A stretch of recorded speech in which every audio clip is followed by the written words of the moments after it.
Ladies and gentlemen, please welcome Obedient, Dr. Peter Obi. Dr. Peter Obi, please keep clapping, keep clapping, keep clapping, keep clapping, keep clapping. You are welcome, sir. Please be seated. I'm sure you have listened to the keynote. So I'm just going to be one of those who are going to discuss it.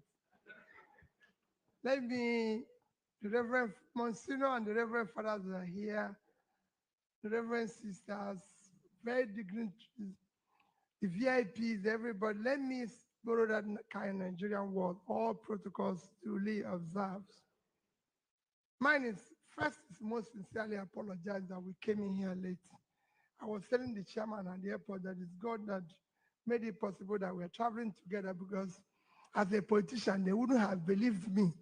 If I had come and say that it's flight, they would say, that's how they talk. But since chairman was involved, they will believe that it's flight through. You know. And somebody said, oh, they invited me months. There's no way I told Father, there's no way I would have missed this event, because the invitation came from a place where I cannot say no. If you know how I've invited for this occasion, this invitation came through my wife, and her position is, this is my parish. Let me not hear you anywhere that day. Drops it. And this morning I had to borrow Father George to speak to her, and I'm running late. It's not me. You know, Father George, please speak. They said, I even said, can't I pass through the house and have breakfast? Say, go there first. When you finish, you come home and eat. It's okay. So I thank you for the occasion, and I thank the organizers, and I thank Father George for what you've done. Wonderful work. Whenever you sit down and reflect what is happening in Nigeria, the only thing you can feel is sad and pain. I was talking to Father George at the airport, and I told him, I said, I sat down yesterday with one of the people I consider very influential in the North, you know, and I showed him, I said, he's his friend, so he knows him very well. And I said to him, let me come and see you. He said, no, Peter. I said, I'll come and see you. I want us to sit down and talk about Nigeria. And I went to his house, and I want to read out. He tweeted it, and so sort of those who followed tweet will know what is it. So after I visited him, see my phone acting funny now.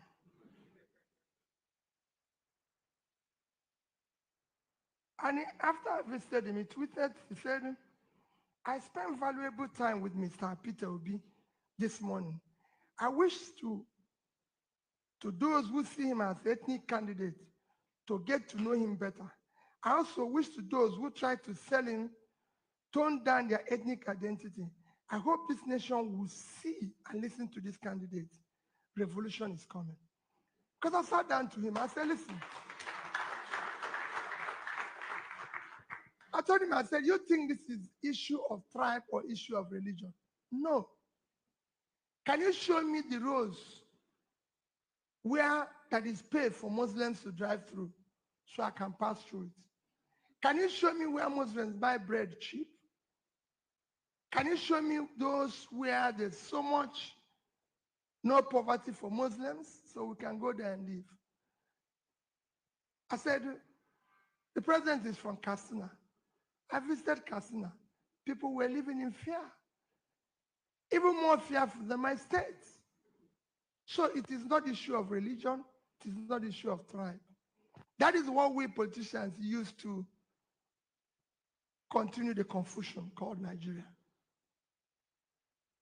There's no country in the world today, like Father George has said, who have this collection on, who would be where we are that will not have the problems we're facing.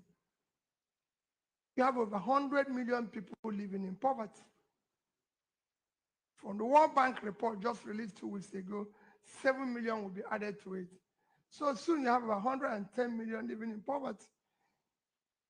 There's no way you won't have problem. I say it every day, you have more people living in poverty than the 2 biggest countries of the world combined.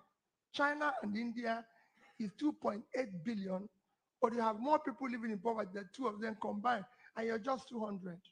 That's the way you won't have crisis. We have the highest unemployment in the world. When you check the population, you have 35% unemployment combined by underemployment, because so many people today, the income they earn cannot do anything for them. So you have underemployment of about 25%. That is 60% underemployment, out of which 70% are your young ones in their productive age doing nothing. We have the highest drug prevalence in the world today, 14.8, when the global average is 5.7. Young men using drugs in this country. You have to have crisis. There's no way you won't have crisis. So that is the crisis you're facing, and it's beginning, because every day is getting worse. Businesses are collapsing, people don't know what to do. So the only thing they do is do something that is wrong. And nobody's doing anything, and your state is not working. Father George has just mentioned about what I was telling him about borrowing. I said, Father, you have reached a crisis situation that your country now borrows about $1 trillion every month to survive. Last year, and I give you last in this year, first 5 months of last year, Nigeria borrowed or debt servicing total revenue from January to May was $1,847 billion. We used $1,802 to service debts. That is 98%. And we're borrowing more. By our last year budget, we promised that our borrowing will be 30%. We borrowed over 60. This year, our budget is about 18 trillion, out of which we say we're going to borrow only 6 trillion. I can assure you there's no way we can generate more than 6 trillion. So we're going to borrow 12. And you're servicing that. In the next 1 year, we will need to borrow, which is what we're doing today, because 100% of what we earn as revenue will not be enough to service our debts. Because the entire money you borrowed was for consumption. So there's no way it's generating anything. And that is the crisis you face as a nation. In the past 1 year, Nigeria has not put a penny into the sinking fund for payment. Even for the young ones, they don't even know that the bonds we're issuing today are payable in 2045, 50, 55. We'll soon be issuing bonds for 60. We will all be gone by then. It's their problem, because, and we're not saving anything to pay it. And nobody's carrying. Everybody is just moving. So Nigeria is just, like I always say, it's Titanic. You know, when Titanic was going under, the people on the deck where they play music was busy dancing and thinking that they are still there until everything went under. That's what is happening in this country. People are still going around as if things are normal. It is not normal. You cannot move around in Nigeria today. You can't go from Abuja to Kaduna by road, by air, by anything. No way. They'll tell you, please don't come. I was campaigning all over the north, everywhere. Said, please, Peter, don't come. And people think it's normal. It is not normal. You live in a country that is totally unproductive. Country that is totally unproductive. So when we talk about good governance, where do we start? We have to examine ourselves and say, what do we need as a country? How do we start? What are we going to do? First is that your country is not productive. Every nation of the world that is making progress is productive. They're investing in the right areas that make production and everything possible. That's what I was telling Father George. I said, Father George, I was invited for this thing, but I didn't have opportunity of reading what the topic is all about. And he said to me, this is the topic. I said, okay, fine. Since you're going to speak before me, maybe from what you say, I will be one of those who will analyze it. Your country is not productive. It is not working. And that is the biggest challenge, because we are all here for consumption. We are here for celebration. All we do is sharing. Nobody cares how we're going to do anything. And I gave him instances. I said, Father, since this is the topic, let me tell you what we need to do very quickly. Here we are. Our total export, including the oil you mentioned, that is Sungo, our total export last year was under $30 billion. A country of 200 million people, $30 billion. It's totally unacceptable. I've been going to countries. Morocco, with 36 million, total export last year is over $50 billion. Vietnam, 100 million, total export, $312 billion last year. Vietnam is occupying a total land space, 331,000 square kilometers, with 100 million population. So in terms of land space, they are 1/3 of Nigeria. Nigeria is 923,000 square kilometers. They are 331. They are half of our population, they're 100. And their total export, out of which natural resources is less than 2%. What are they exporting? Manufactured goods. Vietnam is first is electronics. Number 2 is clothing. $32 billion worth of clothing. That's what they exported. Twice what we earn from oil. Number 3 is footwear. 23 billion, and we couldn't more than what we earn from oil. And we have people here who can do all that. Nobody's doing anything. And we're moving. And so are so many other countries doing the same thing. Nigeria is not doing anything. I traveled everywhere in the north. Went to Niger State.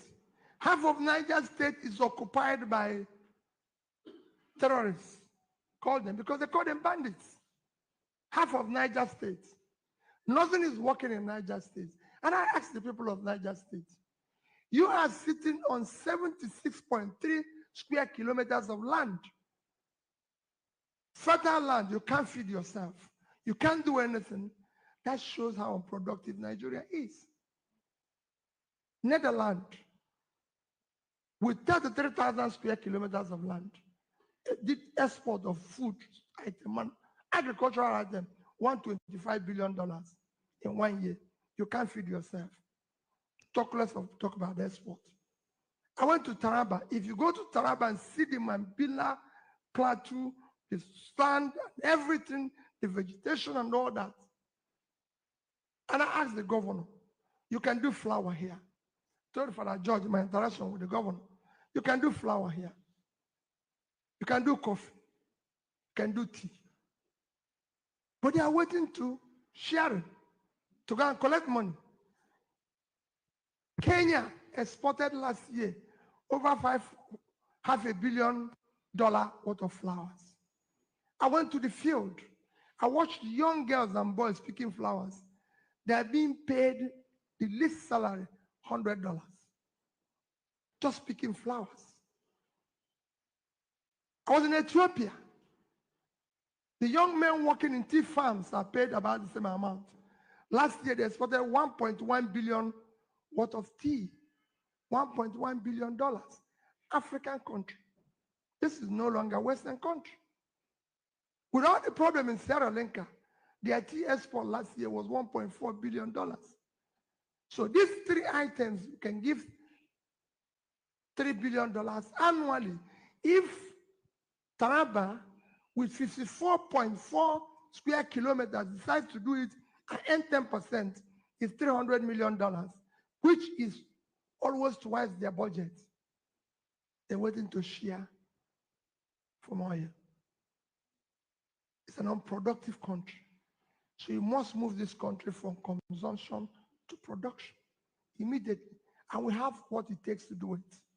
We have the talent, we have the resources. Except, like he said, we have gangsters all over the place. And when I say, people say, so stop using the word. I say, no. Nigeria is a case of, it's not just political class. It's a case of where lunatics took over their asylum. They're running it in a gangstering way. Everybody's guilty of it. All of us here. Like I said, I keep taking my reference to Father George this morning. Say, Father George, I've been a governor. This is the only country that will celebrate criminality. Everybody, including the church, they're not exempted. This is the only country you vote Pbi in. Everybody knew he doesn't have a house in Ikoyi when we voted him in. I was even in First Act when I became governor. So everybody knew where I lived. And suddenly he buys a mighty house in Ikoyi, running into billions. Decorates, furnishes everything, and invites the church for housewarming. The church comes in, they are praying for him, wishing him wherever he got to this thing, they want him to build more. The people, the church people all over the place, waiting to eat and drink, and are praising him. They know where the money came from. It's known to everybody. Because they're saying what the church, the role of the church. They know where the money came from. But instead of calling police and saying, this man has stolen our money, they are the ones celebrating it. This is the country where I was governor. You come late to church. Church. They go and keep an empty seat in front for somebody who is not in the church. The seat is empty. He comes in the middle of the church. He's walking to the front. Nobody cares. If possible, the priest will stop talking. And they welcoming him for coming late. And the church people will be clapping and calling him, if he has nickname like me, Okute. Hey, this man came late. Let come and stay at the back. But we refuse to do it. And when I tell people, listen, you can't go in front because you're late. So when Father George said about impunity, it is a place where impunity, rascality, and bad behavior have become a measure of success and power. You can't use it, the wrong measure. This man came late. And we know we have young ones growing up who are learning what this man is doing and think that is how to live. So you have to come late.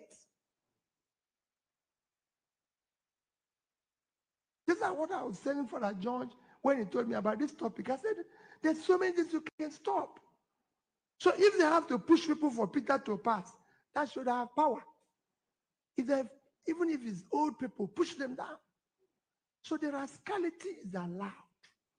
You are clean up. People say, come in front. No, you can't queue there. No, you're not part of, no, Governor, we don't want you to stay here. Obito, come in front. Why will you go in front? You are queuing where you're supposed to queue. These are little things that is missing here that makes our country the opposite of what it should be.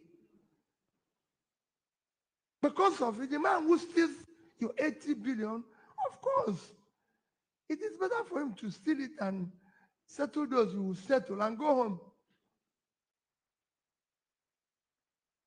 Do you know what it means? 80 billion.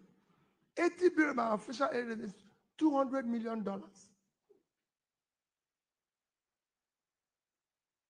You see people today sharing dollars in Nigeria. All over the place. And nobody's asking the question.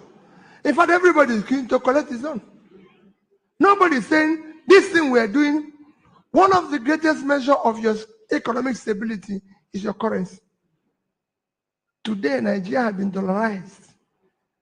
And Nigerians are celebrating those we voted into power who have no means of earning dollar. They cannot show us means of earning dollar. If you do that anywhere in the world, they will ask you to show evidence of your dollar earning in the past 5 years, including relevant taxes paid. But it was being shared in public. But we are arresting young boys who have laptop. But we have people who are share, people who have.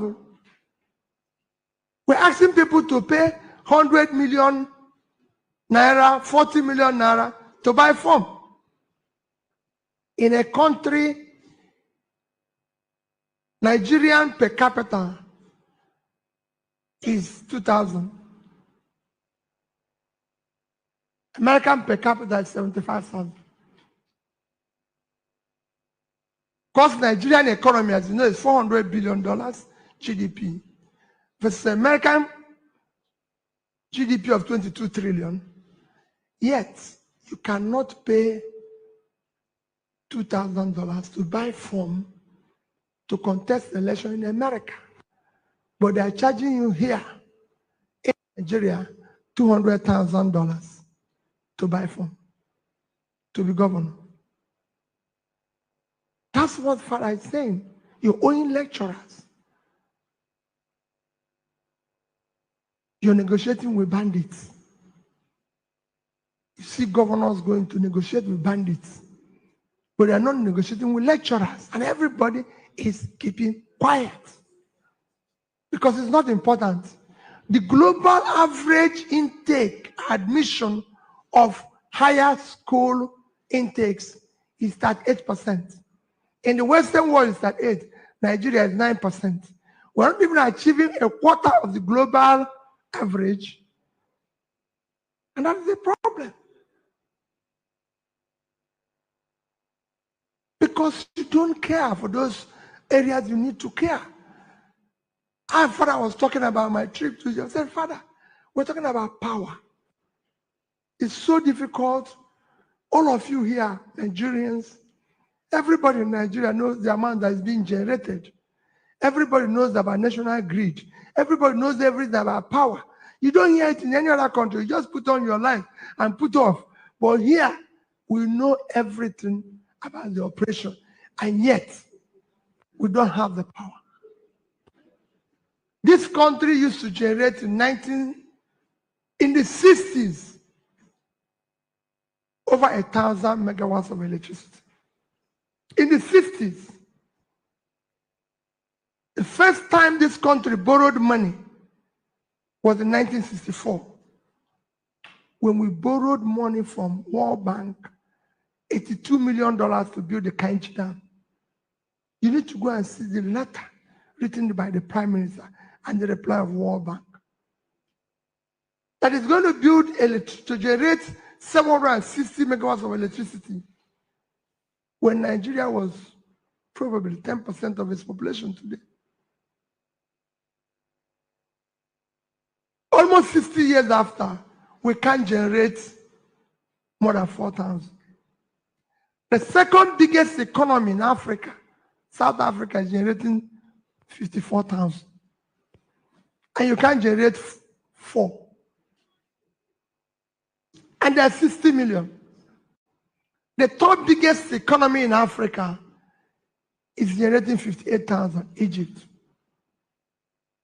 I was just showing Father again how I went to Egypt and what happened, why I went to Egypt. I told him that even the next day I had to leave because they were telling me, you stay and meet the president. I said, I didn't come to meet them. Have done with them. In Egypt, at all time, they must hold 50% excess power to what they need. In Egypt, it's recorded. Total need for power in Egypt is 30,000 megawatts. Total production is 58, but they must hold always 45,000. Always. I went through the system from the plant to the companies that built it, to every of the operation and everything that is happening, and how it's detailed, how they're watching it and what is happening. And you ask yourself, what is wrong with here? What did we do wrong?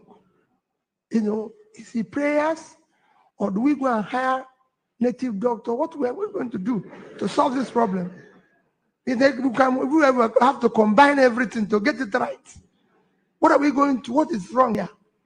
What is shocking is that Egypt built their power plant.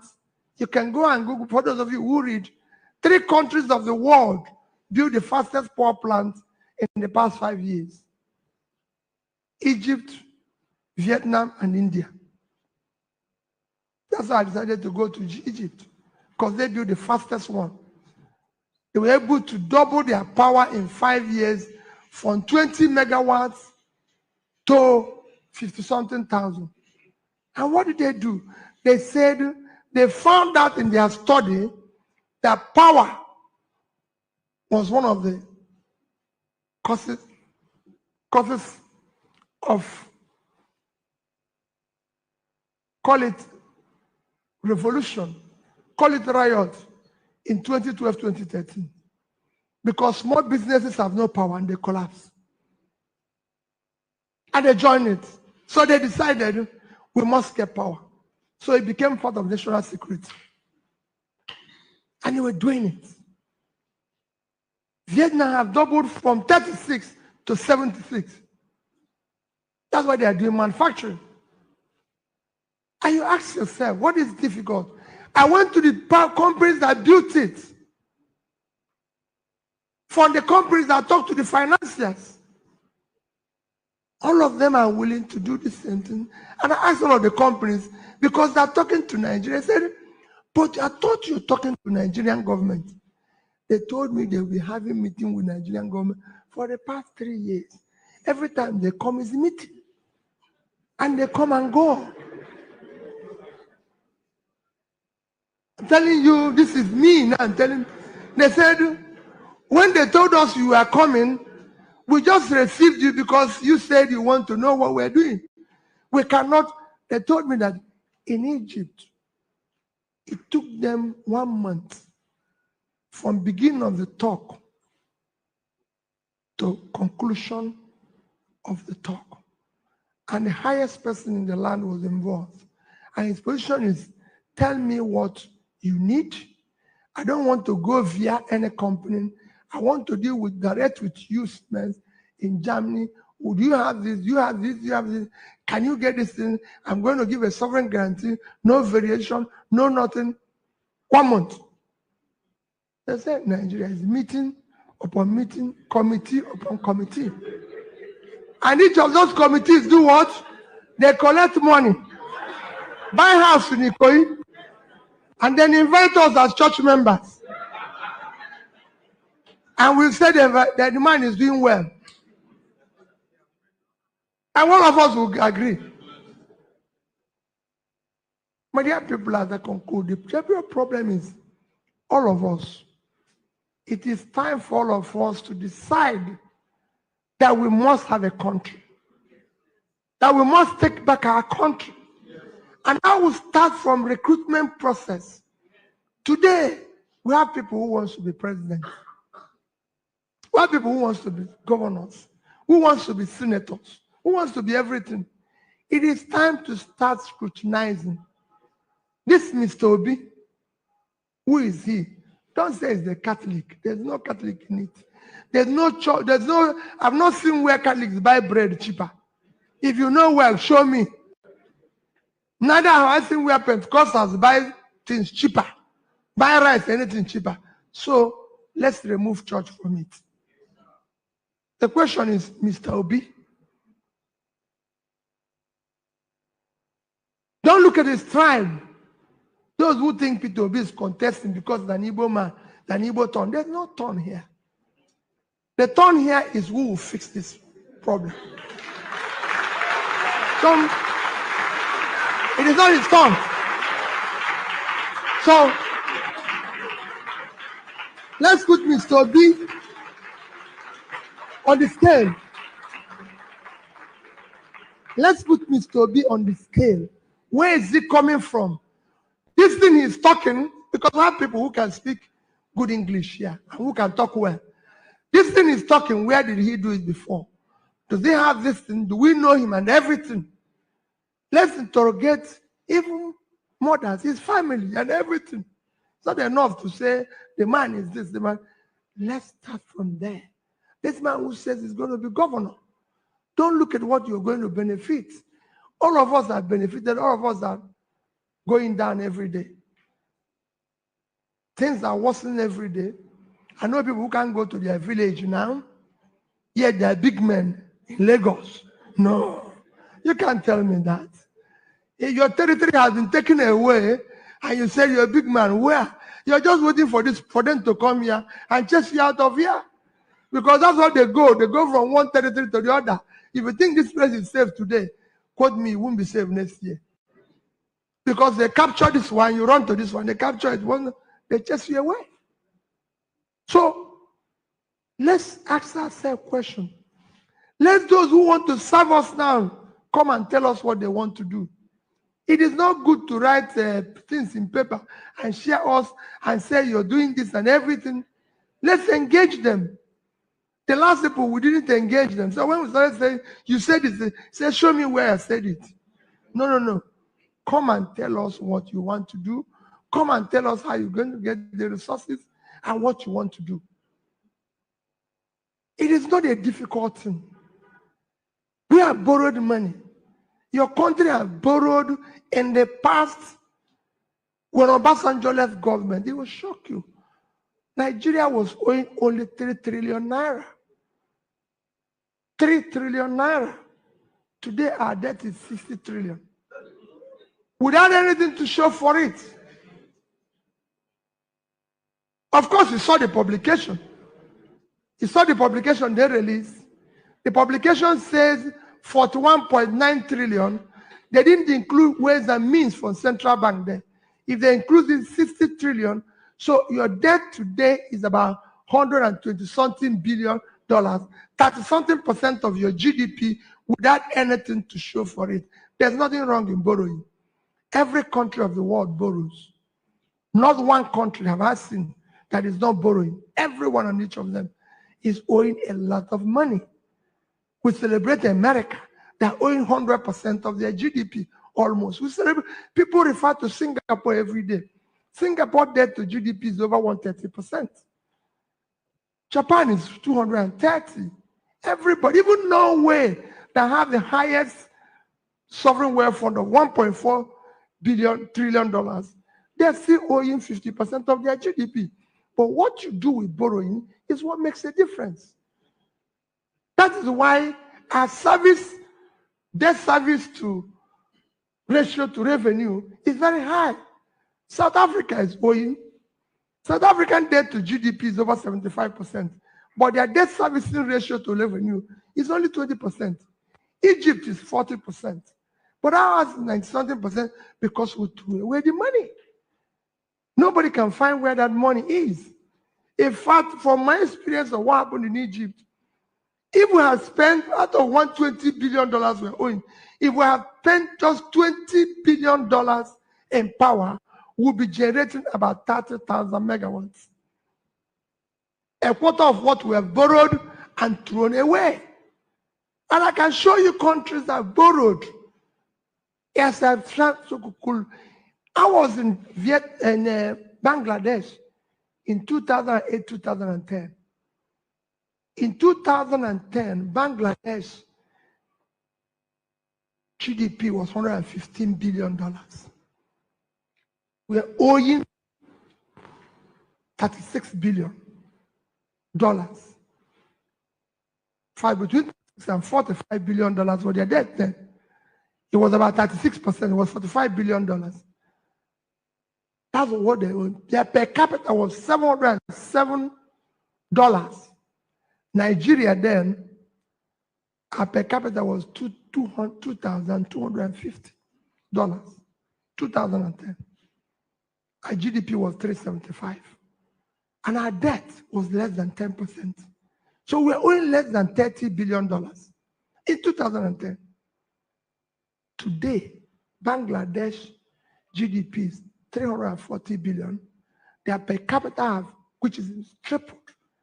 Their per capita is now 2,050, which means it's tripled. Their debt is equally tripled. Their debt went down to about 114, 115. But because their GDP had grown higher, in percentage terms, it came down to about 32. But look at our own. Our debt had gone up to about 30%, from about $30 billion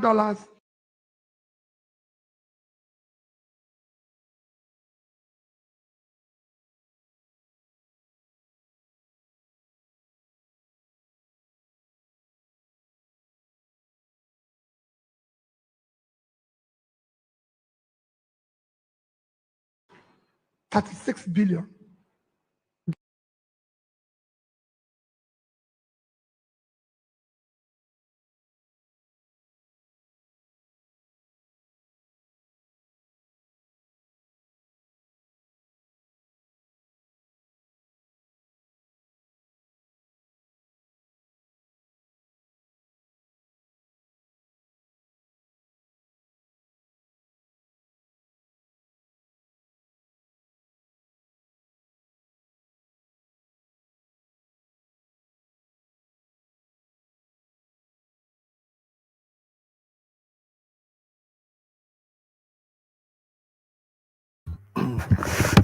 Right. Apologies. Some of you may have noticed that the sound has suddenly faded somewhat. That's from the streaming that I'm sourcing it from, and not anything to do with us. I'm trying to see how we can correct this. So just bear with me for a moment. But stay there. I'll see if it can be corrected. But let me scroll it back just a little bit, so we can. Hold on. Let me see. Things are worsening every day. I know people who can't go to their village now.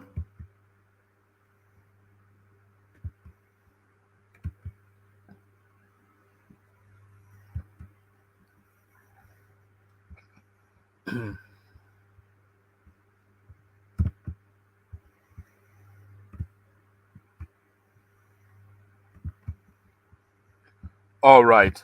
So it's come to the end of the stream, but I think the voice faded out towards the end somewhat. But I think we got the gist of what he had to say. So that was Peter B. If anybody wants to run a commentary, yes, I think somebody is actually saying the problem is the original stream.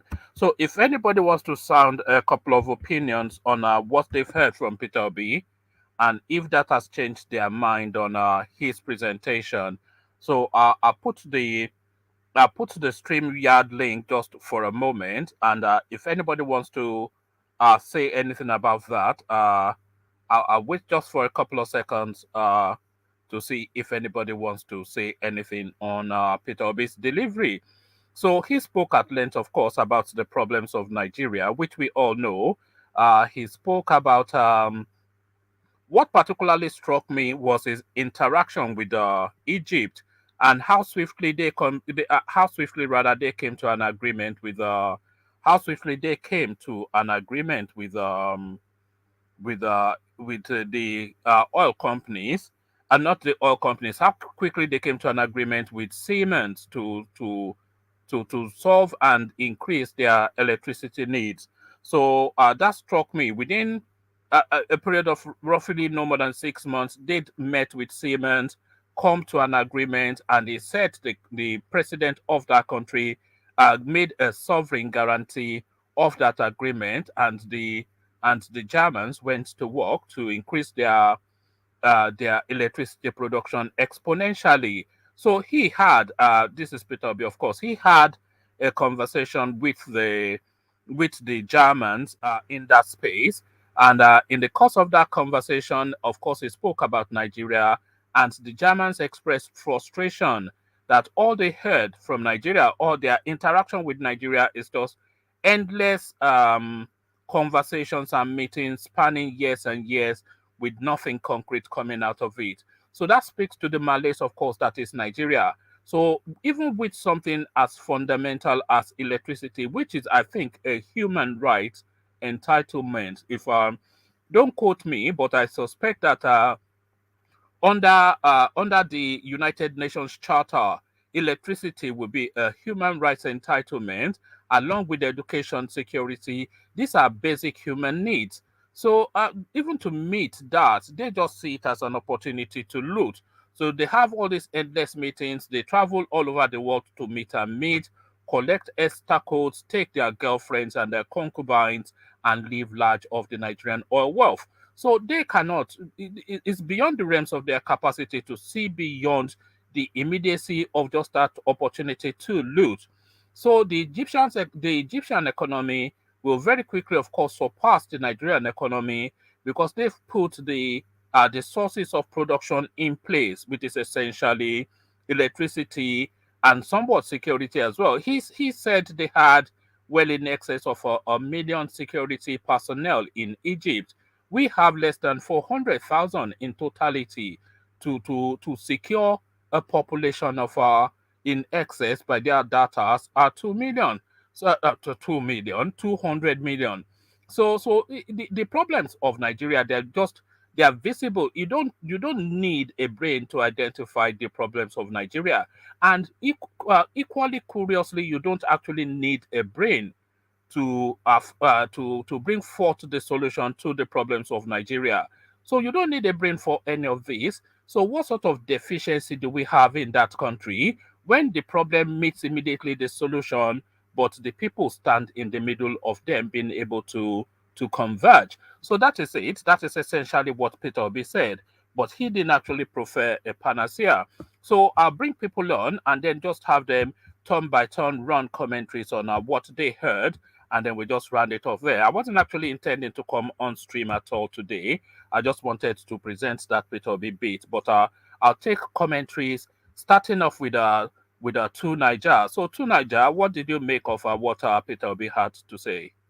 Yeah, thanks for giving us the opportunity, even when it wasn't exactly what you planned for. Um, from what I heard, he is stating the problems, generally, as what Nigeria has, and for me, is listening to the way he talks about it. There is a way a human being talks about something that whether it's part of their internal beliefs and whether they're just saying stuff.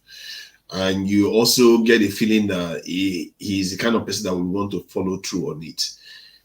His track record indicates that that is what he wants to do. I'm not under any illusion at all that he's an angel from heaven. And he actually said it himself, which is very interesting. He said the people, I remember he actually mentioned that the people are the ones that will determine what happens. And that is the thing that our leaders don't often tell us, that the people can determine what the answer they are going to get.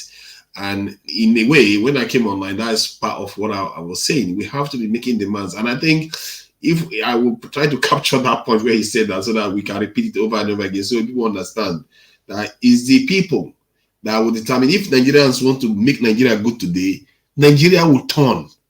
The people have the power to change Nigeria if they choose to. The problem is that we don't have a kind of threshold of common objective yet. And this is why I keep saying that we need to start coming up with a formula of what we want. We have to have a threshold of that common objective. And that is when we do that, you'll be surprised how quickly things change. Because even the leaders that wouldn't tour our way, they will either do what we want or they go. It's that simple. They will have to go. And this is as simple as that. And when I heard him speak about these things, I am watching the way he talks. I'm not, because all our leaders have been talking about they will deal with electricity, they will deal with everything. I get the feeling that this guy might be willing to take a risk to get this type of things done. He may not be in the image of Wike that will bully his way through things, which I may be concerned about. I'm still looking at him and watching. Can this guy look at the generals and see the glint in their eyes and tell them this is what needs to happen? And personally, I would have thought he would be the friend of the generals if he is talking about increasing the size of the military. He will be the friend of the police if he's talking about increasing the size of the police. So these are things that make you part of the establishment by default. And somehow Nigerians don't even understand that if they clamor for these things, the strongest forces in the country will be on their side. And that is why the government will do what they want. If we say we want security, why are we afraid to ask for it? Are we afraid to be on the side of the police or the military? They are the most powerful entity. They will watch people protest on their behalf. You think our Nigerian soldiers like to be defending 2,000 citizens? They like that percentages. You think our police don't like to make their job a little bit easier, to have more well-trained and well-paid professionals in the positions? These are things the most powerful forces in the country will back. You will be on the side of these forces, and the leaders will have to do what you want. And Nigerians don't know that power yet. And I really wish they pay more attention to it. When people are busy talking about Peter Obi being the savior, hear what he's saying too. And this is why I like Peter Obi to an extent. You know, I'm not I don't like people I don't follow people's bandwagon. And personally, I still am concerned that he's part of PDP and he just came to, now suddenly he's the savior, everybody's calling him. I would like to judge him on his merit. Sometimes his supporters, they make me feel so a little bit upset about his support, because they try to alienate people by being so, how do I put it, so passionate about the support that they don't even understand when they're making a constructive criticism. And I've seen you, Mo, when you try to talk about it, they try to shut you down. And I've tried to say some things that are not even that critical. It's like, you can't be like that. You're trying to alienate people from the man they already like. Like me now, I think he's the best guy at the moment. He doesn't, at least, I don't think he's going to, by any chance, travel to America or the UK or France for treatment. He's not going to likely need that. He's not going to want to sell all the public treasury to his friends. He's not likely to want to do that because he's been in office. According to him, he never got a plot of land for free in his state. And the way he talks about it, like when he talked about why would he go and party in America when he can party in his country? The way he looks at life, that mentality, I don't think it comes from campaigning. It comes from being part of you to an extent. And that's what I consider really powerful. I've never had a Nigerian politician talk like that. And I have to give him credit for that. He's the best candidate. But I say the true ultimate candidates are Nigerians. And they need to understand that. Thank you.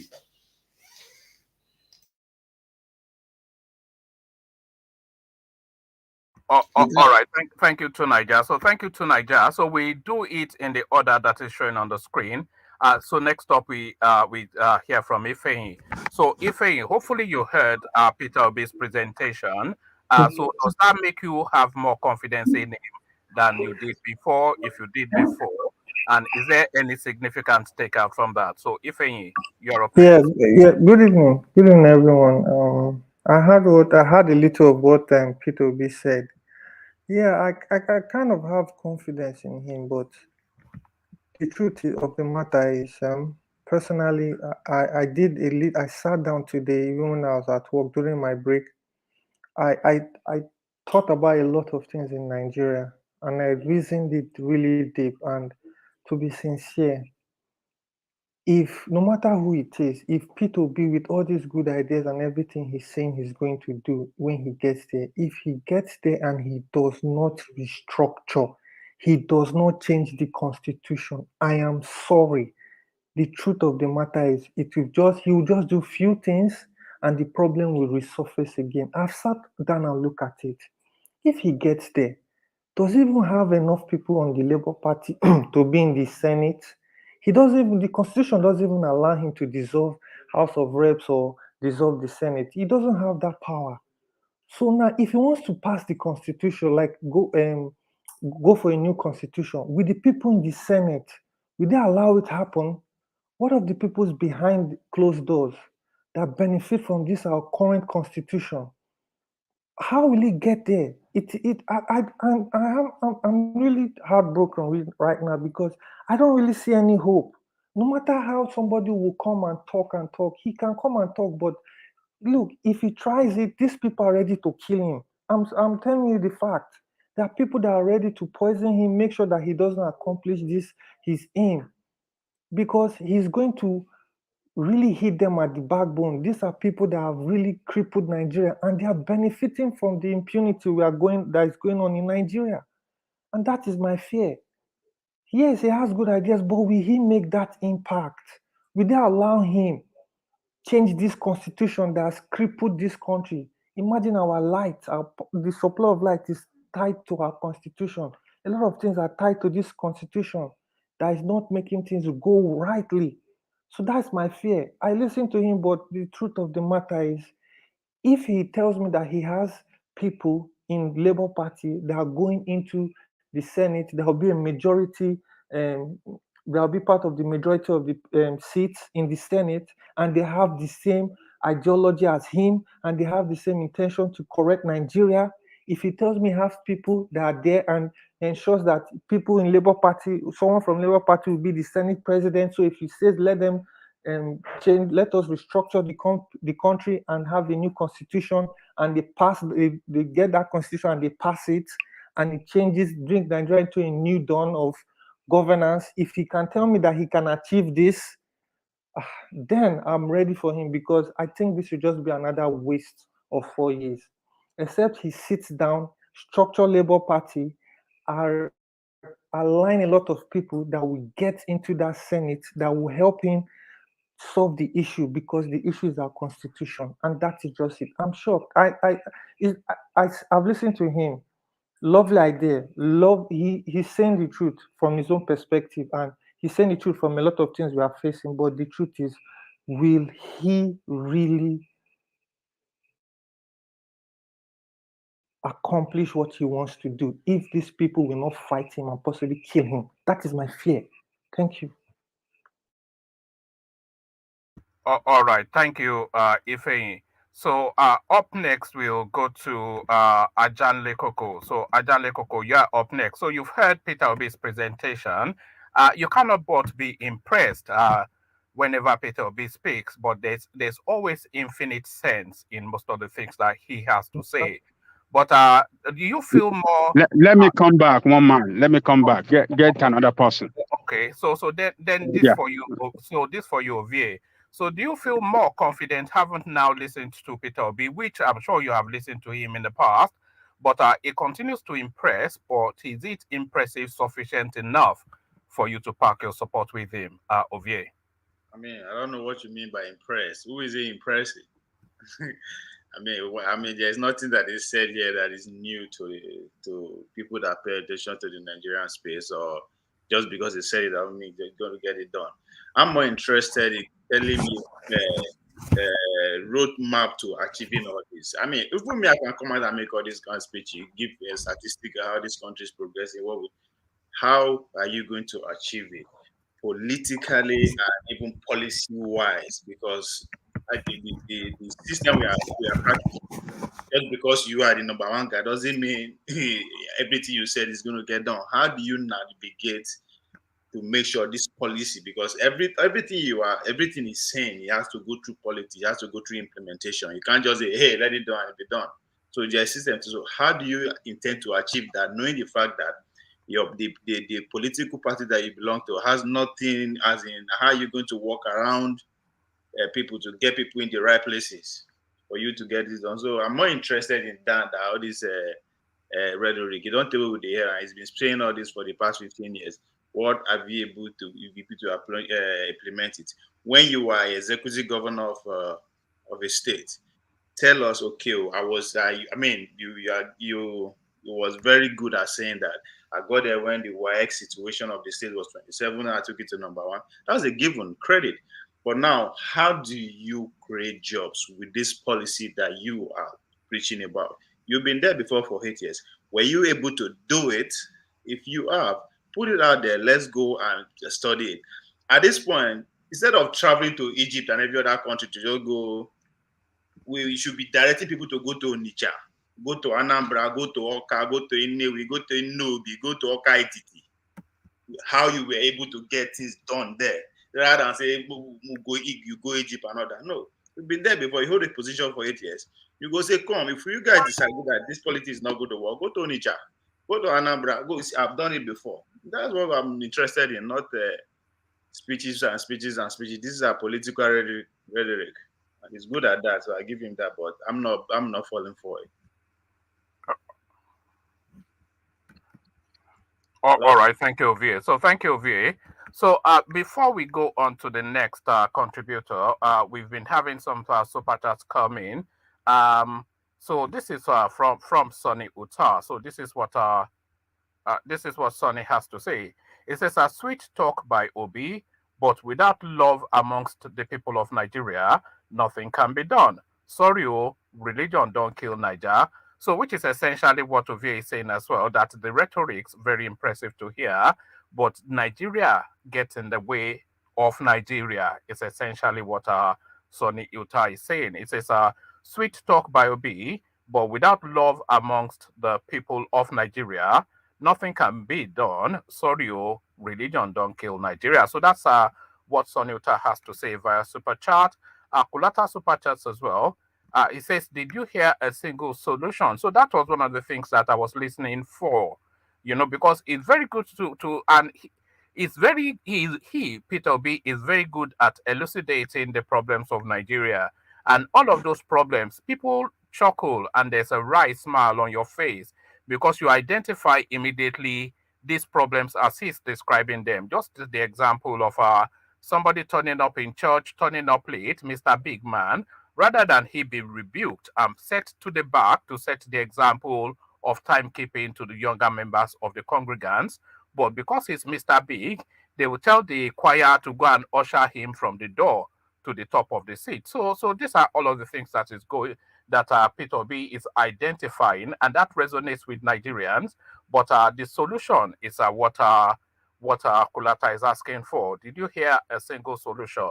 Kulata super chatted. Kulata still with a super chat. A journalist can regurgitate facts. We need doers. So Peter will be not a journalist, of course, a banker, but a journalist can regurgitate facts. We need doers. So that is what Kulata has to say via super chat. So it looks as though some people have dropped off the screen. So we go with the people who are still on the screen. And Tony, you are up next. So you heard Peter B's presentation, but what do you make of it, Tony? Yeah, good evening, sir. Good evening, everybody. It seems like he has been listening to us here because these are the things we have been discussing. We have been talking about, on how to what is actually, what is difficult in bringing all this within a period of 1 year or whatever. So, which he did not say. So the only thing is that we did not see. We did not see all these things that he started to point out in his, antecedents. Because, if Governor Donald Duke is speaking right now, I will just buy into his idea and say, okay, let us switch over to him. Because Governor Duke of Cross River State, despite the fact that they lost all the whole oil wells to Akwa Ibom State, he was still able to look for an alternative to develop the state by certain, Obudu Ranch and all those cable cars projects that was, attracting a lot of international, investors and this Tinapa business project, many things that there was employment for the people, So this guy did not. So I keep on wondering, all the people that are clamoring for Obi, that he did this, once upon a time he did this. But while he was doing that, why didn't we see that when he was performing, like we saw in this guy now, this Ebonyi State governor, who performed? Then we saw it.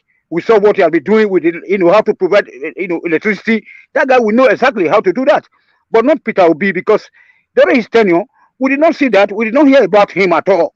But when Donald Duke was there, we heard about Donald Duke all over the world. People were going there. Obasanjo was going there. The Metonanini, they are going there. Everybody's going there to see him. As a role model. For other states. You know what I'm saying? So like all this Tinubu, when he was there, all this Eco Atlantic project, many things, all these railway projects, all this, everything that is in Lagos, whether he was there or people that he nominated to take over his team, he has got it. So Peter Obi should have said, okay, when I got there, when I get there, I will decentralize the system. I will devolve power so that every state can develop, on their own. Every state, not region, every state can develop on their own. Whatever, whether na granite now they want to the sell, I mean, now they know.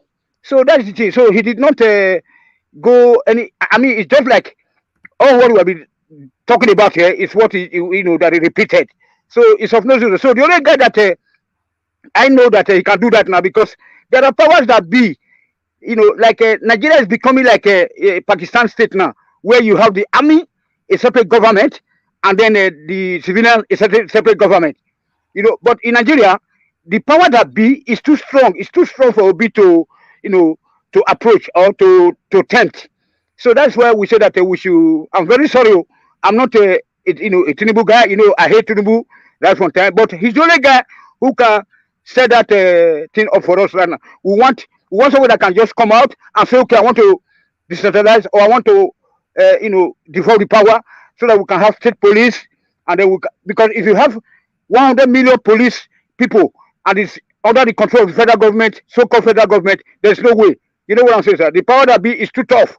And otherwise we tear Nigeria into two peacefully without no fight. Thank you, sir. All right. Thank you, Tony. So that was Tony. So we go up to Emmanuel next. Emmanuel, I suspect this is not the first time you have listened to Peter Obi speak, and I suspect that you continue to be, pardon me, and I suspect that you continue to be impressed by him. But Kulata made the point that, yes, it's long on rhetorics, and the rhetorics is impressive, but he's asking, did you hear any solutions? So impressive as Peter Obi is at elucidating the problems of Nigeria, is it not time for him to be speaking of the solutions to those problems? Emmanuel. Okay. I don't know who is saying that he's not providing solution to the problem we're having in Nigeria. I think that case of Egypt is part of the problem-solving mechanism that will be able to enhance us having power 24/7 or 24 hours. That is a part of problem. And I listened to that that message where he was able to, he said that he made the people that finance the project, he made the people that pioneer the project, and he saw how they did it. That the problem that they even told them they have been coming to Nigeria to do one or two things concerning that power, but the government will sit down for 6 months, 1 year without implementing the fact. So him knowing that problems and he's saying it out to the citizens, do you think that he's going to repeat what the other people that have been doing that have not been showing results? Because he has identified this error, identified this problem, and even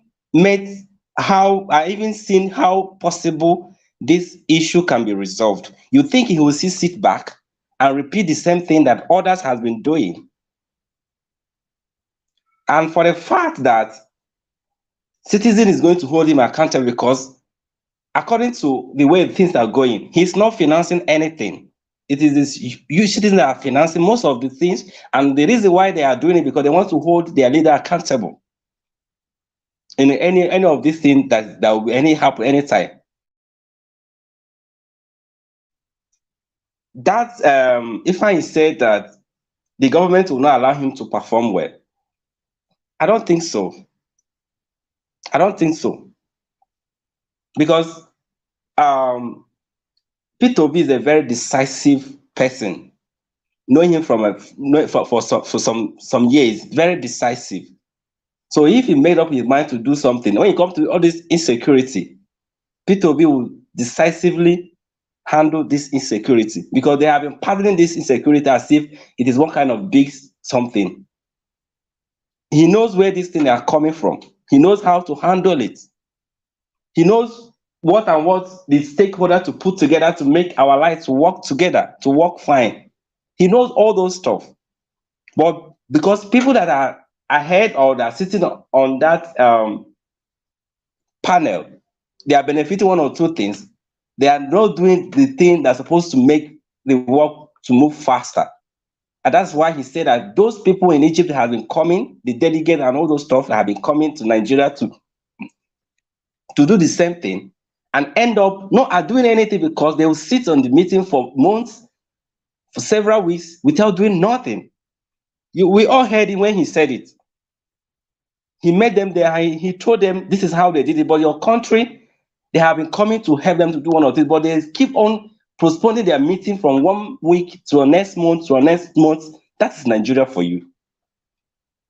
That means he has identified the problem that we have. And when he sits down there, he's not going to repeat the same thing. And he said that the Egyptians use their citizens to handle that power. And that's where the education come. You see, so when he said that educate this one, when you educate them, they will be able to provide what you are seeking outside there. So you don't come here and tell me that he has no solution of what he's saying. He has the solution written inside his palm, on his palm, engraved.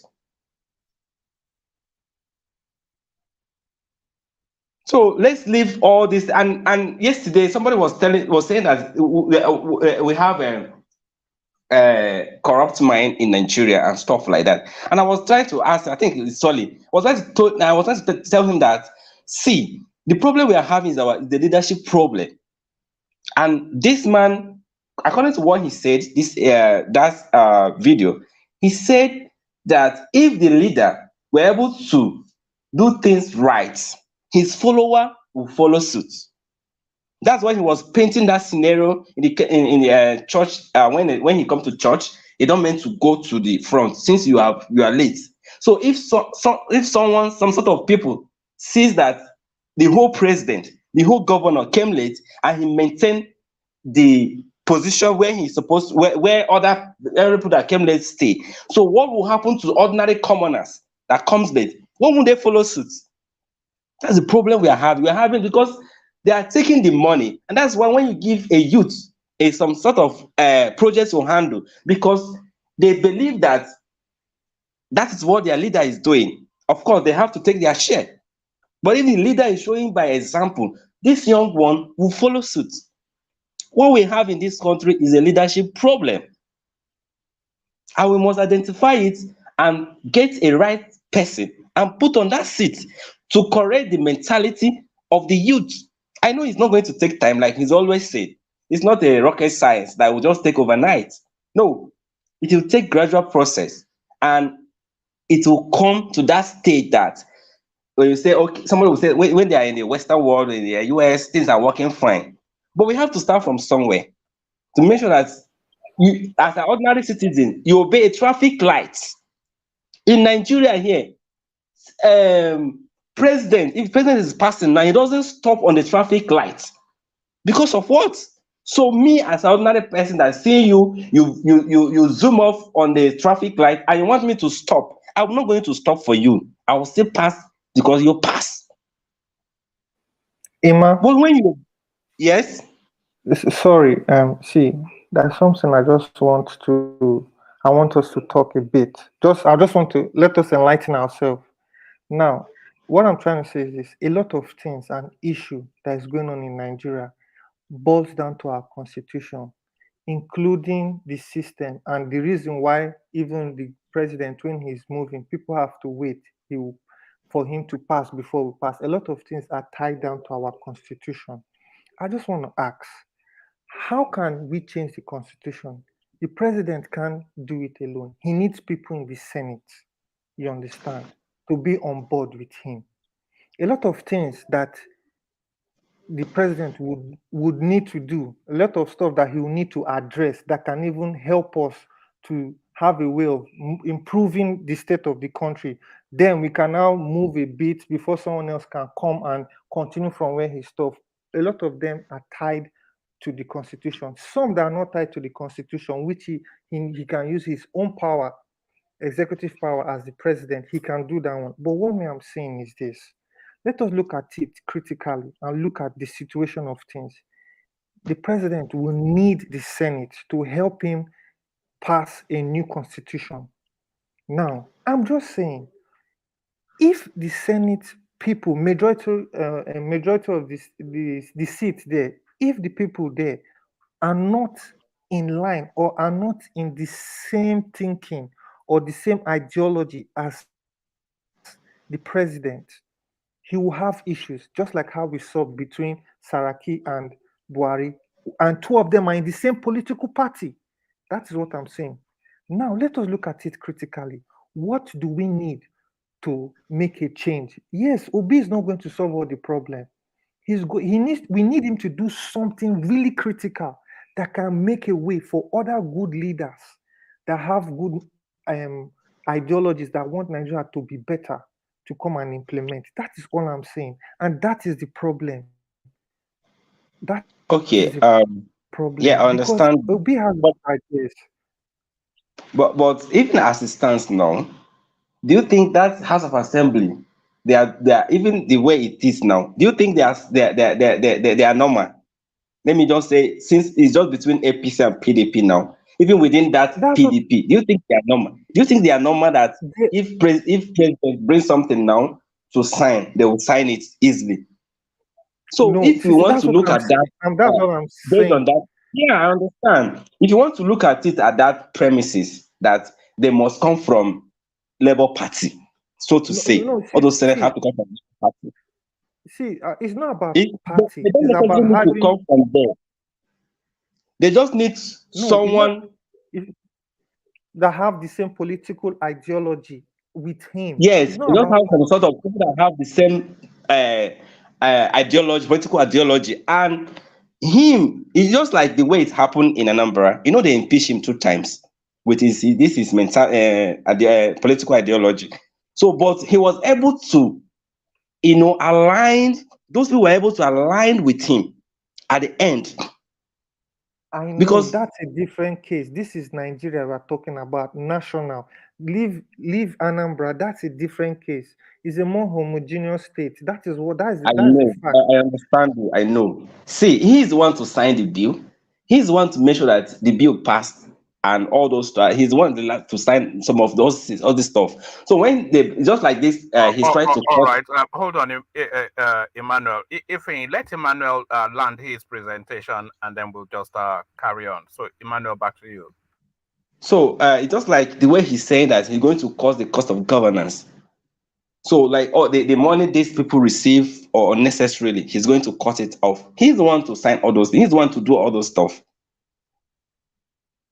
So, but when they begin to see the place or the angle he's going and his kind of thing he want to do, they will definitely align with him. It's just like this light he's talking about now. I don't know I know it's being constrained by constitution and all that, but there is no any country in this world that wants to improve their uh, power, electricity, that some forces will bring it down just for some sort of stuff. Because I'm sure Buhari has not enforced that. I'm sure the past governors have not, past president have not enforced that kind of policy or whatever you can call it. But if you have someone that have that is very decisive in making things happen, irrespective of the force, irrespective of whoever you are or whatever you are aiming to gain, this is what I want to do, and this is what must be done. He will do it. So let's leave that he doesn't have solution. He identified the issues and he's giving us the number one. He said that this is how the light will be solved. I don't know some people are saying that it doesn't provide solution. You already told that this is how the problem will be solved. He told you that this is how education will be solved. All this drop out of school, all these people are not in school. He already told that this is how he's going to solve and all stuff like that. And he said that he's going to bring out his manifesto And when he brings out the manifesto, he's going to cover the whole 36 states. So we are eagerly still waiting for that manifesto to come out and see what is inside. So when he brings it out, so we'll know where will be covered, and that's what we want to use and hold him. Anything that happened later. Thank you very much. All right. Excuse me. Brilliant. Well put. So, Ajale Koko, do you want to come now or do you want to round it off at the end? So you have the option to make that decision. Do you want to come in now or do you want to round it off at the end, Ajale Koko? Unmute, Ajale Koko. I will round it up at the end. I will round it up at the end. All right, brilliant. Yeah. So before we go on to the next contributor, let me play you this clip. This clip speaks to the heart of what Peter Obi was talking about, especially that space when he cited the example of a big man turning up in a church, late that is. So the church starts for 10, you turn up at 11:30, and then the big man is ushered right from the back of the church to the front of the church, to the front rows.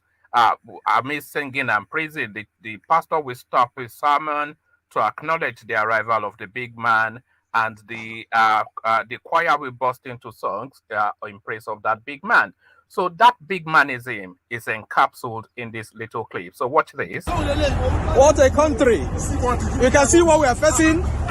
Traffic, we've been here for 3 hours because they said Tinubu is passing. I think he's on his way coming. We have stayed here more than 3 hours because Tinubu is passing. Look at him. They said he's coming from Ekiti State. They blocked everywhere on the airport road, Lagos. Look at what they're doing. Somebody who is not yet the president. They blocked us here for the past 3 hours.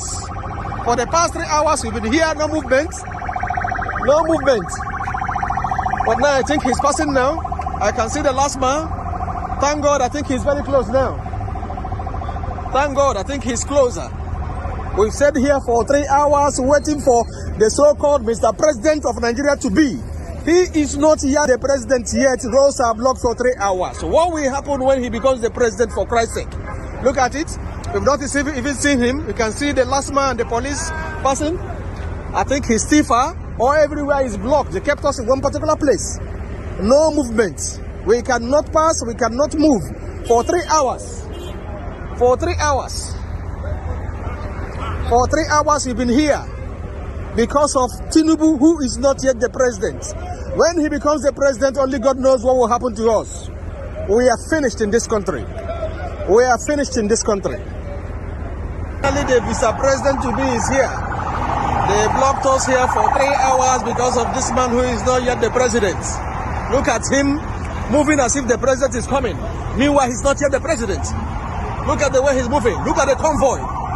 You can see the convoy. You can see the convoy. You can see the convoy. You can see the convoy. We are finished. We are finished. We are finished. We are finished in this country. This is the man Tinubu who kept us here for the past 3 hours.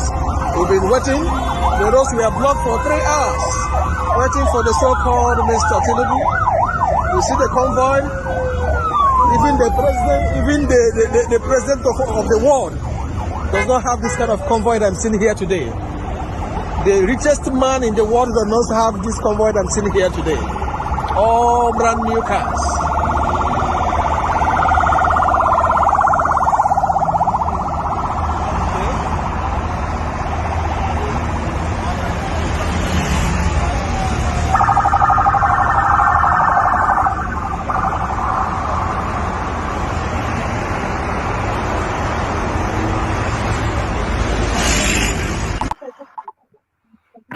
So that was Tinubu. So that was Tinubu, but that was also all of them, really. That's the impunity that is vested upon the Nigerian person. It's ugly, it's obscene, but it is the life that we live in Nigeria now. So going back to the Peter Obi presentation, you are up next, Ken. So you saw Peter Obi, you saw how he presented. A lot of people said he's always impressive on rhetorics, but they're now looking to hear some solutions. So I'm sure you were impressed, but are you with that thought that Peter Obi should now start talking about solutions to all of these problems that he continues to highlight. Ken, you are up next. Yeah, thank you, one man, and thank you, everyone. Of course, I'm always very impressed whenever I see listening to Obi speaks. But I mean, sorry, I'm breathing like this. I'm at work, so real quick. The truth is, it'll be, or I would say, Nigerians does not deserve Peter Obi. I will tell you today, we all know what happened. I'll take you guys back to the Obama administration, 2008 to 2012. We all know what happened. He barely did anything because there were lots of oppositions and all of that. But a good leadership always demands a good presentation, a good skill of defense and all of that, standing in your belief and be firm. And that was what Obama had. And this is what Obi also have. You know, so, but many of these panelists here that are asking questions and all of that, I'm really kind of, I don't know how to describe this. Unfortunately, we are from the South, we speak a lot of English, and how I wish we could ask Buhari this same question. So I love Buhari so much. I love the guys from Lagos State. They really know how Nigerians are. You bring Obama to Nigeria, we will all be here, be speaking English, be castigating him. How many of us could ask Buhari or any one of these guys? This is a chance we've got to change the status quo. This is the chance we've got to change the status quo. We should not think too much. It is not that difficult. We should not think it too much. We ask too much questions. Oh, he doesn't have solution. He speaks too much. And leadership is all about speaking, talking, giving ideas. And when he gets there, see, no matter how, like I wanted to ask the other guy that spoke the last time, if you are Obi, what would you do? Though you can hold that, perhaps after you can give. So it is very difficult. The status quo has been since 1999, PDP, APC, and all of that. Why are we doing this to ourselves? This is an opportunity we have. Obi is not perfect. Definitely, we should all know that. It's not perfect. All right. So I mean, it's a whole lot of challenge in Nigeria right now, most especially resting on the shoulders of the youth. We should not think too much, most especially youth from the South. That's why I love the youth from the North. They don't care. Once you say they go this way, they go this way. I'm not saying we should be like. We should be like that, right? That is the essence of education and all of that. But we should, when we find ourselves in this crossroad, we should not. So if we say Peter Obi is that, he cannot do this. So what is our option? Still going back to PDP or APC? Are we not tired? What's wrong with us? You know. So I mean, we should just take it easy on Obi. The question we should ask ourselves: if I am Peter Obi at this moment, what will I do? Will I even do anything better? You know, it is very easy to sit at the fence and talk. Please, let's take things easy. All right, this is our opportunity. Let's change the status quo. Let's make history. Though I'm not back home, but I make sure every week I send something home. I preach the message. I talk to people that I can talk to. If you don't vote for him, you are not doing him any harm. You're only doing yourself. This PDP, APC, they will only be there. People always make inferences of Lagos State, and we forget that Lagos State was once Nigerian capital. You only need, little touch, and it will magnify the whole thing. You know, so don't compare Lagos State to the average Nigerian state. All right. So please, let's just take things easy. And I'm really sorry that most of these batches are coming from the youth. If we don't love ourselves, we should love the future of our children. Oh, this guy will not have the power to pay. Leadership is all about negotiation. Push. And once the Nigerian populace are by your side, the National Assembly will have no choice. So we should not think it too much at this time. Let's just try and change the status quo. The big question we should be asking ourselves is that, what is the next option? Should we go back to where we are? This is what we did in 2015. Obviously, we haven't learned anything. We love our oppressors differently. Please. So, guys, I'm really sorry, and I appreciate everyone, and thank you so much for this time. Thank you. Bye-bye. All right. Thank you, Ken. So, what would Peter Obi do? Was his question. It's a bit like, what would Jesus do?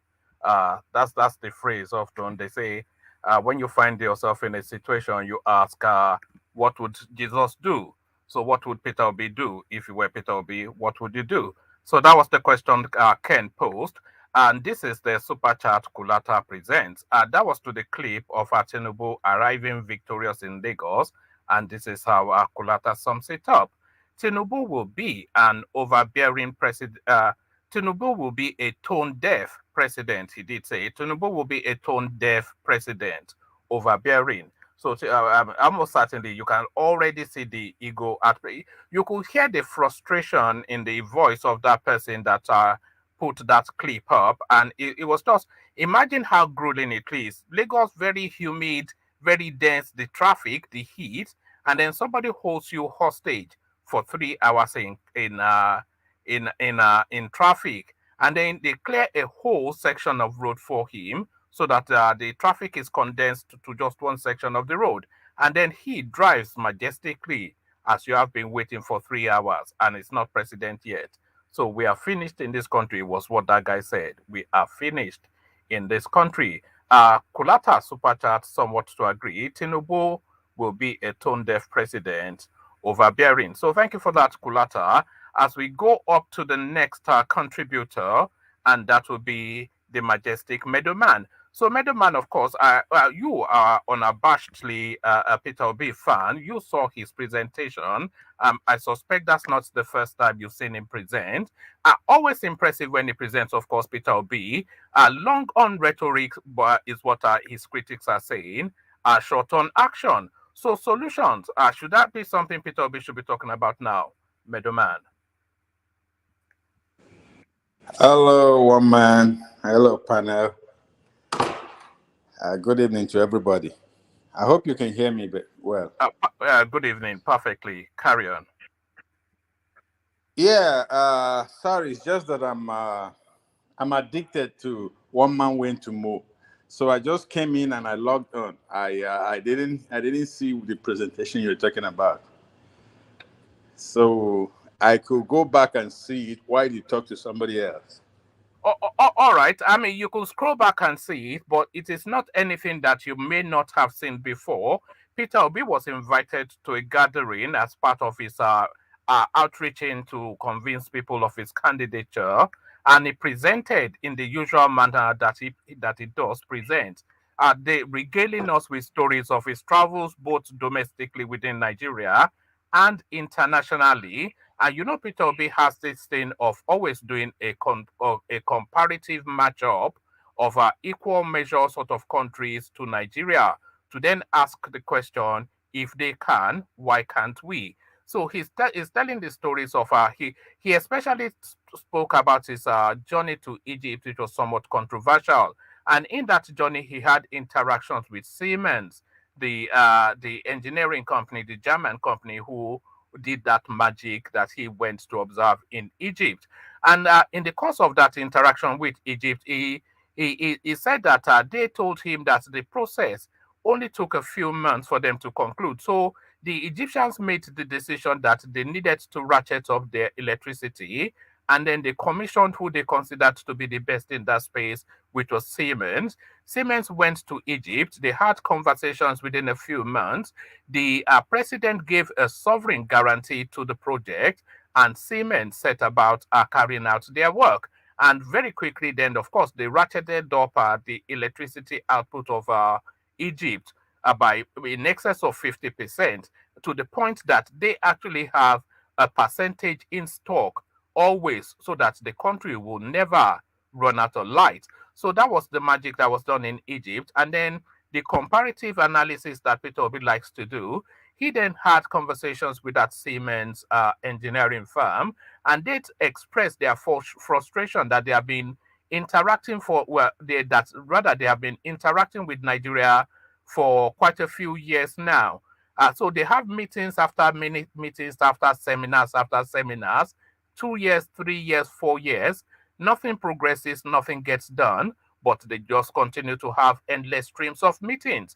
So it's 3-4 years meeting ongoing with Nigeria, 6 months meeting, and completion of the task with Egypt. So these were the comparisons that Peter Obi was highlighting, and is inviting then that Nigeria needs a change.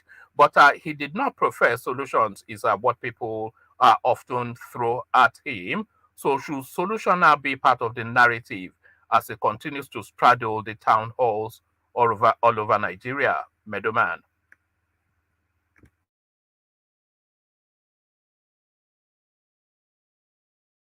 Did you hear any of that? Did anyone hear any of that? Am I? Hello? One man, I can hear you. I can hear you, one man. I can hear you. Yeah, so Meadowman. I heard you too. I heard you. Oh, all right. So the floor is yours, Meadowman. Yeah. So, like I was saying, I think, yeah,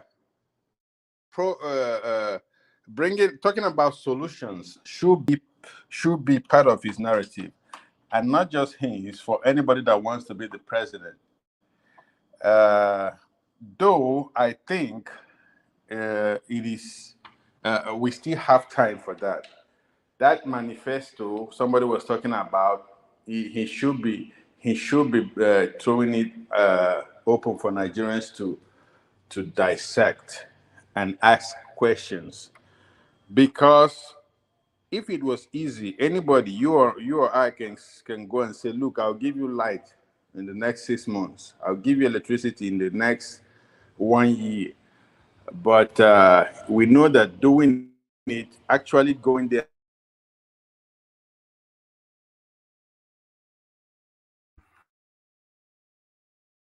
Meadowman, you're fading in and out.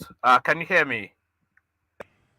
I can hear you loud and clear. All right, carry on. We can hear you now. Carry on. Yeah, so like I was saying, like his story from Egypt, I think is important to understand, because you know, we even carried it on this platform when Nigeria was negotiating with Siemens, and after a while we never heard anything again, and nothing got better, you know.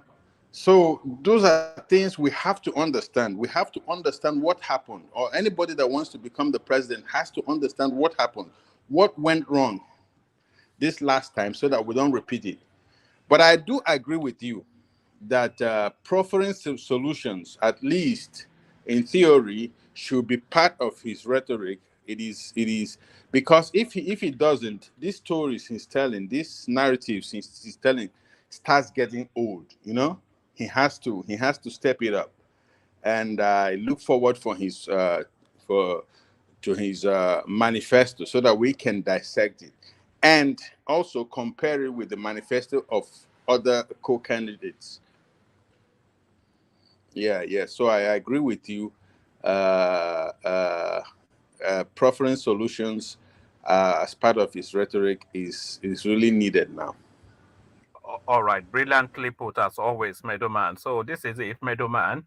Anytime you turn up, you always present brilliantly, but you don't turn up often enough. So that's Meadowman, one of your favorite voices on the platform, and one of your favored voices on the platform as well, Kulata, who has not joined us on screen this time around, but speaking via Alexander Gomez's preferred means of mode, should I say, of communication, super chat. And this is what Kulata super chats to the space. It says, if you've learned anything from 2015, it is not to base your decision on personalities. That was how we fell for Buhari's body language. Demand more. So that is what he's saying. Don't be seduced by the oratory and the personality of the presenter, but really probe him more is really what he's looking to pass across. If you've learned anything from 2015, it is not to base your decisions on personality. That was how we fell for Buhari's body language. Demand more. And he ends that with an exclamation mark. So thank you for the super chat, Kulata. As we go up next, and we bring up next RB. So RB, you have been following, and I'm sure you heard Peter Obi present. So a lot of takeaways from Peter Obi's presentation, as always.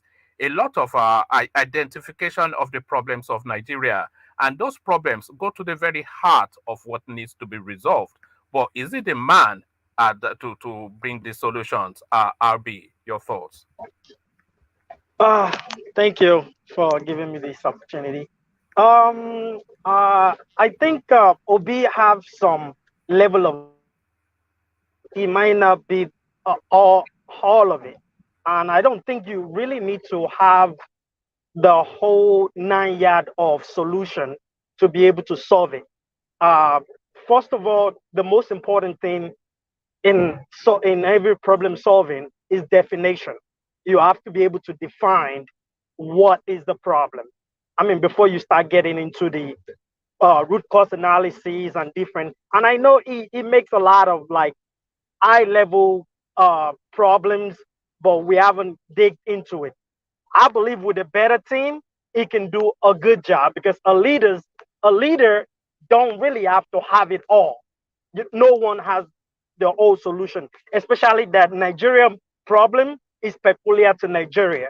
We can learn in terms of best practices from other people according to what he's trying to do to learn from other, but our own solution will kind of have some kind of we have to fabricate it to our society, the way we think, or based on our limitation of resources or the ethnicity. Like maybe when we're talking about electricity, it, we haven't talked about solution like are we going to decentralize power? And I know there are some constitutionality problem in terms of that. So maybe you need to break that down a little bit further for us. Like, okay, how are you going to tackle this? Because the northern part is rich in solar energy. I mean, we have the desert over there.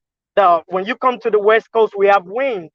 We can use solar too. And when you go to south, there's what's it called, gas flaring and all the things. So I believe different part of Nigeria have different opportunity for in terms of generating electricity. Because currently, right now, since we said we privatize electricity in Nigeria, it doesn't look like our projection is going up.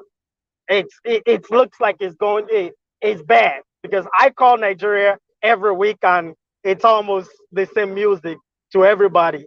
We don't have power. We don't have power. Some people don't even think power is something they need from sources anymore, like government generated. But I will tell you something that I liked about OB. That I think if somebody is very attentive to that, that person really can help Nigeria a lot. Is in terms of finances. When Obi in one of his presentations that I watched, and I think that is the only thing that I think I was mesmerized about, that this guy have a clue of what is going on. He was talking about corruption in terms of bribery and during this election, like politicians buying dollars and the traders and people who are supposed to be buying resources that they need to do manufacturing, they are not getting, the rate of dollar is going up. And to me, that is essential. You see, when somebody do not understand how the financial institution work, especially dealing with foreign countries, like there's a reason why America always want the US dollars to be used as the number one trading currency in the world. Because if there's the demand for it, the economy will be strong. Yeah, you can make anything you want, but what currency are you using to buy? There's always a demand and supply. And when Obi made mention that using naira to buy dollar before, because we're doing campaign, and now you have more naira in supply in terms of the currency exchange, and now there's higher demand for dollar. To me, that strikes me like, yes, this guy understood what is behind what's going to make our economy to be poor. And when he talks about productivity, that is great, because even if you want to have a better productivity, I've had an experience with my brother before. Like, we bought machine from China.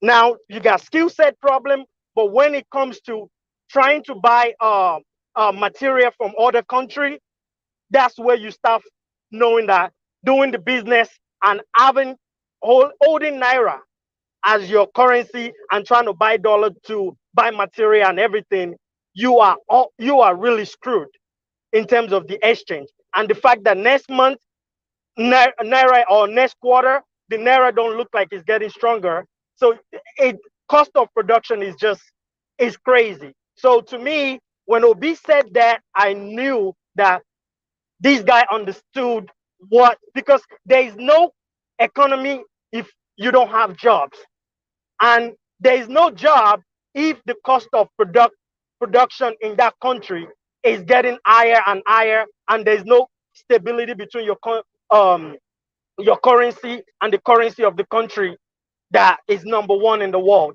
So to me, I give him that when he start talking about how important we need to strengthen our currency and making sure everything the government is doing is done in naira, not just buying dollar in everything. To me, that was the only presentation from since I've been watching him that I knew that, oh, okay, I can be with this guy with this, because if we can get this part done, it's gonna go a long way to help manufacturer in Nigeria.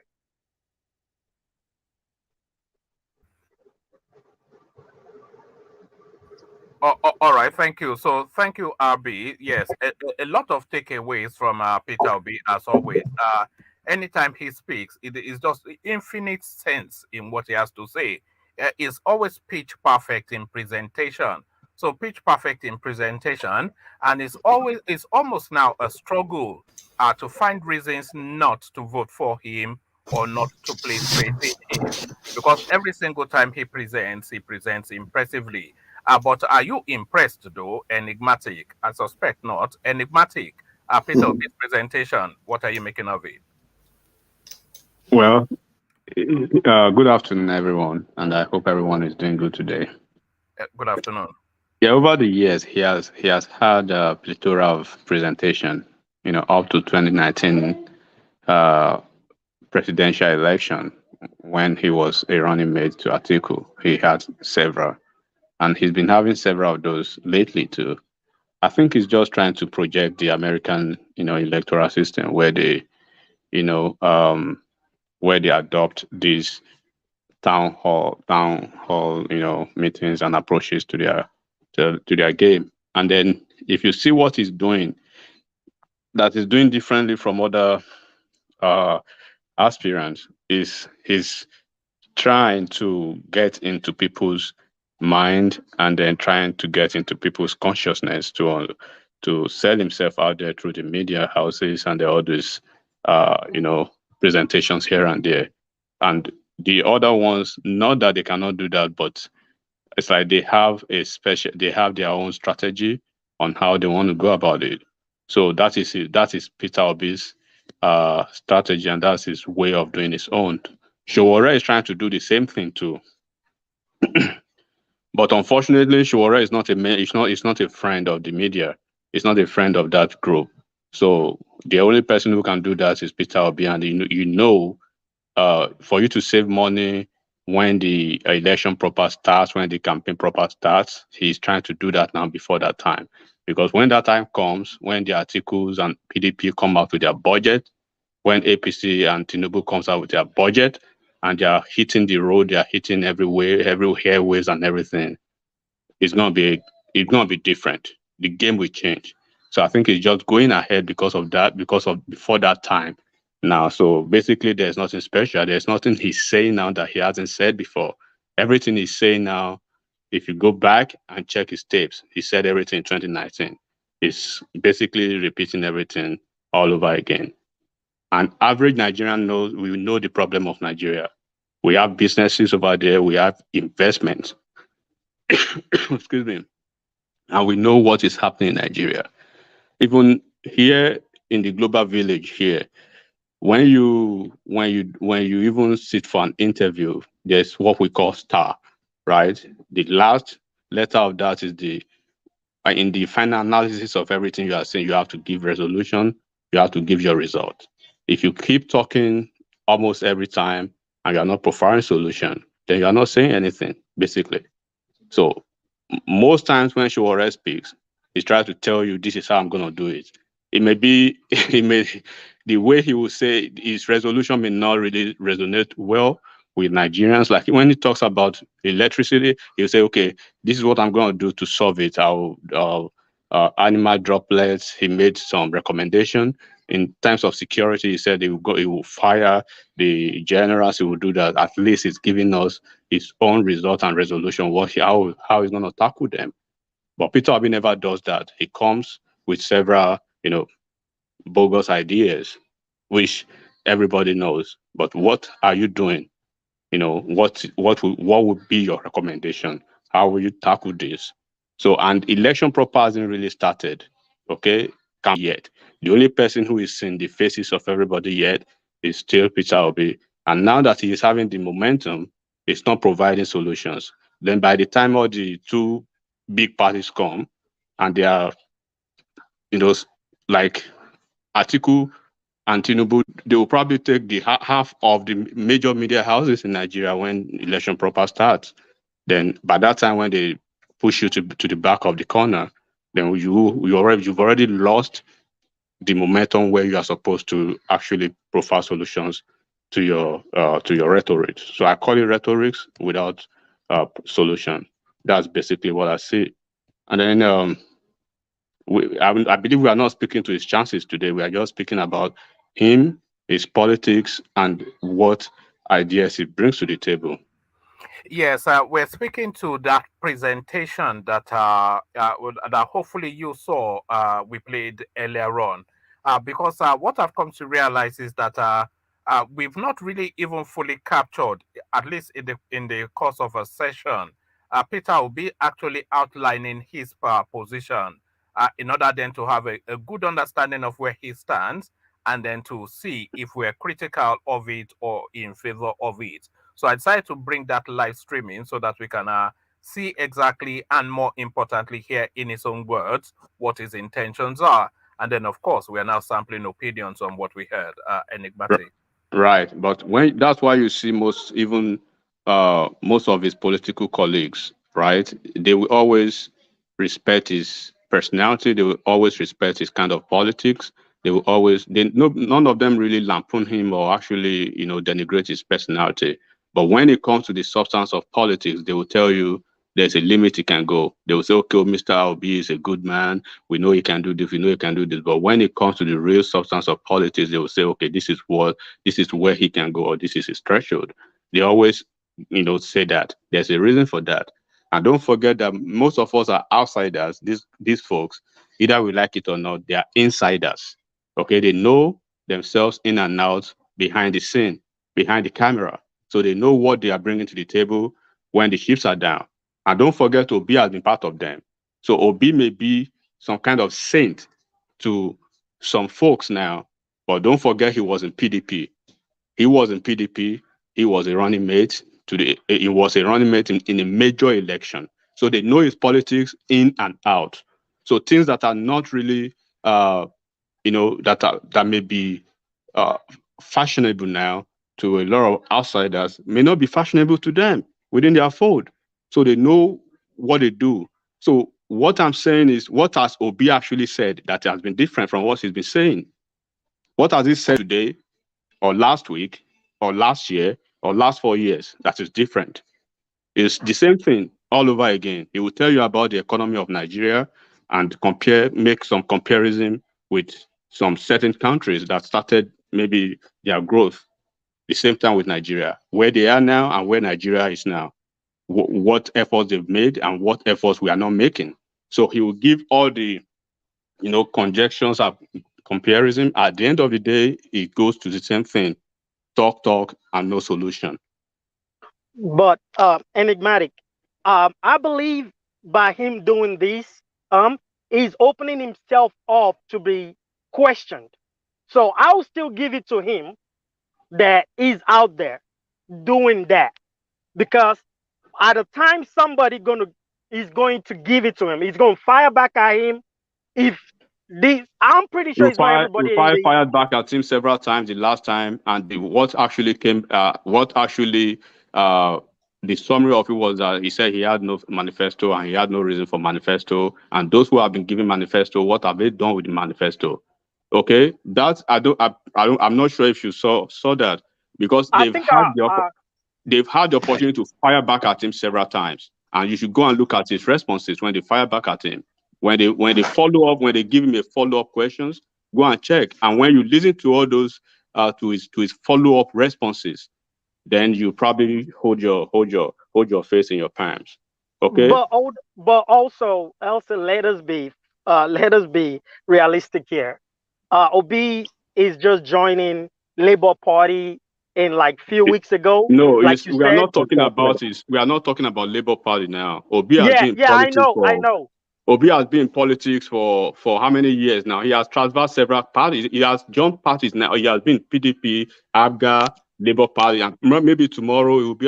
If Kwakwanso says, "Come on today," he's probably going to NMPP tomorrow. Okay. His manifesto is coming out. Let's not worry about that. Yeah, exactly.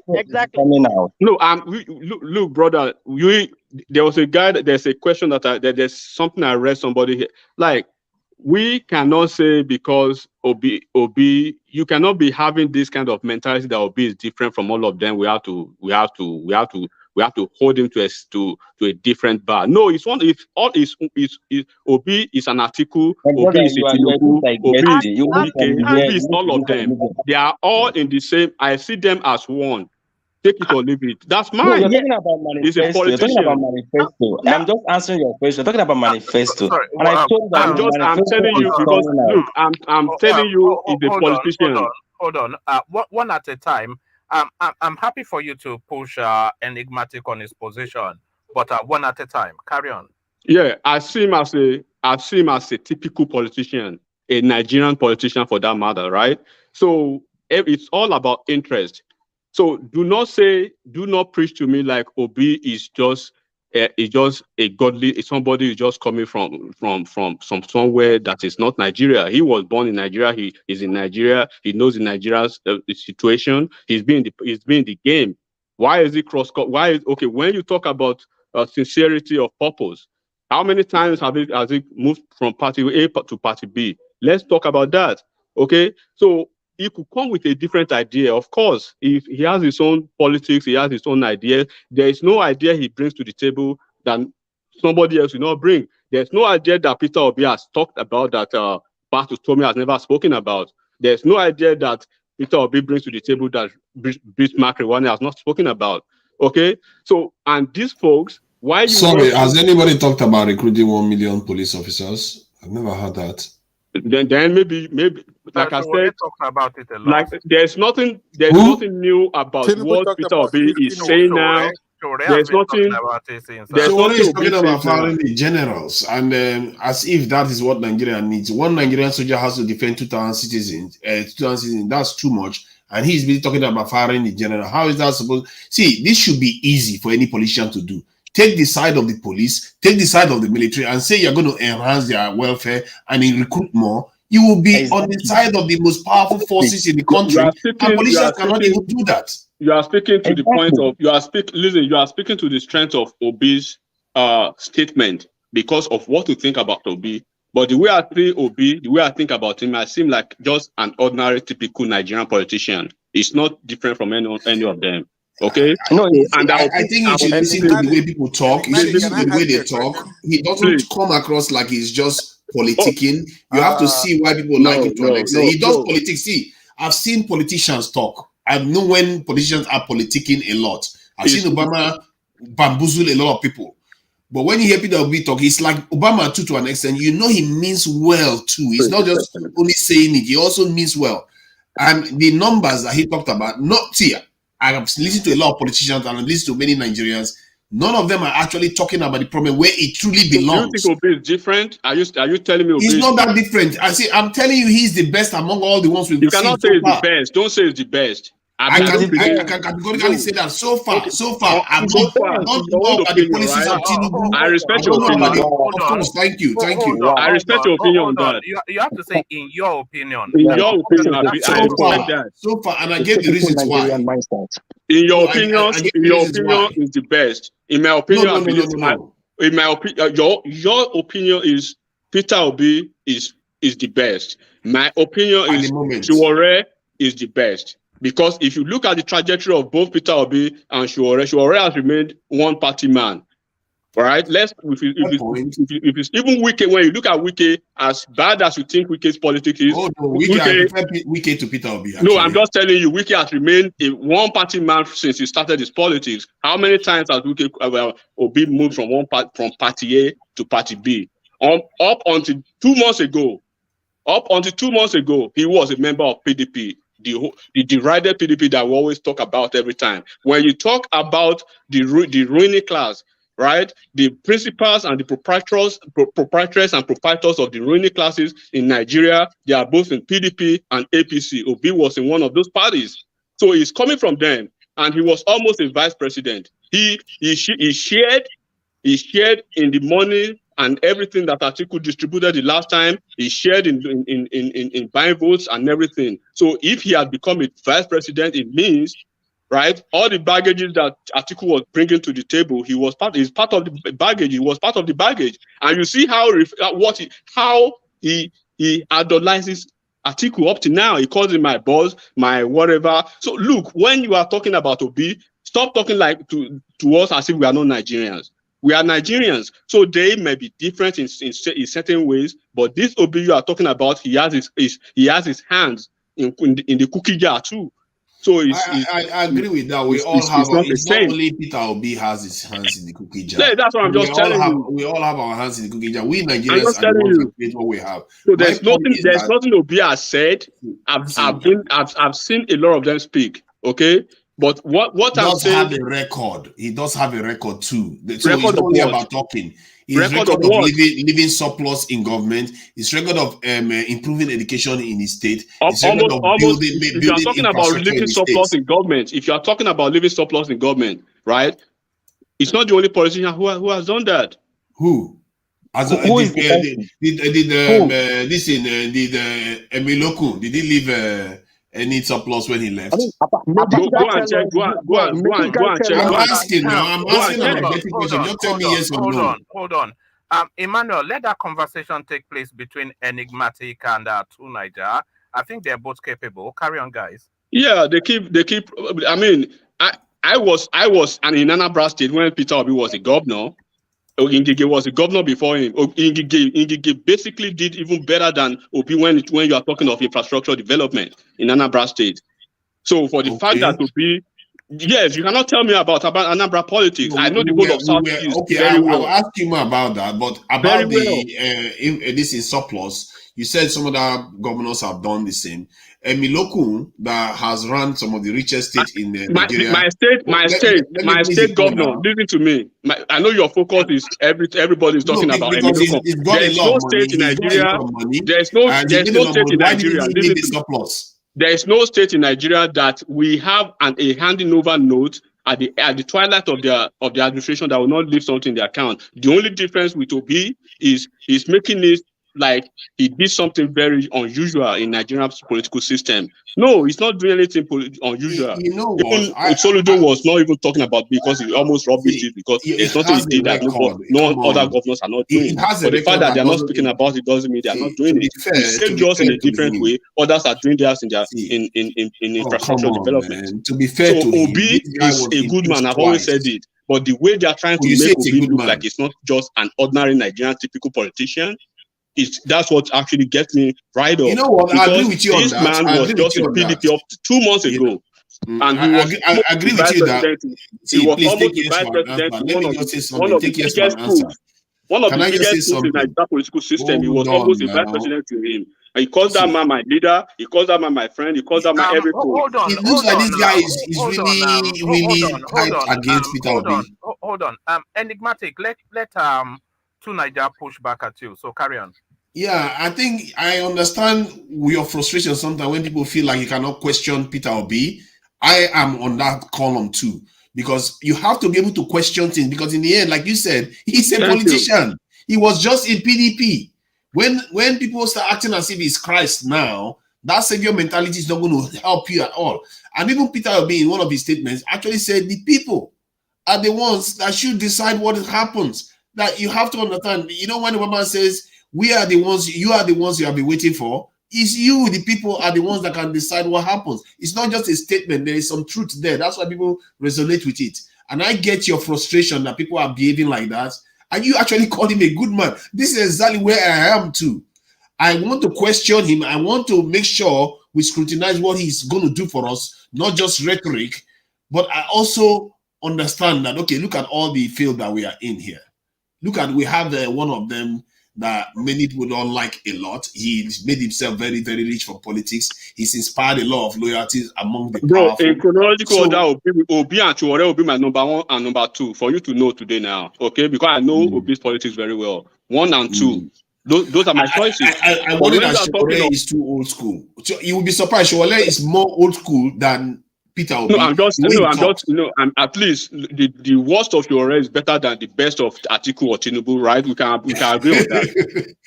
Right? We can agree on that. I don't know that they condemn Tinubu completely. See, I'm not one of those people. And the worst of Peter Obi. Let me tell you something about Tinubu. People have to respect Tinubu to an extent. Tinubu from nowhere. We have to understand this. This is a man that rose from nowhere and has inspired so much loyalty among the powerful. How do you do that? This man has cultivated human beings and powerful human beings to a point whereby you see such loyalty to him. I don't think it's based on this kind of threat or just. I'm not condemning some things right. I'm not condemning. No, it would be very unfair of me to say, oh, I hope I've met Tinubu before. If you meet Tinubu one-on-one, you'll be questioning yourself. Are you actually meeting the Jagaban? Exactly. That is what people don't understand. Very homely, very funny, very, very jovial and very funny. Okay, and if he looks at two things in human beings, right? He can spot brilliance. That is why we see this all Bajabia Miller. I know he picked all of them from Chicago, from Houston, from Dallas here, and he took them to Nigeria to revolutionize the Southwest politics before he started branching to other places. Why Tinubu is different from all those his colleagues in '99, right? Is because he's been able to invest in human capacity all these years. That is why all this Uzo Kalu. Okay, look at Abia State for instance. Uzo Kalu left and he installed TAOG. TAOG and Uzo Kalu fell out within the first term of TAOG. Look at what is happening between Uzodinma and Okorosha, two Igbo men in the same state, right? So the difference of Tinubu's politics is what you are seeing now, and because he has a lot of political machinery now working for him. But we are not talking about that. If you are talking about, I disagree with you. Okay, if you are talking about his brilliance, and if we're talking about what he can bring to the table, if Tinubu becomes the president, he may not be the ideal president you want, but he will give you the best cabinet you will ever have in Nigeria. But we are talking about Obi and the alternative that Obi and maybe Chiwore can bring. Obi has the brain, right? He may not. Obi has the brain. Enigmatic. Let Meadowman come in a bit. I think he wants to insert something. Okay. Sorry, Meadowman. No, that's all right. Meadowman. No, that's all right. No, I wanted to ask him a question earlier. A question I've asked before, nobody responded. They responded, gave me an answer I wanted.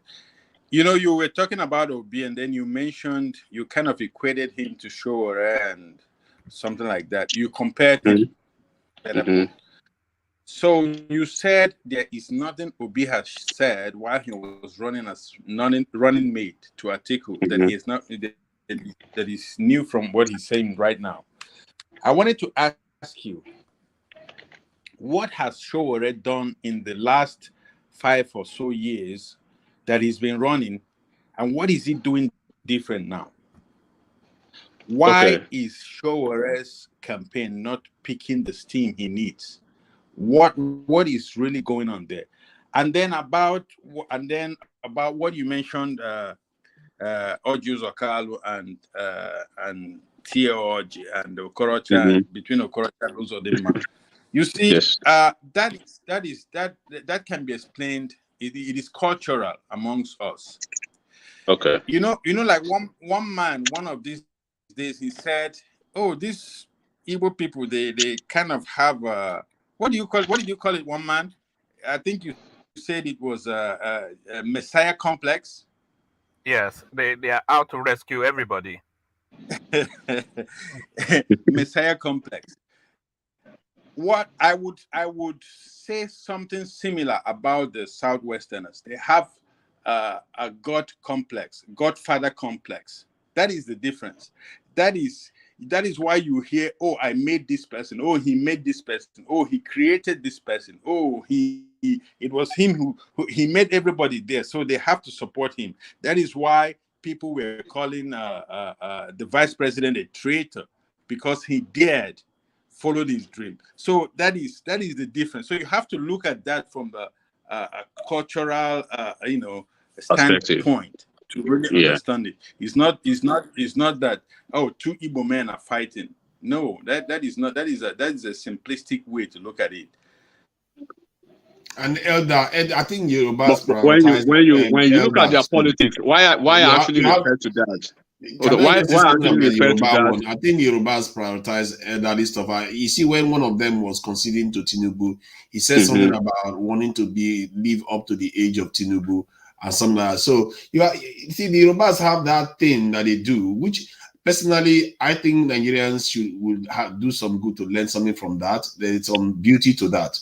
And you see grown men, governors, just stepping aside for one guy. Personally, I thought Tinubu was, being arrogant by saying Emilokun and all those things, but they still fell in line anyway. So I saw some beauty there, and maybe something others. No, I understand. I do understand that. I admire that. I admire it, but I don't want it for me. It is something admirable, but it is their culture. It is their culture. Do you know why? Why I was speaking to that effect was that, Tinubu's politics is quite different from, the typical politics of most Nigerian politicians, right? There's one thing, I don't know how maybe translate that in appropriately in English. There's one thing they call Agbalu Mararangba.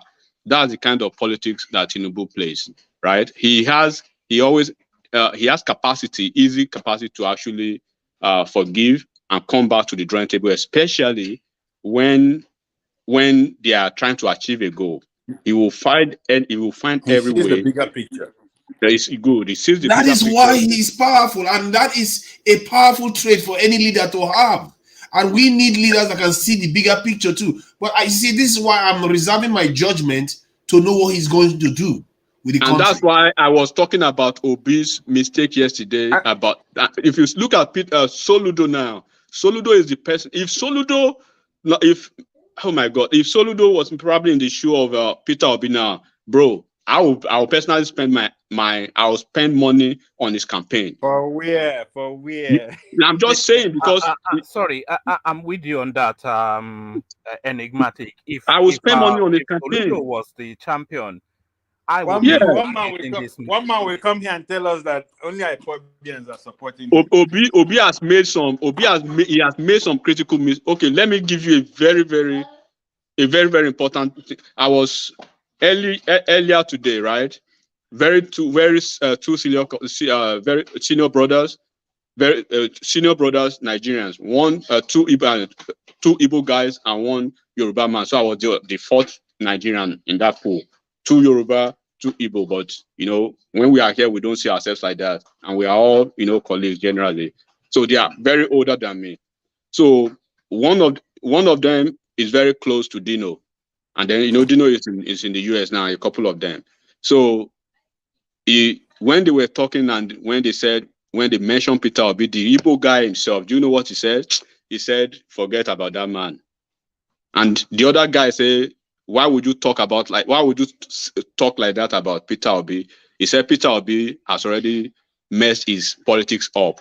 That even PDP, when you talk about Peter Obi, they would laugh. He said the bigger part of his politics that he killed himself was when he went to PDP. And then it became like one big conversation. The guy said, I keep saying it until he retraces his route to the southeast and find a way to hold southeast as one and then use southeast as a flashpoint to his politics. He's going nowhere. That's what the guy said. And I probably said it maybe yesterday. If Soludo completes a good two-term in Anambra State, if he does not break away from Abga, what Peter Obi should have done with Abga, Soludo will replicate it into the national level, and he will play the politics better than Peter Obi now. I can bet it. And I will spend my money on Peter Obi. I disagree with whoever said I think we're missing it up. We're actually missing it and up. I'll tell you why. I think what we're even talking about is personality, not even party. Talking about personality. You cannot talk about personality in Nigeria without talking about the political party. That's what I'm talking about. Peter Obi messed up. That is why this Peter Obi was the way he is now in Anambra then when he became governor. When he lost, when he had issues then, and this woman, Beji Etiaba. Oh yeah, when Beji Etiaba. People have been jumping from one party to another. Let's leave party out of it. We're talking about come on, man. Are you talking about Atiku? If Soludo, we shouldn't be discussing Peter Obi on the same pedestal as Atiku. Peter Obi should be like should be on a different level. Atiku and Tinubu and Kwankwanso and all those guys, the one we see as typical politicians, they should be on the same level. He doesn't play the politician that they play. Okay, that's what people don't understand. He doesn't play that same political way they do their stuff. That's the way you see it. That's the way you see. But within the political realm, they see it as one of them. There's nothing new about his politics. So it's like he has when you I don't know why you're hammering on party. Because these youth are not even after party. That's why they told him that anywhere you jump, we'll jump there. Look, I'm very sorry to say this, right? Nigerian youth, man, I don't have my faith in those folks. I don't have my. No, don't ever say that. Don't ever say that. Don't ever say that. I'm saying it. I am saying it. I'm sorry how you feel. I'm sorry about your feelings. Hold I'm going to say it. Don't ever say that. Can you hold on? I also live in the States. Can you, Ken, when I say people hold are people everywhere. Sorry, Ken, when I say hold on, that includes you as well.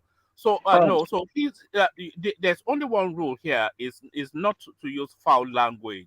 So, enigmatic can say anything. If it's controversial, then you have to use a superior logic to push him back. And thank you. Yeah, but don't ask him not to say it. But if he crosses the line, I will pull him up. But back to the conversation. Okay, let me tell you why. Well, it's my opinion, right? I respect yours, but you are not obligated to believe what I say or to toe my line of thought. So Nigerian youth, unfortunately, I do not believe in those in those people. If two things will happen, and it may really happen within the course of this election, if maybe federal government come together and say, okay, ASU is over, everybody goes to school, then that will be a number one. They will punch a hole in that first. Then number two, if this BBN Niger comes back now, this their crazy stuff, that will be another distraction. And I just don't really have faith in those folks. I don't. But enigmatic, that is the same thing for youth anywhere in the world. No. The only difference is that the Nigerian youths have been beaten down. These guys were shot. Covered in Nigerian flags. Shot singing the Nigerian national anthem. I mean, come on, we have to put those things into consideration. Youths are youths anywhere. You see them dancing, you see them going to parties, you see them. They shouldn't be worrying about fixing a country. It is if I were a politician, right, I would rather work with people who I can see that I will be living, they've given results, and they are more closer to the root than working with Nigerian youth. Anything can sway them. This youth you're talking about. Anything can sway them. Anything can sway those folks. Ordinary money, just put some money into their hands and that's it. Put some things in their hands. That's it. I think that is quite simplistic to describe. I'm sorry, but that's the way I see it. You are because one of these ones. All these folks that you are talking about, right? When we are talking about the Nigerian youth, of course they are very intelligent, they are very enterprising. Wherever they are, you can see that never die spirit in them. That the resilience is there. But enigmatic, look at it this way. Look at the situation we find ourselves as a country. A situation where we as a nation now depend on the youth to come and save us. Don't you see that everything has dabaru? Every country, you know, America is going through America as it is, bro. America as it is going through its own problem now. Within a week, you saw what happened in the Supreme Court over here. Problem will happen at different levels. But when problem happens, why do you think the major political players, when you talk about the youth movement, why do you think they just laugh and they just move on? Why do you think they do that? Because they know they're poorly educated. Those youth you're talking about. I think. Okay, let me kind of try to dismiss this idea that you are sending out there. Let me tell you something. The black men in this world are the least performing of all the races. God. Let me tell you this. Listen. Oh, God. They are the least performing of all the races in the world, and the Asian man that is 5 foot tall is performing better than what our forefathers have done, and even the people in the 90s and this in early 2000s. What have they accomplished? You are busy blaming the people that our incompetence. I don't know where I belong in the scheme because I'm not exactly that old, but our incompetence has created. You are blaming them. How about the elders? How about the ones that have left us in this terrible situation that we're in? If anything, the youth should be cursing us. How about exactly? The youth should be cursing us that we didn't do our due diligence. We had a chance in the 70s to do what the Indians did, what the Chinese did, what many other parts of the world did that got ended their colonization and oppression from the West. They liberated themselves, became nuclear powers, and ascended. As a matter of fact, Peter Obi highlighted that all these people ascended. We went backwards. Who did that? It was us. You are blaming the youths. They were not there. We were the ones that did it. Please let me give you a quick instance. This is a very personal experience. They have nothing to do with our failure. Listen to me. This is a personal experience, right? So something happened with this primary session. This primary session, I have a couple of family members who were involved in the process, and I have a couple of political allies who were involved. All of them won their tickets. But do you know, when I coordinated with a couple of some of my own constituents, like the student union, government, whatever, all those people to sensitize, we gave these folks money to ensure that they have their PVC wherever they have to, help them to make it seamless, get their PVC. Almost 500 of them. Do you know what they say at the end of the day? That I will say it in Yoruba language, so I will translate it. Toba gbewa lokutu wenji. Kama gbowo lojo ibo yen, a ma dibo fun opponent here. So that means take us anywhere for this PPC processing. If you do not put money down on the election on the primaries day, we are going to vote against. We are going to vote against you. We're going to vote for your opponent. These are the same youth to be grooming for almost 4 months, 3 months. They stayed and they did all these things, and at the end of the day, they are telling you want the money. So when we are talking about the youth, all these millions of PPC, these guys are cashing out, forget to grow. That is your opinion. No, we have to let them cash out first. Look at the country we live in. I had to go and buy petrol in Abuja to power my generator, which I should not have to do. Then you can't even get the petrol from the filling station. Then you have to go to black market to buy petrol. And now petrol is around 300. Literally, soon you are going to have a black market for the black market too to get petrol. This is the country you are living in, and you are blaming the youth for that. The youth didn't create it. It's some of these leaders that are looking to run for office for PDP and APC that created this lack of function in their country. The youth were born in the 2000s. We cannot blame the youth for that at all. All right. Enigmatic, round off your thoughts in a couple more sentences, and then I want to go on to Emilokon. So back to you, Enigmatic. Yes, sir. So, in my final analysis, I am not, for clarification, I am not blaming the youth. I'm just saying the over dependence on the youth. We turn things around. That you guys should be careful about that. One. Number two, Peter Obi is part of the system. He's one of them. It's nothing new about his politics. It's nothing new about his rhetoric. And then we want changes in Nigeria. I hope the Messiah will come. But like I always said, this is not his circle. And I wish everybody well. That's it. All right, brilliant. Well put. So always well presented with Enigmatic. So from Enigmatic, we go on to Emilokon. So Emilokon, we started off the sort of session with the live streaming of Peter Obi's speech, just to really get a feel of the man and his politics, because a lot of people don't really pay too much attention to him speaking, and we just form thoughts on just antecedents and lazy biases. So we paid attention to him speak, and the takeaway from that speech is what we were discussing, although the conversation has deviated somewhat. So hopefully you were with the streaming when we were playing Obi's speech. So we're inviting commentaries on that. So Emilokon, to you. Thank you, one man. And to the house, I want to say I greet you maybe in the morning or afternoon, wherever you are. But yeah, it's a bit late, so I will say good evening here. I listened to the stream, woman, and I appreciate your efforts, even though you were trying to to have your rest this evening. Well, to Peter Obi's statements, I would say that if you listen carefully, you understand that what he has said is not anything too special. But we need to give credit to him, and we must also acknowledge that Nigerians' problems, they are not really too peculiar like that, or let me say too particular to us as a nation.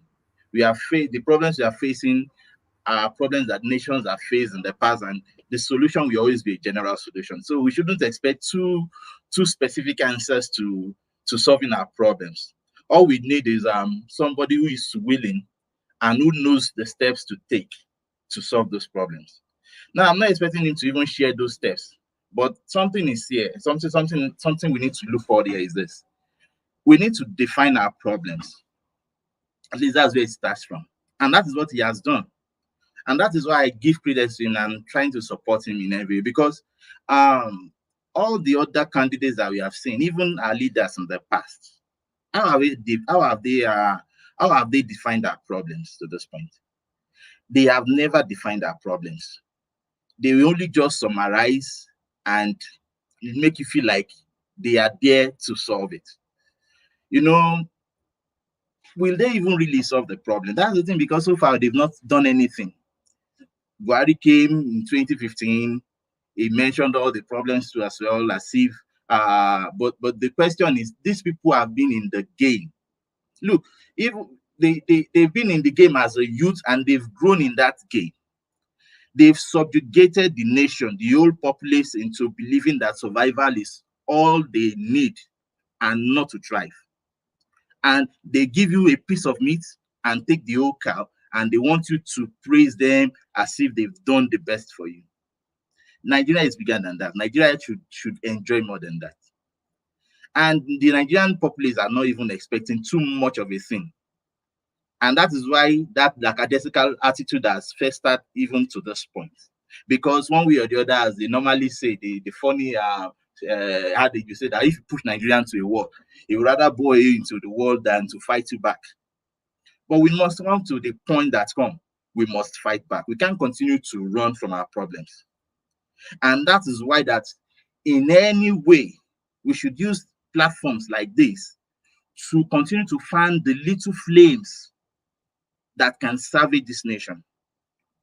Of course, the elders, they are there. They've been playing this game from even while they were youth, and they are the one who brought us to this point. So if you say you can't rely on the youth to solve the problem, they are not reliable, they are not serious and this. Well, maybe they've not in the past, but trend normally change. You need to know that. So if Peter Obi have come with this and the youth are buying into it, Peter Obi is not a god. Now nobody expected Peter Obi to solve all the problems. Nigeria problems are huge, and you can't expect somebody to say I will solve it all. But we must move in the right direction if we want to really solve all these problems. And that is what Peter Obi is. That is what the light that Peter Obi is bringing. That I know the problems. I'm not saying I will solve it all. In fact, I can't assure you that I'm going to solve it all. But the thing is that I know this problem, and with you together, we can solve it gradually. I said something I said Nigeria is in a situation right now. We are in a sensitive situation. Power is changing hands. That's what we need to know. The cabals are replacing themselves, and there's no matter how small this might be, there's a minute chance of hope that we can salvage this situation. But it starts with our participation. We can't just continue to rely on apathy, voter apathy, and all those, and think we are going to make the change. And that is what the youth are doing right now. That is a little fan of flame that I want people to, no matter how sure you might think that, oh, nothing is happening, and nothing happened because it has never happened in the past. You need to know that the change starts from small. And the youth now are trying to get into it gradually. We need to continue to fan that flame that, okay, get your PVC. By voting alone, look, if people should even vote, imagine, if like 100 million should vote, we would have exhausted the whole INEC voting paraphernalia. There will be little or no chance to rigging, for example. And whoever, even if it's Tinubu, if it is Atiku, whoever wins that election will not be indebted to a minute few that rigged the election to him. They will be indebted to the number of people, because they will now know that, I didn't get to this position because I was rigged into it. No, I got into this position because now people are interested, and I got the larger number. They will be indebted to those larger number of people, and they want to do something that can satisfy this number of people, and that is Nigeria entirely. So, but if it is not like everybody's, the youths and this, they are trying to push, but we are pushing them back. They are even the elders are the enemy, not even because I'm also a youth. The elders are not the enemy. They can't do anything. They are pushing. I've heard many people talk on the platform, and they castigate the youth for what they've not even, the problem they didn't even cause. So I want to urge everybody to try to continue to fan this flame. Emilokon, is it a case of castigating the youth, or is it a disappointment in the lack of an understanding of the situation, an indication that they're willing and able to seize the moment, a directional point for the country for the future? Is there anything that the youth in Nigeria have demonstrated? We are all impressed with them in their individual capacities, dominating the world and all that. But as Nigerians wanting to progress their country, is there anything in the Nigerian youth to vest confidence upon? They opened up that NSAS space, and we're all lined up behind them to say, oh, okay, at last, here we go. And then they quickly shut it down. And Solly was telling us that they are all about cruise, which seems to be the new now religion that they worship. So what is there in the Nigerian youth to vest confidence in? Thank you, one man. Look, if you want a change, you have to expect it. You have to lay examples to lead that change. We can't expect to give what we don't have, or what you have not you've not sown a seed. You shouldn't expect to eat the fruit. And this, I'm talking to the adults, actually, to the elders. The thing is that what have they done to lead this youth into the life that they want them to lead in the future? There have been a lot of subjugation, subservience. the mindset, the mentality, the future that the youth wanted to live, what should breed a better Nigeria. The elders have already tarnished that image in the mind of an average youth. But on the average, if you look at a Nigerian youth, is a dogged person, is a fighter, but that is to himself. On a collective, you might not find that strength as a whole. And that is what is gradually coming up, because everybody has now come to realize that if I don't participate in my little way, if you don't participate in your little way, this problem will remain. But our little energies put together can lead to a critical mass that can make a desirable change.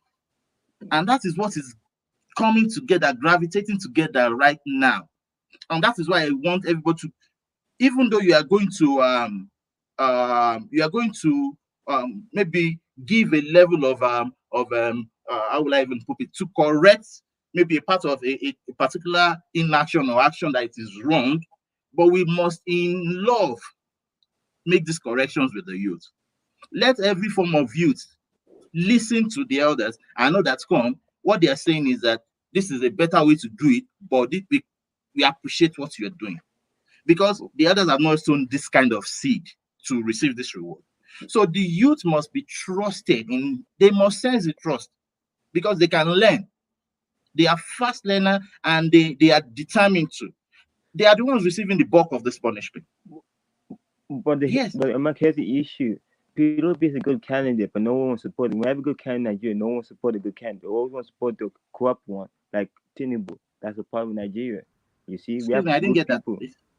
We have good people in Nigeria. What Charles is saying is the problem is that they have a candidate in Peter Obi who he supports, but yes, Nigerians don't want to support him. They want to sort of support the corrupt Atiku Tinubu. Look, it is not, that shouldn't be far-fetched to reason out.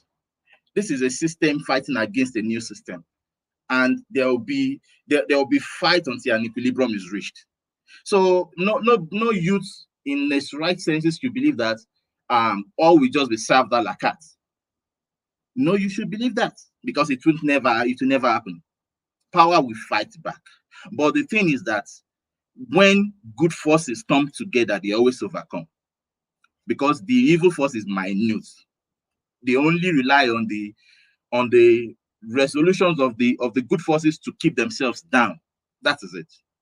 So if the youth continue, look, this coming election is a transitioning election if we do it right.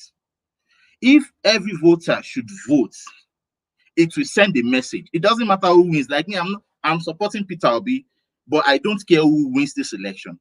What I care about is that there must be participation, and that in this participation, there must be sorry, Emilokon, you sound Yoruba, so why are you packing your support with Peter Obi?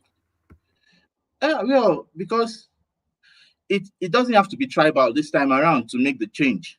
In fact, and that is one of the best statements to make, that even though I'm Yoruba, even though I can be tribalistic to say, well, I want to support a Tinubu, for example, that in one way or the other is regarded as one of the Yoruba leaders. But I see that, to me, that doesn't really make the change. If you are talking of equity, justice, and we want to make fairness truly a base for a good nation, because actually these are the pillars of what good nation stand on: equity, justice, fairness. Then we must look at a side that has not even done it, and not that they have not that because they don't have the capacity to do it. But Nigeria at the moment, I can say I want to support Peter Obi because he ticks all of those boxes for me. What about Showore?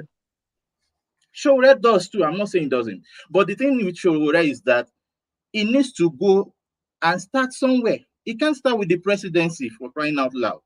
So are we not saying the same thing then, if I may ask you? Thank you very much. Because it's not part of the system. So are we not saying the same thing? Like what? I don't get the point, sorry. YOB is even having a shot at all these media houses and because of all these things, because it's part of the system. Sowore is like an outsider who is trying to come forcefully into that system. And even all these media houses, we don't even regard him as one of them, because when you check the proprietors and the CEOs of all these media houses, two in one way or the other, they are affiliated to two of these political parties.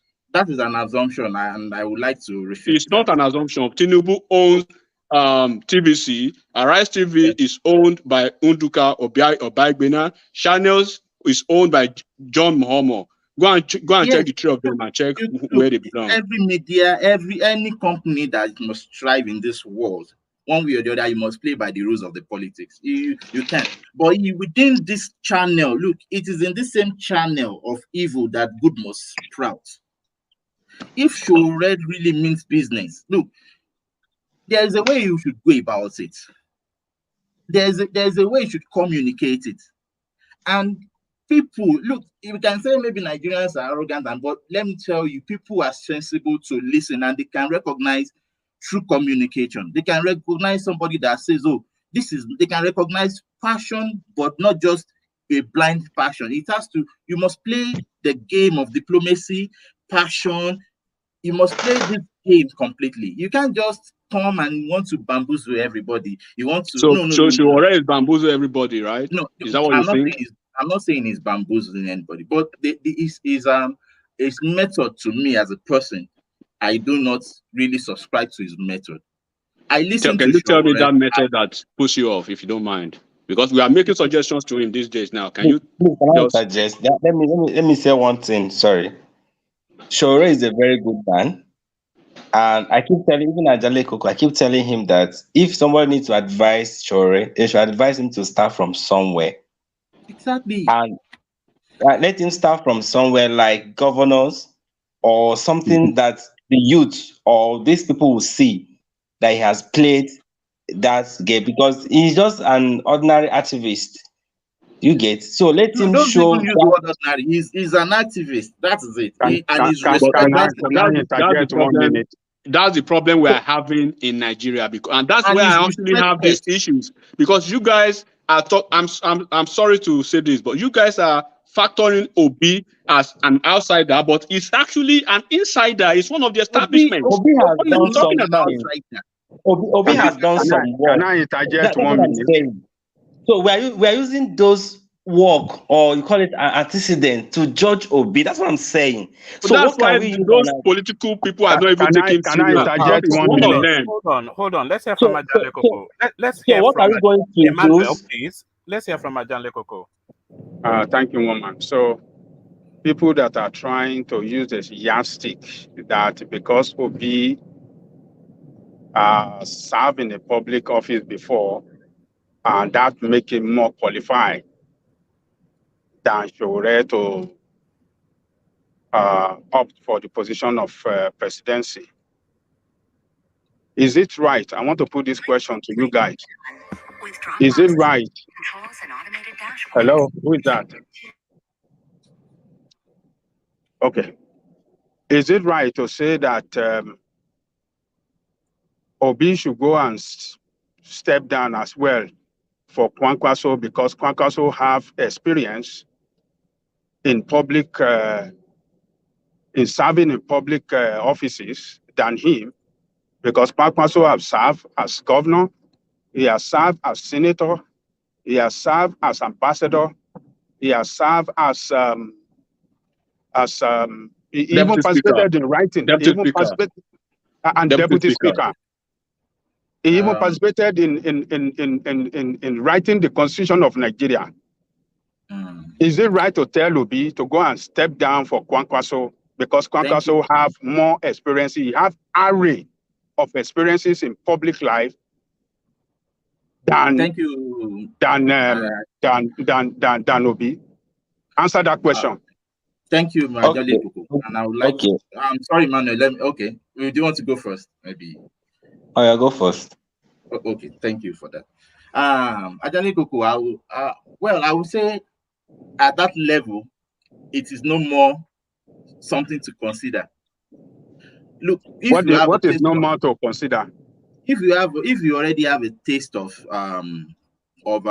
service, political knowledge and service at that level of Peter Obi and Kankwa, so for me, I won't consider the depth of what do you call it now, the depth of experience again, because one way or the other, both of them man handle their state. As a governor for 8 years is not an easy joke, and anybody that does that and does it well with good record is considered to lead this nation.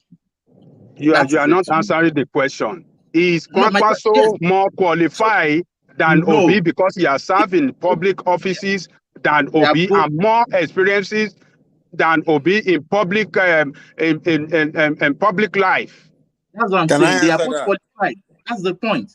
They are both qualified, and now it depends on the one is more qualified than the other. What are you talking? If you are using yardstick, that okay, Obi served as just one governor, Yes. And because of that, it's qualified for presidency. But I'm saying between him and Kwankwaso has more experiences than him. Well, that depends on the various public offices. Let me highlight something. Governor of Anambra State. Hold on. Anambra State. Yes, just Anambra State. What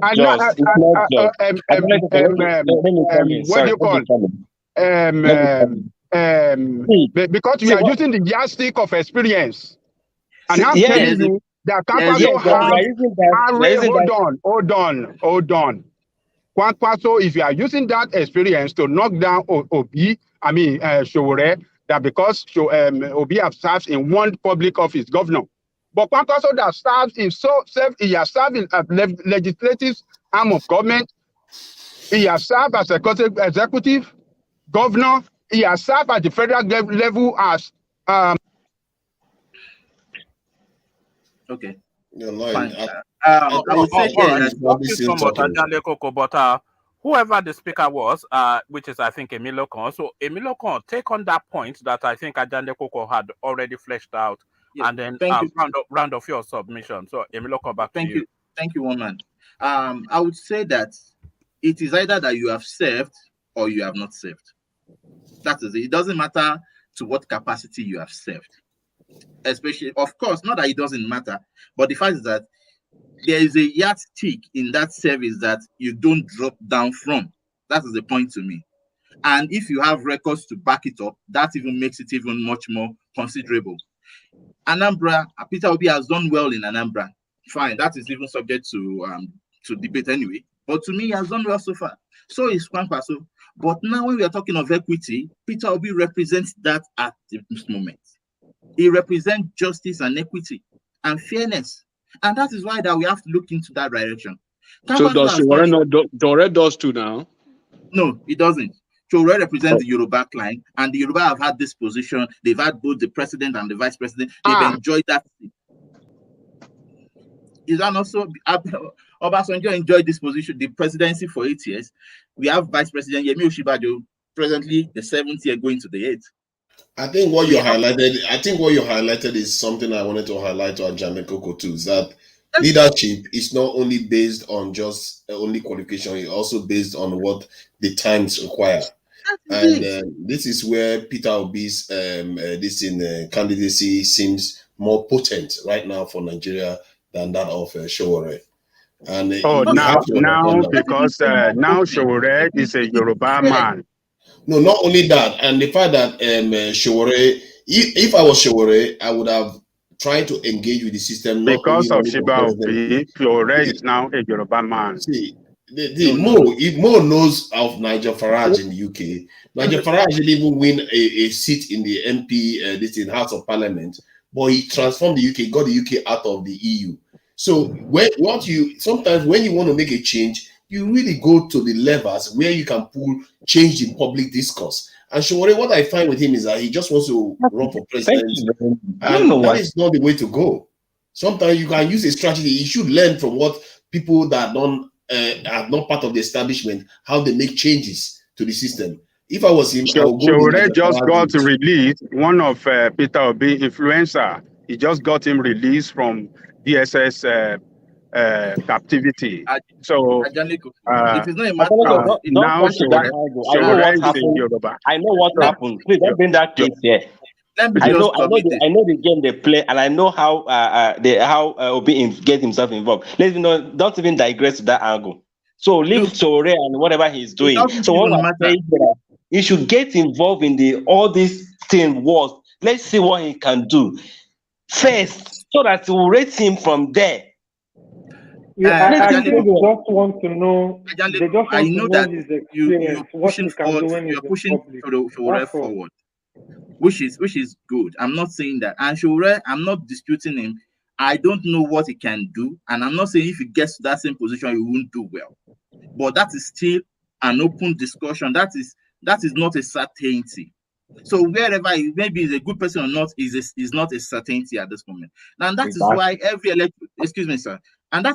electorate, like the one I represent, want to see something. It's not a matter of, he was not in the DSS or this and that. That doesn't cut it.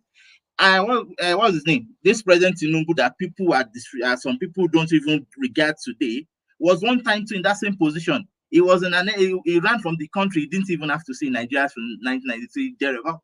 Why? If you look at Tinubu in 1993 and this President Showore, what's the difference? They will both say, they've suffered for the same democracy. But look at what Tinubu has done so far when he got the power. How he has amassed wealth to himself. How he has tried to say, he has developed people, which I believe that is not even true, because you need people to even become who you are. But what have you done? There are times that as a leader, you fold your hands and you let things be, and you look at how people develop the nation. You will just have to know when to leave the stage. But no, he still wants to do it and enjoy every form of benefit. To what extent? To the extent to what purpose even? That's the point. So for me, Showore should start somewhere. It doesn't matter if you Obi that have jumped from one party to the other several times does not show to you as a very unstable man, a man that is not different from a typical Nigerian politician. A typical article. Typical Kwakwanso, typical the rest of them that have moved from PDP to ABGA back to PDP, now to Labour, and where it's going to go tomorrow, you don't even know. So it's okay with you to follow unstable leader, unreliable, undependable, and a person that lack vision. So it's good for you, right? No, let me answer you. Let me answer you now. Well, if you might, that is your own opinion to define him as unstable. But to me, it doesn't matter if you like it cross carpets to any party. Because at the moment, do we even have party ideology? What differentiates all the parties? That is especially the two parties. Obi left ABGA for a particular purpose. He was playing by the politics, and there's no sin in that. You can play by the books you can play by the roots of the books. But so you like the rule that the way they play it in Nigerian politics is okay with you. I like. It's not that if I like. No, I'm asking you a question. So that rule, the way they play it in Nigerian politics, is okay with you. Because apparently there's no ideology in Nigeria. Okay, what's the difference between PDP okay, so it's okay. Do you know that is why you don't have a stable country? Everything is unstable in Nigeria because your leaders are very unstable as well, including Peter Obi. Are simply your generation of leaders. They are your generation of people. And they are. Omar, please, can I ask you a question, please? Omar, can I ask this man a question, please? These are the same set of people that your generation that have brought the same unstableness. And okay. When somebody like me, let's take an enigmatic question, and then Emilio Kon, you answer that question, and then round off your thoughts so that we can go on to Andre A, who has been waiting patiently. So ask your question enigmatic, you answer Emilio Kon, and then we move on. Emilio Kon, I quite agree with your opinions. I respect your opinion, okay? So you mentioned something just now, which I'm going to hold you to. You said Obi's kind of politics is about what you feel about his opinion or what you think there's a reason for him moving from party A to party B. So everything they say Obi has done to say, okay, he has done this wrong, he has done this wrong. They will say, oh, it's hearsay. How do you know? So how do you know when they tell you Atiku has done this, Tinubu has done this, but that is not hearsay? It's a factual statement when it becomes those two guys. So what is the difference between Obi's politics and Atiku's politics? Obi moves almost every time from one party to another.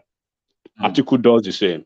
So why? Yes. What is the difference? Why Obi a saint and Atiku an evil man? Well, thank you so much for that question. I wouldn't say that Atiku is an evil man, but the thing is that these are the same generation of people that we should be tired of. Atiku has played the game. He has shown from his antecedents, we have seen what he can do. Of course, he can serve as a good president because one way or the other, I think he's a good politician in quote. But the thing is that when you don't know when to leave the stage, it tells of your greed. That is it. And there's no, if you are greedy, you can't make a good president, in my opinion. You must know when to leave the stage for the next generation to come up and solve the problem. You can't be the champion all the time. That is my opinion with Atiku. He has been contesting for the same position since 1993, if I should learn that properly. Please, what is it that you want to come and do that you can impact into somebody and push forward? It must not be there. You must not do it. And the same thing with Tinubu. And that's why I have a problem with somebody saying this is my ambition to be. It is not a matter of ambition with Nigeria. No. The people But must this is the first time Tinubu will be coming out for any elective office since 2007. And he has never changed his party. Obi has changed party one way or the other. And I so they are all the respect him same for thing, that. bro. No matter how you say it, I see them as the same thing. I'm not dressing Obi as a saint. I'm not saying I'm dressing Obi as a saint. But the thing is that is Tinubu a better person than Obi? Will he do it better? We can see what he has done in Lagos. We can see the way thugs and people No, don't say that. If you want to compare Tinubu and Obi's politics, Tinubu will beat Obi down, hands down, anytime, any day. Forget about that. Can you start listing them then? Because I am really curious about Tinubu. I am not doing that. You are a Nigerian. Go and look at Lagos. Go and look at. I want to know. All I know about is the revenue evidence of Lagos between 99 and 2007 and before 99. You should do the mathematics and look at. Lagos was not totally upside down when I was in Lagos in the 90s and the early 2000s. People act as if Lagos was totally transformed. Too much credit for what he has done. Okay, you shouldn't give Obi too much credit for what he didn't do in Anambra State too. They are all politicians. They are all the same. So what is good for the goose is good for the gander. Obi is part of them. Obi was in PDP 2 months ago. He was in PDP 2 months ago. He shared money 4 years ago. He shared everything that Atiku did 4 years ago. So he's part of the system. He's part of the ruling class. Showore is different from all of them. Showore is different. What you are saying, let me just say something about that moving from party to party. I think when somebody moves from party to party, you have to ask them a question why they feel like they need to be jumping from party to party, which may involve some lack of judgment. That is one thing, but you know also that Nigeria's politics doesn't have any basic ideology. It's based on whether people feel comfortable there. So Peter will be moving around.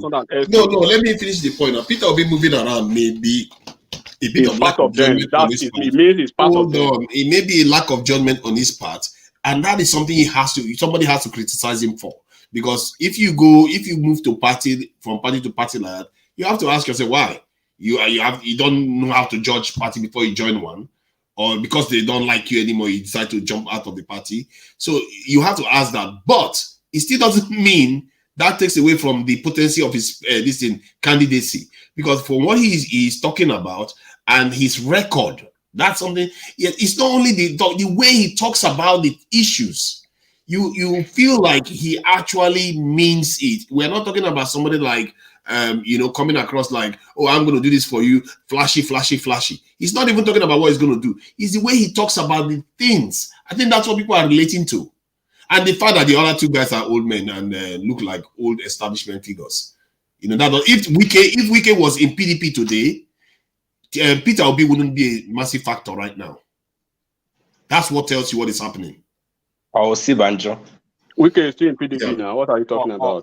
All right. So, Emilio, round off your thoughts, and then we go on to the next contributor. So, back to you, Emilio. Thank you very much, Ahmed. So, I want to submit to everyone here that please, in any way you can, the first thing that can salvage Nigeria as a nation is that we promote vote politics participation. And the basis, the base of politics participation is to vote. It doesn't matter who we vote for, even in this present coming election.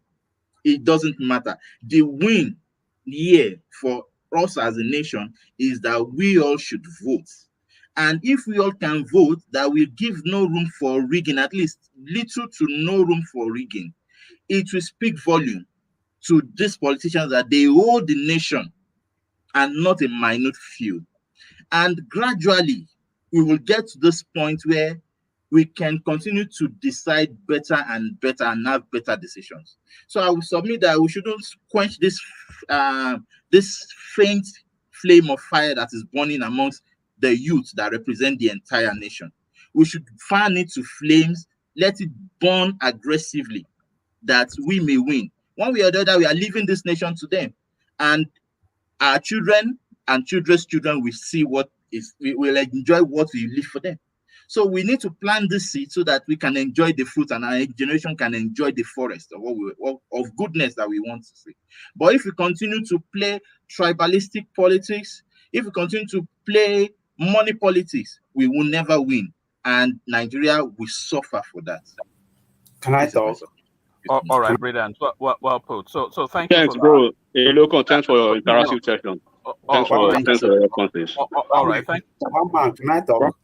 Sorry, hold on. Who's that? One man. Yeah. Can I say something to? Is that Emilio? Oh, yeah. Let me say something to Emilio. Yeah, Emilio, you are saying that it's my own generation that destroyed Nigeria. It is true. But, I'm not, please, when I say that, I'm not referring to you as a person. I know, but I am just trying to let you know that, yes, I am not one of those people that destroy Nigeria.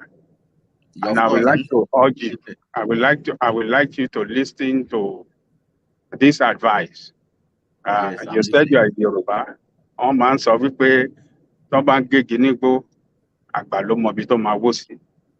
when they are cutting tree in the bush, only elders know where that tree will fall on.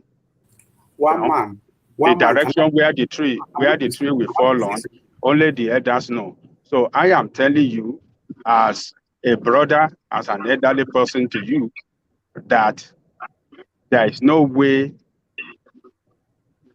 in that obese.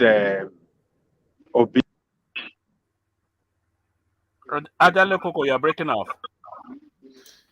Did you just try to use tribalism as a way of? I respect your opinion as an elder. Hold on. Let Adale Koko land. Adale Koko, are you back?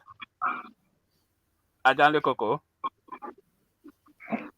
I think all right, Adale Koko, I think you faded out a bit, but I think Can you hear me now? I can hear you now. Okay. Can you hear me now? Yeah, carry on. Yeah. So what I'm telling you is that as an elderly person, I know Nigerian politicians, including Obi, have nothing for your future. The only person that can represent you better is Omoyele Sowore.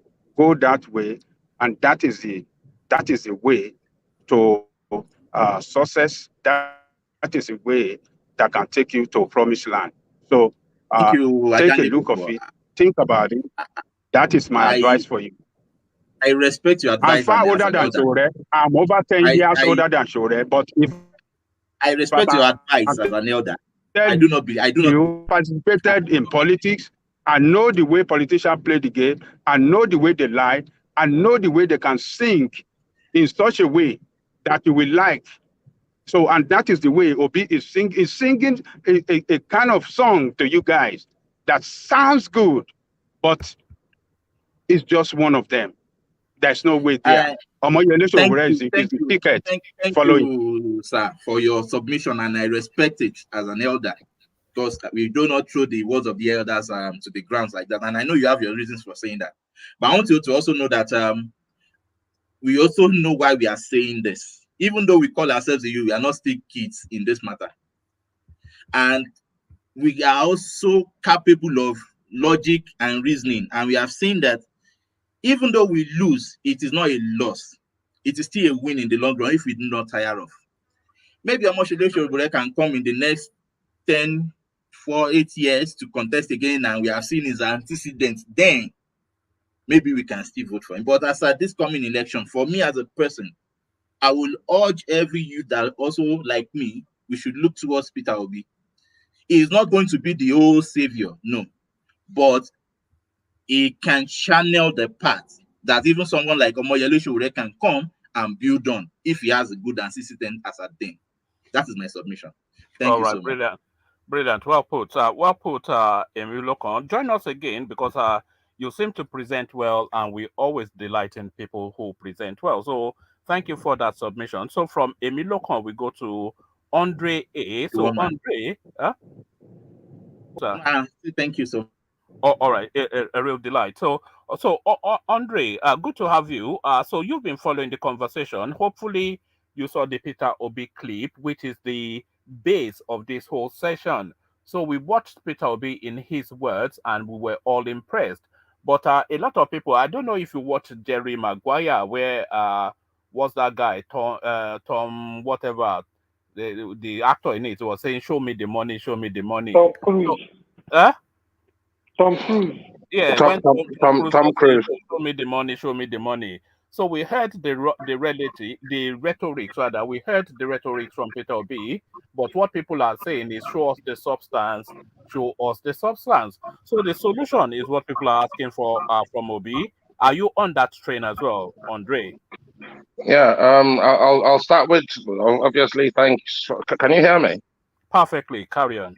Yeah, thanks for having me on the platform. This is my first ever engagement on any live platform at all. I've been listening to you for quite a few, for close to 6-7 months now.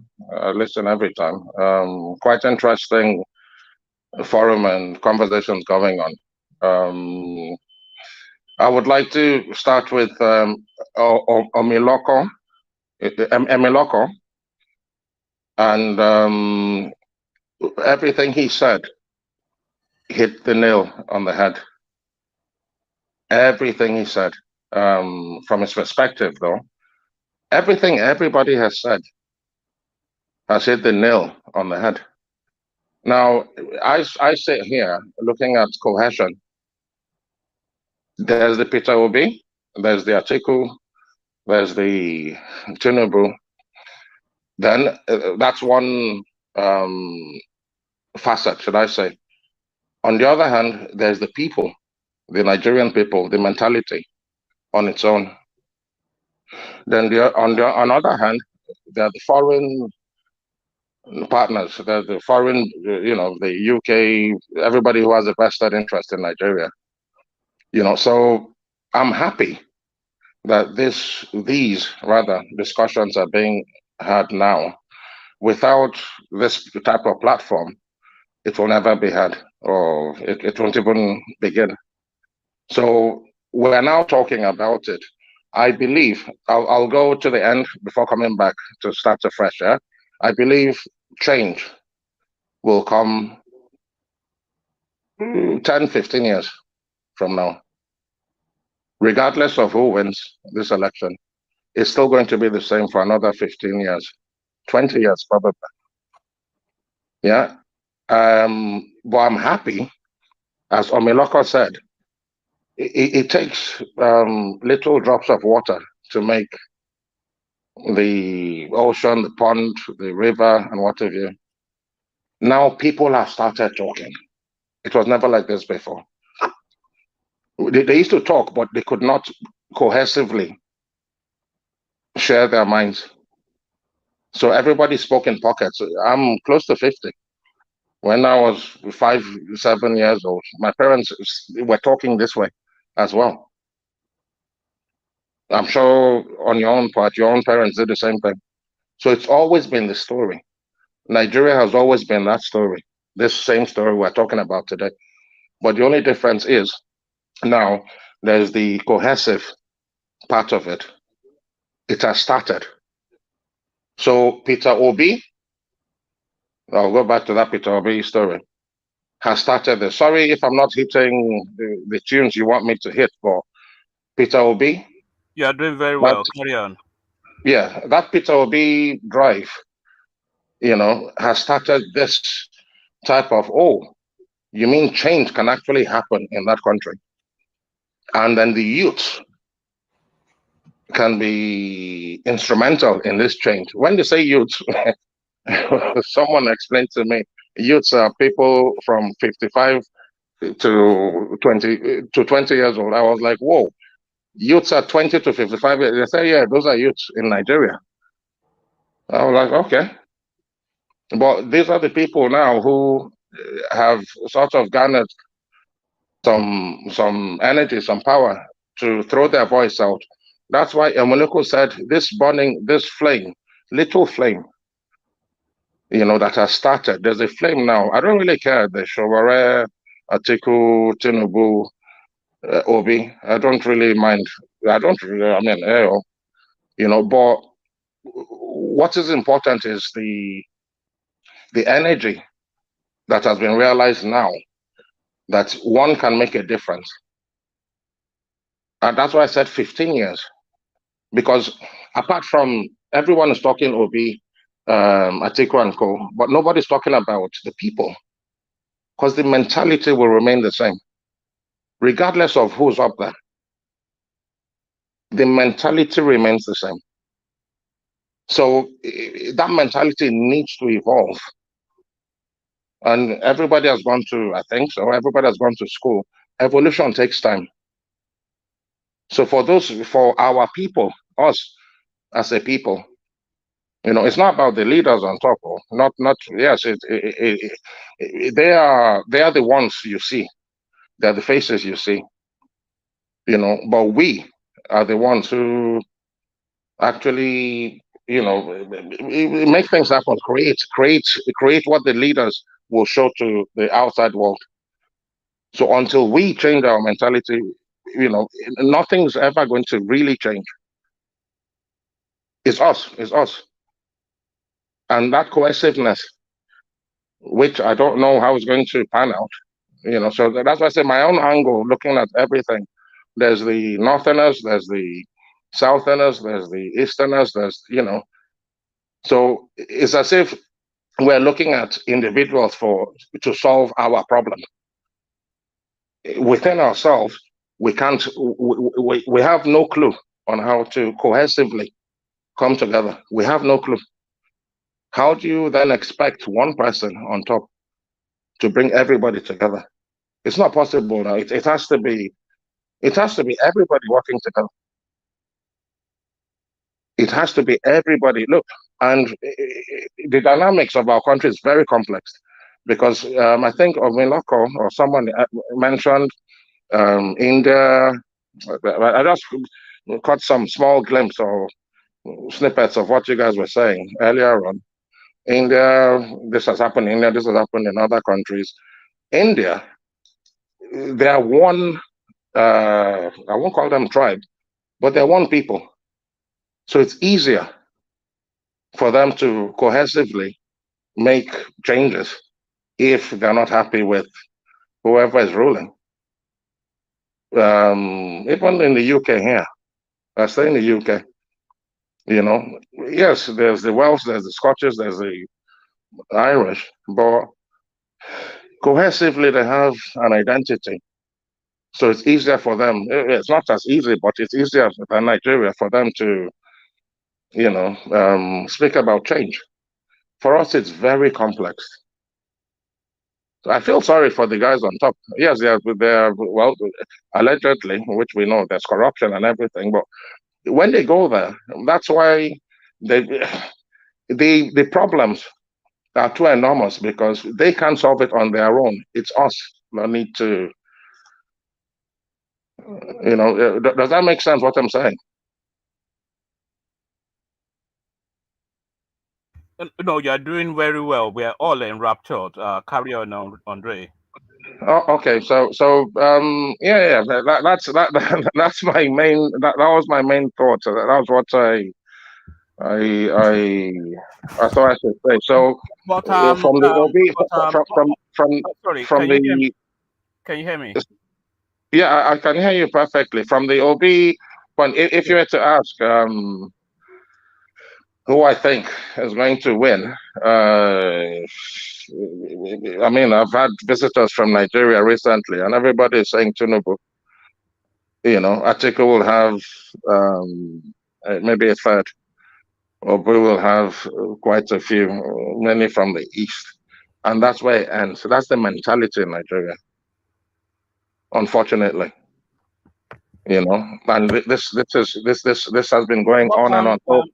Andre, even if Tinubu does win, the messaging that we're hearing now being propelled through Obi, but we have to set Obi aside. Obi is just a vehicle, it's just a messenger to deliver this message to the space. But the message that we're hearing via the Obi movement now, if Tinubu or Atiku wins, would it be remiss of them? Would it be an error in judgment if they don't take on board what the essentially Nigerians are speaking through Peter Obi, that we cannot carry on like this anymore? So irrespective of who comes on board for 2023, is that change an inevitability anyway? Because even the people benefiting from it, they must now be of the thought that the nation cannot wear it anymore. Yeah, the nation can't bear it anymore. But if considering what I just said, yeah, it's an evolution. Not evolution. Sorry. You have to evolve. So that's the transition we're going through. Remember, I just said to you, it's going to take at least 15 years. So it has started. It has started. If that can, satisfy a response, it has started, which I'm happy about. I'm on board with you on that, and that's my roughly projection too, because I feel as though Nigeria cannot continue either to stagnate or regress, especially being surrounded by countries that are progressing, Benin Republic, Ghana, Cameroon, etc. We cannot have it be the case that these are the exemplary countries whilst we're hemorrhaging from within. So it's almost an inevitability. And I think there's some landmark things that will happen within the next 5 years that will propel Nigeria back. Thank you. You're saying it the way I think it's going to go. Yeah. So carry on from there, Andre. Yeah. I mean, we're plotting or plodding forward, taking the right steps. The youth, as they say, social media, the private sector is also coming in. Our celebrities, the churches, everybody's getting involved. So I think someone was like, I can't remember who, one of the foreign speakers were like, oh, if people get involved or be active, people are being active, but the results you will see in a few years to come. I know we're looking for the immediate solution. It is not going to be immediate, unfortunately. As I said, 10, 15 years. But as it started now, as I said, I'm coming to this platform first time ever, being live with anybody. So now we know your voice. You must now continue to come on, because as you can see from the comment section, everybody is saying, one man, where did you keep this guy? Where did you find him? So join us as soon as you can. But round off your thoughts. I think we know where you are. You are with a cautious optimism for the future, especially with Obi, if he's able to propel it. But regardless, anyway. Say that again. No, I said round off your thoughts in a few more sentences, but I think we get the thrust of where you are. You are Yeah. speaking of a cautious optimism for the future. If Obi Yeah. can drive it, then that will fast it forward. But that optimism that the future looks somewhat bright anyway. Yeah, the future is bright. I just I mean, when I listen to you guys, the talks, the arguments, the debate, the questions, I enriches me. I want us to continue this. I want you to continue You know, this. you talk a bit like Ojuku. Has anybody ever told you that? Go and listen to him, and then you hear your voice in his voice. You talk a bit like Ojuku. Yeah. I want us to continue this, or you continue this. Hey, well, not much more I can add. But I will be a regular person on your forum. There's no problem there because I really like this discussion, and it's happening everywhere now. It's happening everywhere, but from the diaspora point of view, it's happening. How to engage people in Nigeria to come on board. I'm sure in Nigeria they have their own platforms as well. So that's something to tinker on or tinker about. But I love this. And where's Omalako? Are you there? Yes, No, I am thank you. there. I Oh, can listen. you're here. Okay, fair enough. And there was someone who challenged you, sort of. Everybody is right. I'm of the opinion there's no wrong in your thoughts. There's no wrong. Everybody's right. It's just for us to sit down and continue these discussions, because that's the only way. It's a basic thing I'm saying to move forward. We have to discuss, we have to argue, we have to, come to common ground. And then if we come to common ground, we can then sell that thought to other people and they come on board, and from there it spreads. But nice one. It's one man, yeah. All right, brilliant. Good to have you. So thank you so much. I appreciate it. No problem. So I'll leave you guys now, yeah.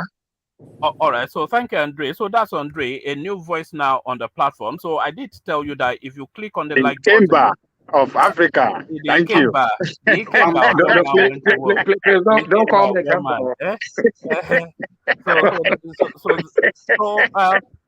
When I say to you guys, if you click on the like button, you get quality people coming in. So I don't even have to. So you heard Andre there. So thank you, Andre. Somebody of equal quality. Let's go on to Plato. So Plato, you're up next. So we're getting towards the end now. So be succinct, but have the space to express yourself. Plato. Okay. Good evening, good morning, good afternoon, depending your area you reside. I have had so many people have contributed on their own and their own opinion. My own humble suggestion for all Nigerian youth is to vote to the right person. Vote to the right person. Though I have listened to... And that right person is P2B. Is it P2B? For me, I'm not in Nigeria. I don't know who is the right person to vote for. Nigerian youth knows who is the right person that can transform Nigeria economy and make Nigeria economy more stronger so that Nigeria can compete with the world out there. You understand? Now, as you can see, you see that Nigeria economy is collapsing. Things are not working. If I go back home, people complain that nothing is working. And the three people we have here is Atiku, Tinubu, and the Peter Obi. My own suggestion is that since I have heard from Atiku, I have heard from his interview, I have heard from Tinubu, I have heard from Peter Obi, from my own opinion, I did not see any tangible thing from Atiku. I have not hear anything that this is what I'm going to do. This is what I have done before. Even Tinubu, I have not heard anything from him. I think the only person that I can say that this person, I can at least, there is hope in this person is Peter Obi. But I'm not saying that you should vote for him. Or I'm just saying that if you know the right person, you know that you can vote for him. And this man is someone that have done something, is someone that you can trace his track record. Is someone that you can say that, yes, I know where he come from. I know what he can do. I know what he has done before. With that, you will see that things will move forward. And one of the most important things he said that touched my heart is the electricity, and which he has vowed to fix. If he can feed that electricity, maybe in the space of 2, 3, 4 years, I think he has done something great. You will see that Nigeria economy will boost. Nigeria economy will grow more and more. This is an opportunity for Nigeria to make the right decision. They have spent a lot of years with PDP and APC, and they have not done anything in order to liberate Nigeria from that poverty. I think this is the right time and the opportunity Nigeria have at this point in time in order to correct all the mistakes they have done before. My candid advice, and I'm pleading to all Nigerian youth, whatever they know that they will do, let them do it to make sure that at least Peter Obi win the election. Though he has said that he's not desperate to become the president, but he's desperate to see things work. Plato. But you just said at the beginning that you don't have any candidates. You're not here to tell anybody who to vote for. You're not in Nigeria. But how come now you're talking about Peter Obi as the because I have heard him say things. But woman asked you at the beginning. You said you don't have any candidates. Rational mind. To be fair, the session is actually about a presentation by Peter Obi. So. Okay. And also, if that is Plato's politics, then that's fair enough. Okay, all right. Thank you, one man. And for me, I like someone that is relatable. One thing that made me to believe in this man is that this man is someone that is relatable, is someone that you can approach, is someone that you can call and he listens to you. Is someone that have, let me use the word human heart. He has human feeling for his fellow human being. Is someone that when he see people in tears or suffering, he can feel it. Is someone that you can relate to. Because I followed him on Twitter, I see the way he writes, I see the way people comment. I say, yes, this is the person, at least this is someone that can communicate with people. The way he communicates with people, the way he relates to people, is someone that can listen to people. It's not people that feel too big to call their attention. It's not people that will feel that, do you know who I am? Don't you know that I'm a president or this and that? No, we don't need someone like that. We need someone that you can relate to, someone that you can approach, someone that they can talk to, someone that can come to the level, to the masses and talk to them and relate to them and face people. For a very long period of time, I have not seen a Nigerian politician behave in this manner. And talk to people, come down to people and relate to them. I have not seen it. This is my first time of seeing this kind of a thing. And this is my first time of someone that can give a tweet, only tweet, his tweet that Nigerian youth go there and collect their PVC. And you see a lot of crowd, people all over the places. Moving on. This is my first time. Even Atiku himself, if Atiku made that kind of tweet, nobody will even listen to him. But this man is the only man that can give a tweet. You will see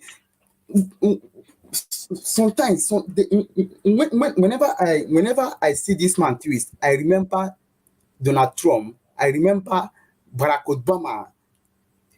These are the people that you know that Donald Trump and Barack Obama, they are on opposite sides of the spectrum, so they are yes, totally different. So I'm not quite sure if there's a parallel between the two. yes, I know. But what I mean is that there is a place that I'm placing. There is a level of politics that I'm placing Peter Obi. Peter Obi is not playing that regular Nigerian politics stuff of a thing. And you know that Donald Trump is a very tribal politician. It's all about tribe. Yes. I can agree with you with that. I can agree with you. But what I'm saying is that P2B, I think, is a bit different with people that I'm seeing with some Nigerian politicians. For me, with what I have seen and the way I listen to him, with the effort he has made, I think he's sincere and he's honest and he's transparent. He's transparent. And one of the most important thing, one man, I hope you're hearing me. Perfectly, carry on. Yeah. One of the most important things that P2P have human hearts. That You man, said that twice. Is that when you say he has a human heart? Is that as opposed to having a sheep's heart or a dog's heart? no. What I mean that is someone that can, when he see his fellow human being passing some difficulties, he can feel that, oh, I can do something. You understand what I mean? It's not like some other people. They have block heart, they have stone hearts. They can't even do something when they see that things are going wrong. That is what I mean. That is what, and a leader who does not have that kind of heart will not. People will suffer. All right. Thank you, Plato. I think we get the gist of where you are. You are not being partisan, but you identify in Peter Obi, the path to the future.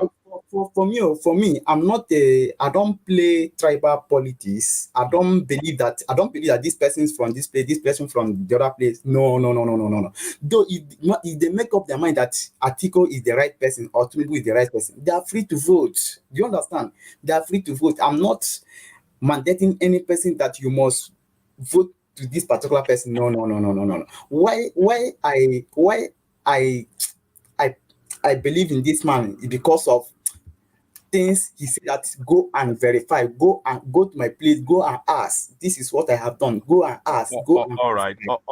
Thank you, Plato. I think we get the gist of that. But Plato, for reasons of time and with your permission, let me go on to rational mind. Because I want to try to start to condense it now. We are now getting into, I was only really expecting to be on for about 30 minutes or so, but now we're 3.5 hours in. So thank you, Plato. And please join us again. As you know, we do it every day. So that's Plato, a new voice to conjure with in the space. So from Plato, we go on to rational mind. Peter will be, of course, up for discussion. There's no escaping this guy, no matter how hard you try.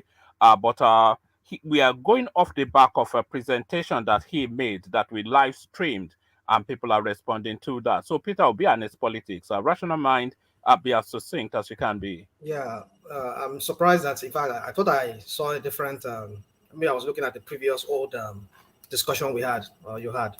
I know it was also B. So anyway, I had to go back when you said that, when you mentioned that. Well, for me, I mean, some people might know my position on OB. I'm for OB.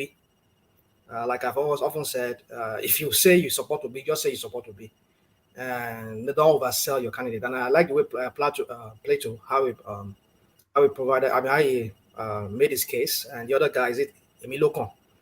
Everybody. I mean, I appreciate that way everybody. But the thing is, we want to refrain from this. At least if you can refrain, because I know some people just can't hold themselves back. They're so passionate about some people, about their candidates or whoever, and they talk of them like as if, you know. Well, I think for me, Peter Obi is still somebody to consider. Is the lesser of the three evils. What I mean, maybe the four evils, if I have to include Kwakonso. Is the lesser of the three. There'll be four of them. Is not really. We could say it's part of the establishment. in the sense that he was part of the PDP that brought the rot in Nigeria. But I looked at him. I've looked at his track record. It seems not to be your regular kind of politician, like the kind of politician like Plato also talked about. He doesn't sit on a high horse. And that's the kind of leader we want. Somebody that is close to the people, who would walk among his people, will sit with his people. Like we've been seeing some of our fake hypocritical leaders doing recently. Whenever it's election time, they start going around eating corn, like we saw in the former chairman of APC and the rest of them, and even Ayodele Fayoshe. They will go and they start sitting down with roadside corn eaters, corn cookers or whatever, and then they sellers, and they will start eating corn with them and making it look as if they are. But as soon as they go into office, they go back to their high horse, and they will never come down from that high horse. We just hope Peter Obi is not that kind of person, because going by what we've heard about him while he was a governor, how he walked among students, how he even allowed students, like he said, and which I confirmed, that students have his personal numbers, they can reach out to him. That is how a leader should be. A leader should be able to, bring himself to the level of his people. That is how he is able to know what are the concerns of his subjects, of his people that he leads. And I see that in Peter Obi. He has this persona, this humble persona, and I mean, if I were to scale him to the rest of the four major contenders, I think I would rate him more higher than the rest of the the remaining three. So just like today again, I was just listening, because for me, I always, despite I will talk about Obi in a good light, I also talk about him in a bad light. Also, we need to consider what was his role in 2019 election. I think I heard somebody, is it what's his name? This former PDP guy that went to prison, Deji Adeyoju. He said during the 2019 election that Atiku gave, was it about billions of naira to what's his name, Obi, to go and share, to buy votes. Well, that is yet to be confirmed. I think that is one challenge I want us to ask Obi, or any of Obi people here, that they should ask him what was his role in 2019 election, as alleged by some people that he collected, because those votes that they got from the east that swelled his votes, that swelled Atiku's vote. Well, how did it come about? Is it that they really voted for him, or they bought it? And like we know, PDP to always buy votes. And yes, I can answer that. Is that what? Sorry, let Rational Mind just come on, because I'm now minded to round it off. Okay, so anyway, maybe we'll leave this for another time to discuss this for another time. But then the thing is, we need to query that role. What was his role? Was it really that he collected money just to get more electors from the east? Did he buy votes? I've heard him say he had never bought vote before. And when this guy from Arise was asking that question during an interview, he was saying that no, I did that. He said, was asking that, what about those videos we saw of you sharing money to corn sellers and all those kind of a thing? He said no. So he just said he saw the lady and he felt that the lady needed help and he helped. But then the question is, the one the judge just brought up, is this something we should be questioning? So we need to question these candidates, not just to really just pedestalize them, put them on a pedestal, and like, okay, he's our savior. No, Obi is not my savior. I only look at him as somebody, as a tool to maybe get into where we want to go. So at some point we want to go in the future. Kind of like taking ourselves from the regular politicians to maybe a new kind of beginning in Nigeria. So maybe can bring us him to be a vehicle for that. But that he is the way we sell him, like as if he's all and all. Let us refrain from that. And maybe we should, maybe in our next subsequent discussion of this platform, other platforms, we should question that part. What was his role in 2019 election? Because he deputized Atiku in that election, and as a deputy, he also has to bring a structure in. And they will ask him, how did he was able to convince electorates to vote for his principle? Did he share money, really, as alleged by Deji Adeyoju?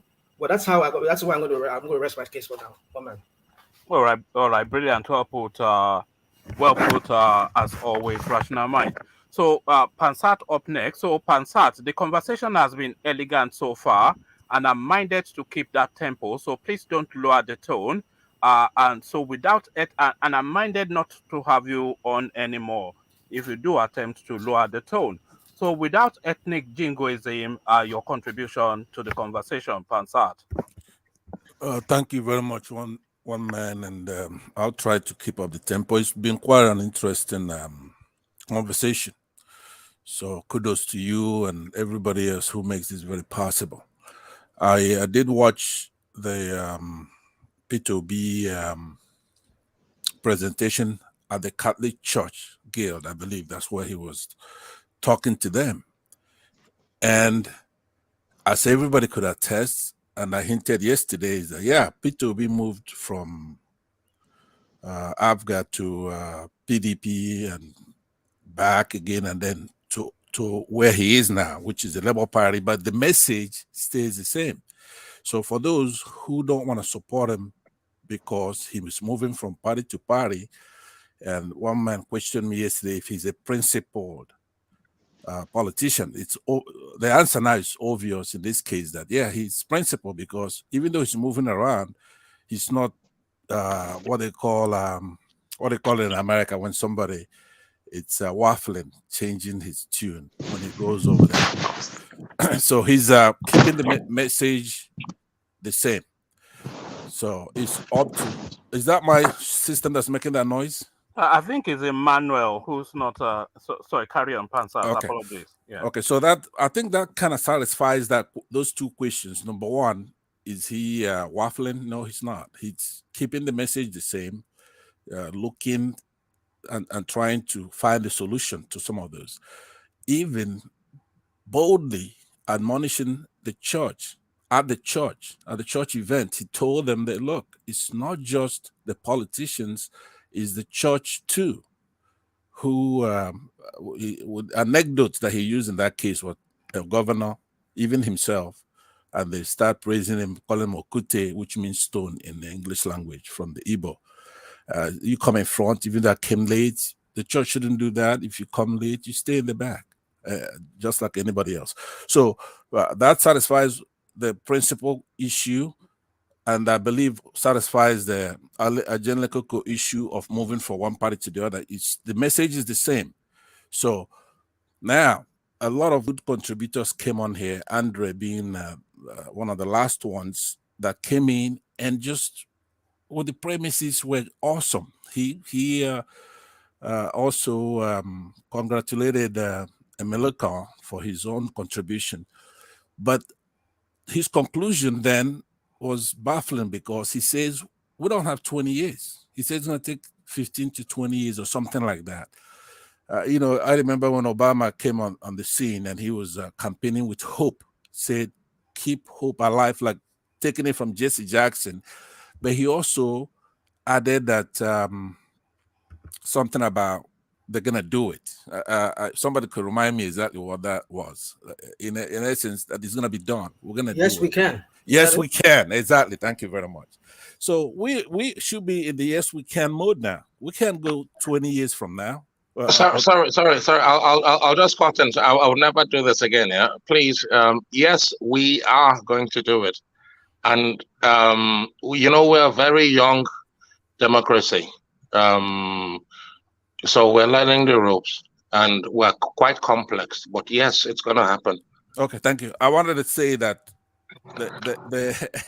I was laughing yesterday because Ovie, when he talked about why he tried to make P2B run 4 years from now, it comes in many. To say Tinubu or Atiku, or I wish there's some Igbos that I can mention. So it's not kind of tribal. What is the guy, the Igbo guy that ran from the east? Any of those are not acceptable to us now. We're not going to give the chance. We're not going to pass this on. This is it will change. That's why I mentioned the mentality of the people. It's an evolution thing. Right, I know, the mentality of the people. Yeah, hold on, please. I don't. It's a revolution, but it's a civil revolution. No, not revolution. Please, not revolution. Please let me finish, please. Sorry, I appreciate it. Is that Andre? This is Andre. Yeah. Andre, yeah. So what I'm actually saying is I'm trying to prevent that mentality because we are gonna do it now. We don't want anything that's gonna say 2027 or 2031 because it comes in many colors trying to dislodge us from this revolution. So not revolution, not revolution. it is a revolution. It's not evolution. I understand. We want a revolution, but not a military or militant revolution. It's just ideas, hard work. And it has started happening. It has started happening. Right. So, but we have 6, 7 months, 8 months to the election. We want to vent Peter Obi right now because there are others behind him, such as Sowore and others.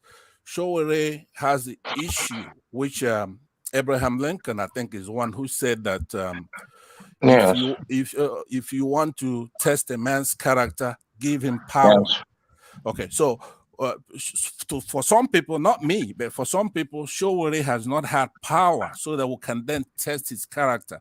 Apparently, I agree with you. Yeah. So I would conclude by saying that before I come on here, I have so many things to say, but when I get on the mic, I kind of go into a tangent here and there. But so many people have made so many points that it's not necessary for me to do it, but just to tie in my points and say, I'm identifying those who want to move this over for another 4 years or another 8 years. No matter how it comes, it's going to have to sound the same to us.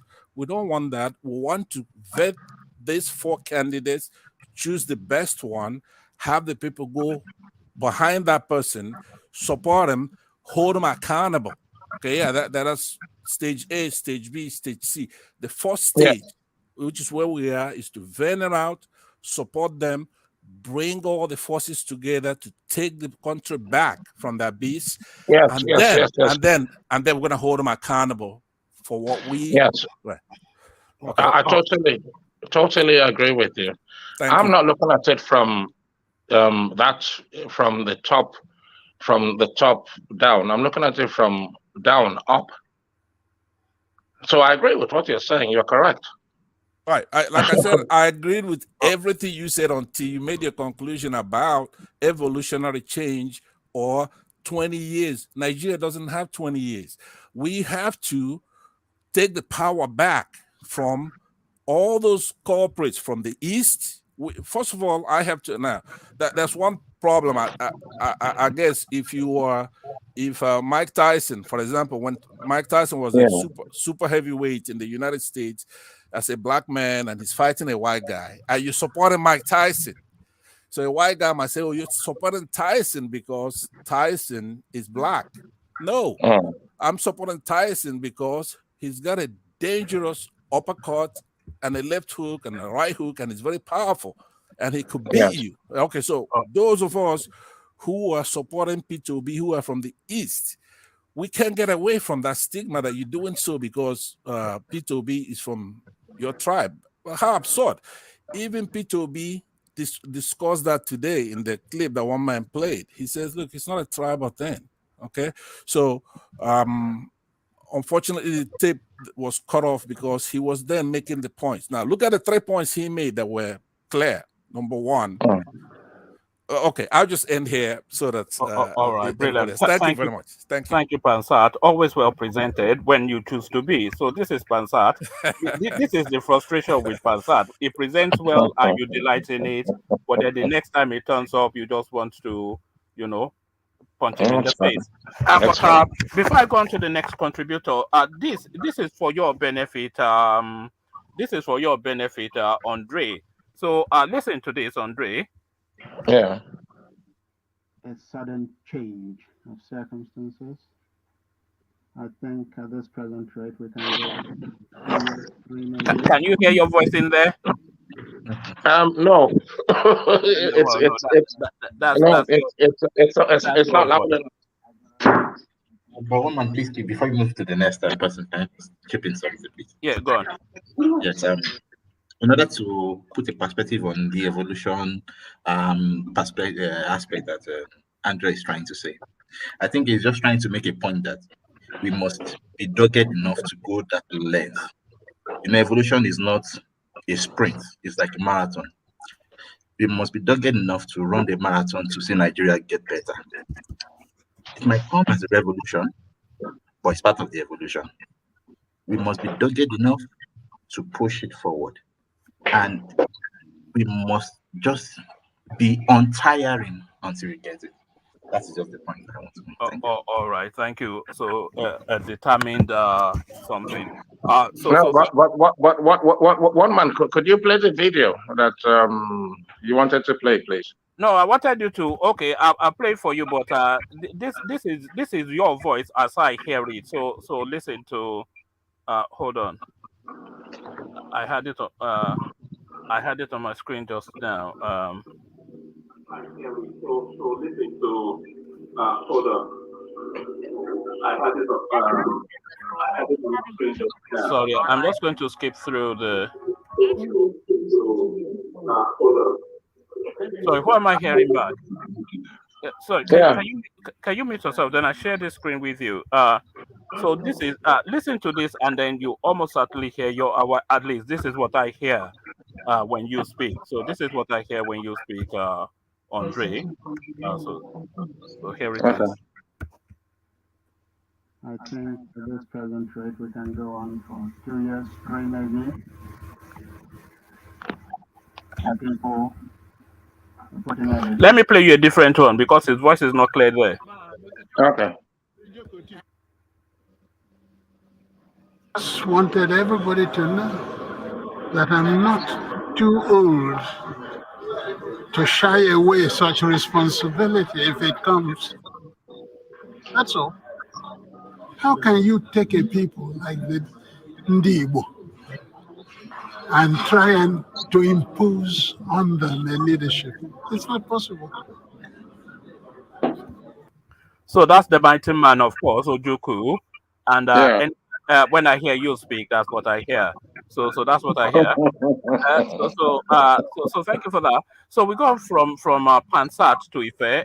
So Ife, we're taking short remarks, but I wonder how late into the session you came. We played a video of Peter Obi just to document what his stance is on all of the relevant Nigerian issues. So he made an impressive presentation, as he always does.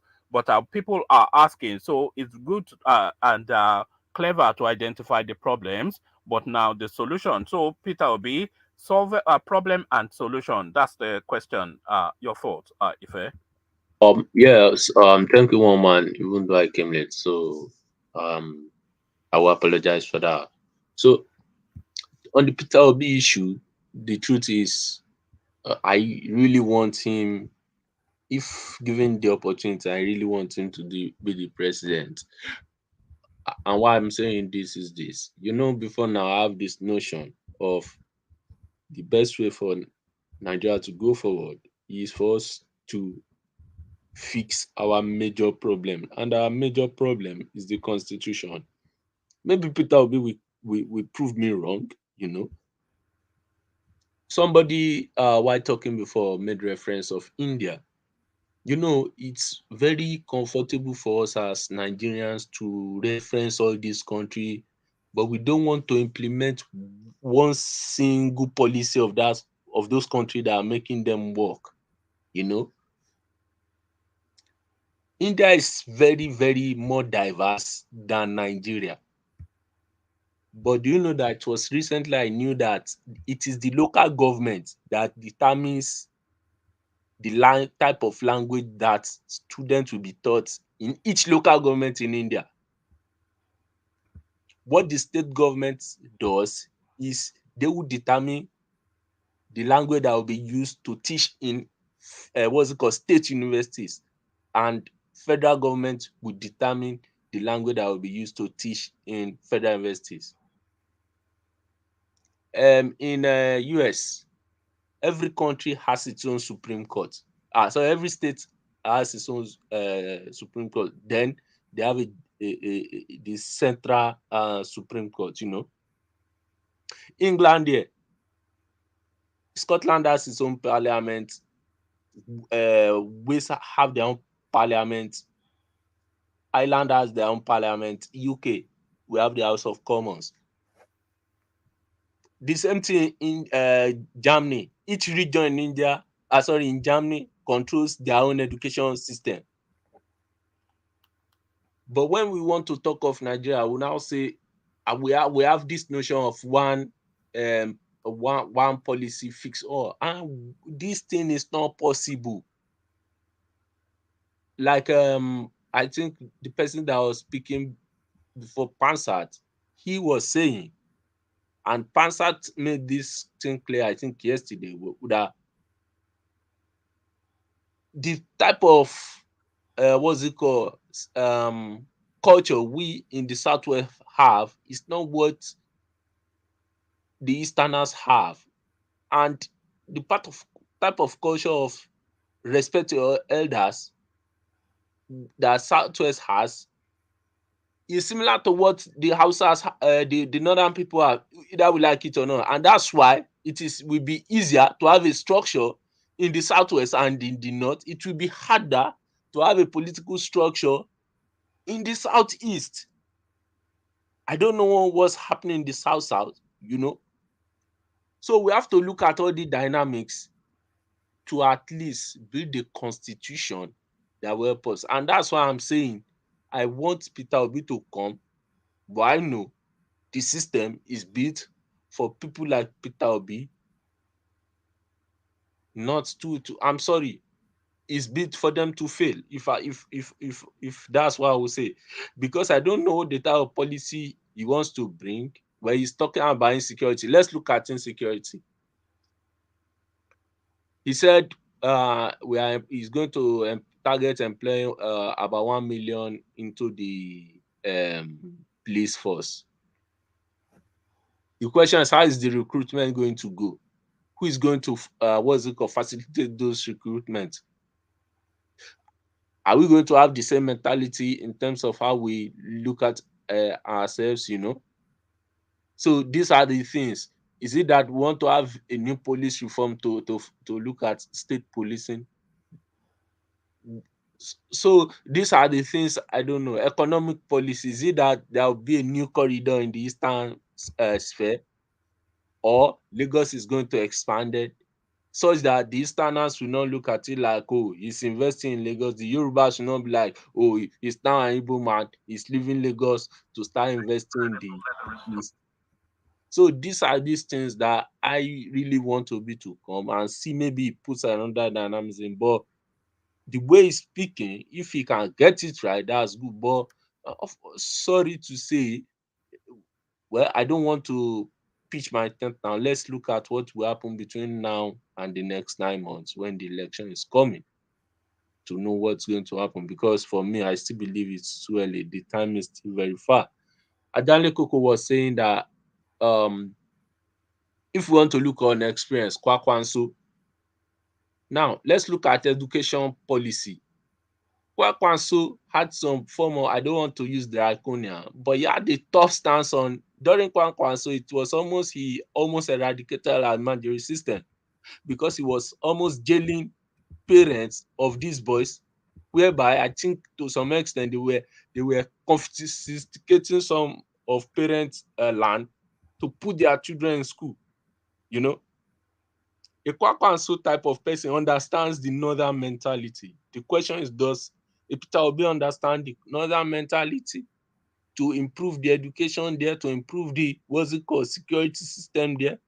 The last time our brother in the south, Jonathan, tried to do that, almost all the northern political bigwigs were saying, oh, he's doing all these things to reduce the population of the north. So we have to look inwards, be sincere with ourselves, and define all these things. So that's what I want to say. For fairness, I really want a Southeasterner to be the president, at least. Maybe it will now give us this idea like, okay, everybody has even tried this thing. We've all messed up. Let's come together and forge a way forward, because I believe that's at the end of the day, that's still what will happen. The last time I was speaking with a colleague in the north, he's saying the problem in the north is the apathy of Igbo, of them seeing an Igbo person to be the president of Nigeria. So some quarters there still believe in this post-civil war mentality, How deep would you say that is from the feel that you got from your friend? How deep is that? Hello, one man, Can you hear one me? man. Yes, I'm hearing you. Even Yes. the ones that came How deep do you think that just 80, from and that's not a real test case, but yes, how deep is 85%. it still? Yeah. 85%. I'm on a platform here. None of them believes in Peter Obi. That's Northerners. I'm telling you, my northern friends, none of them. They will tell me, we're good. My guy, the way you are looking at we in the north, you are different. Like for a northerner to vote an easterner, then Miss Miracle is happening. Like they would normally tell me, like, you are thinking like it's not, if not that we know you, you are thinking like a liberal Christian. That's the way they would talk to me. Like that the corner for them to vote an Igbo person. That is nearly impossible. The elections will come, we'll see what will happen. At the end of the day, I will not be surprised. The only people that vote for Peter Obi in the north will only be the Christians. I'm sorry to say, maybe some few Muslims, but let's see what will happen at the end in the end of the day, you know. And maybe the Igbo population, the Yoruba population in the north. But an average Londoner does not believe an Igbo person. It's worse to the case that even they are even saying that they don't. How young are these people that you're talking about? What's their age bracket? Hello, one man. I'm in my early 30s. These guys are still, I'm like an older person to them. Maybe that's why they still have a sense of decorum within. They are in their 27, 25, 20, 28. Then I'm And like, they're still carrying that Civil War exactly. Biafra mindset. Exactly. And I'm like, why can't you guys let peace reign? Like they are like, it seems they have been indoctrinated from a very young age. What's the level of the education? Hello, some of them are doing their PhD as we are speaking. Wow. We all came on a scholarship. Ajanle Koko. Wow. Wow. That's true, brother. My But is that experience not what we have always suspected? We have my always experience in law school. My experience in law school, you look at them and say, how are you in law school and you are still thinking like this? Exactly. But you know, when we speak about some certain things, they think we are just bringing out unrealistic ideas. No, you know, if you have been with these folks, I'm a Muslim. As a Yoruba Muslim, they still believe you are not Muslim enough. You are a Muslim, but you are a Yoruba Muslim. Let's just, bro, carry on, please. Edingbatik, my cousin is a Muslim. He is in the Air Force. Do you know that when he went to the north, he was saying that he dare not lead what's it called, prayers. They no born you well. For And law I'm school, like, they chase me come out. Bro, no just don't matter. so it's like as much as I really want Peter Obi to win, the reality on that. Bàbá láyé mi tí mo fi parí law school mi sún mi jẹ́ lọ kírun bẹ́ẹ̀ mọ́. As much as I really want Peter Obi to win, the realities on ground is the odds are against him, and that's why I'm not surprised. Look at if Kwakwanso has allowed to deputize him, that would be the end of Kwakwanso in the north. They will kill him. They will. Bro, wait to be your name, I beg. I go by Ife on the platform. You understand? You lived in the north, right? Or you live with them a little bit. You live with those northerners a little bit. You see, by default, I don't know why. Most of my friends have always been Muslim, and most of them are like 50% has always been from the north. Because I've always gone to federal school, so I've always okay. I see where you're coming from. Okay. My primary, secondary, uni has always been federal institutions. You understand? So yeah, I see where you're coming from. I don't know. So I don't really know what can happen. And unfortunately, the population is not even helping the, what's it called, the Southeasterners. That's another problem. The population, I really want Peter Obi to come, but the truth is all the odds are against him. All the odds are Ife, against could I add something for that? Well, Yes. I'm from the southeast. Yes. And we have a proverb in our place. I'll say it in Igbo, then I will translate it. They say, "Ana asog, ana asojo agog, onya baburu evulata." Oh, phenomenon, my brother. Which means all we owe the country, all of us, is to do the right thing, be scientific, do the right thing for the country. We Right. cannot base anything on the lowest common denominator. We have our own troublemakers in the southeast who don't even want an election. Sorry, Pansat. If I is Yeah. telling you that these are PhD students Right. that are of this mindset. Right. So But it comes across the whole swathe of this place is what we are, because this opinion that Ife is expressing, we've always known it, but we've always associated it with the Talakawas, the pedestrians, the lower rungs of their society. But if he's telling us that the echelon, and there's no reason to disbelieve Ife, if he's telling us that the echelons up to PhD, I mean, you're an academic, you know what it takes to get through to that level PhD. So if PhD students are not still liberated mentally enough to jettison parochial thoughts, then that tells you that the whole space is just like that. Right, but you remember, for example, in the north, you have somebody like Sanusi Lamido who tries to be a little liberal. Oh, come on, man. No, forget. Hold on. What I mean, do you know what Khalifa means? Do you know what Khalifa means in Islam? No. Do you know what it means? No. What I was aiming at is not what you think. I'm saying that he goes over there criticizing, trying to have their people educated, and then they kick him out of office, the mayorship. So that is that. We know that. There is nobody from Nigeria who doesn't know that there is that problem in the north.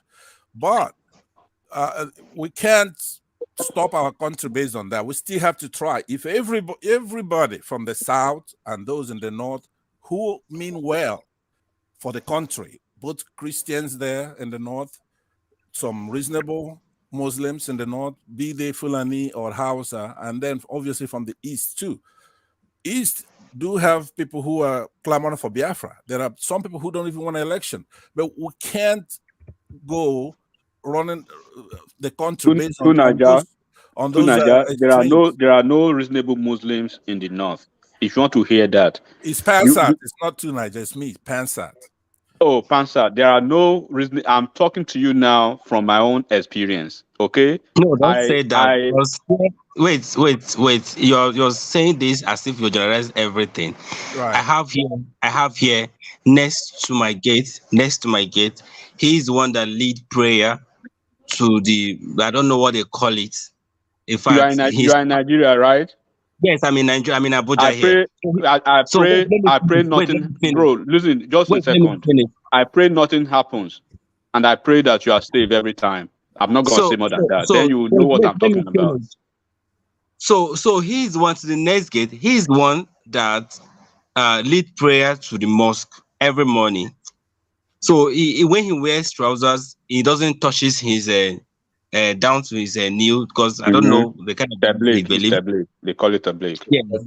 So him is the one of the morning he was leading the prayer. He was the one preaching about P2B in the prayer, that they should mind who they are voting, and they should think wisely, because the country is going astray. They should not consider whether it is not or this and this. And at the end of that preaching, he said that P2B seems right to the eyes of other people. So I don't know why you are generalizing that from. I don't know whether Abuja is actually different from North. So it could be possible. It could be possible. What I'm trying to tell you, right, bro? What I'm trying to tell you is, well, I try as much as possible to stay away from from being cynical. Okay, when certain things happen, when we say it, we are not saying it because we hate a certain region Yes, or sir. we are. But I like I told you, I make it open here as code in the And southeast. that's why it should be So and personal. I know It shouldn't listen, be and general. I But saying know. that it is general. It No, is I'm not not. general. Mm-mm, Because I no, I have listened to Sanusi Oswell, how he speaks. I have some lot of them that I have listened to. bro. All these And it is guys that you think you know, Don't worry about Sanusi. Sanusi is telling you what hello, you want to hello. hear. It's all these people Takila. that you The name think is you know, Takia. bro. You know He's what telling it you means? what you want to hear. All these people that you think you know, when the ships are down, even you are I don't supposed know to. what to shift or no shift. I have a lot of friends of Muslim. I have a Good, lot of them. I good. have a But lot I'm of them. telling you, In fact, now. I I'm stay telling in you. North. All right, You gentlemen, let's get understand? back to Ife. Let him round off All his right, bro. and It's then okay. No, it's and okay. then Ajale I wish you rounds well. things off. So All right, let's back Yeah, to one you. moment. So, One man, sorry, one Pastor. man. I must push. okay, Okay, sorry. make a quick point, and then we get Okay, back to I you. was gonna say, could you have enigmatic explained No, 2011 no, because 2011 election where Jonathan beat Buhari, who's all right, we'll leave that as a rhetorical question or leave it for the next session. But I'm keen for Ike to have his say, and then Ajale will close things for us. So Ife, back to you. Yep. So to prove the mentality of Nigerians wrong, and also maybe to also bridge this gap of this apathy for the southeast, I really want Peter Obi to come in. But like I said earlier, the realities on ground is not helping him. A Peter Obi from the south, I'm telling you, we win this election, but a Peter Obi from the southeast could still win, but it will take something special. But let's see what happens. It's still a long time to go. But one thing is this: don't let us be deceiving ourselves. We are different in Nigeria based on our cultural and historical background. Let us find a way or a constitution to address it. Ife, you And said let us, something. Ife, can you hear me?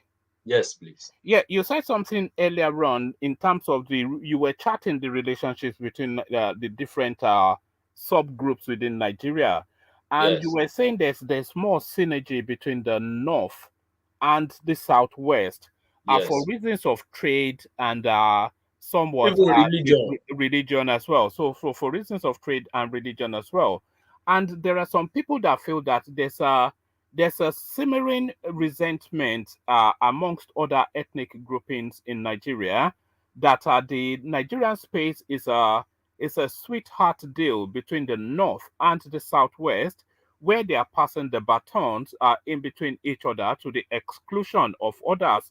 So if Tinubu becomes the president in 2023, that will solidify that opinion, and it will deepen and strengthen that resentment. Have you heard that expression that people feel that the Nigerian arrangement is a sweetheart deal between the Yes, north and the hello, southwest? one man, that's the truth.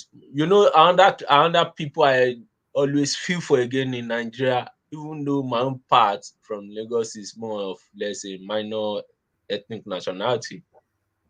The Edos, the Benin people, are they can they also have a president in Nigeria? Or They are when we part talk of South now. one man. They are part of South, and they play. They play the kind of politics that even the core Northerners regard as politics of hatred. When you play that, it will be very difficult for you to play to the mainstream. So to buttress that point, do you know that there is an Udufa that recognizes what's it called, the Islamic religion? Absolutely, yes. So Hold if on, enigmatic. Carry yes, on, Ife. yeah. So if we have an Udufa that recognizes the Islamic religion, Do and you we know have the our, Odufa? Do you know it?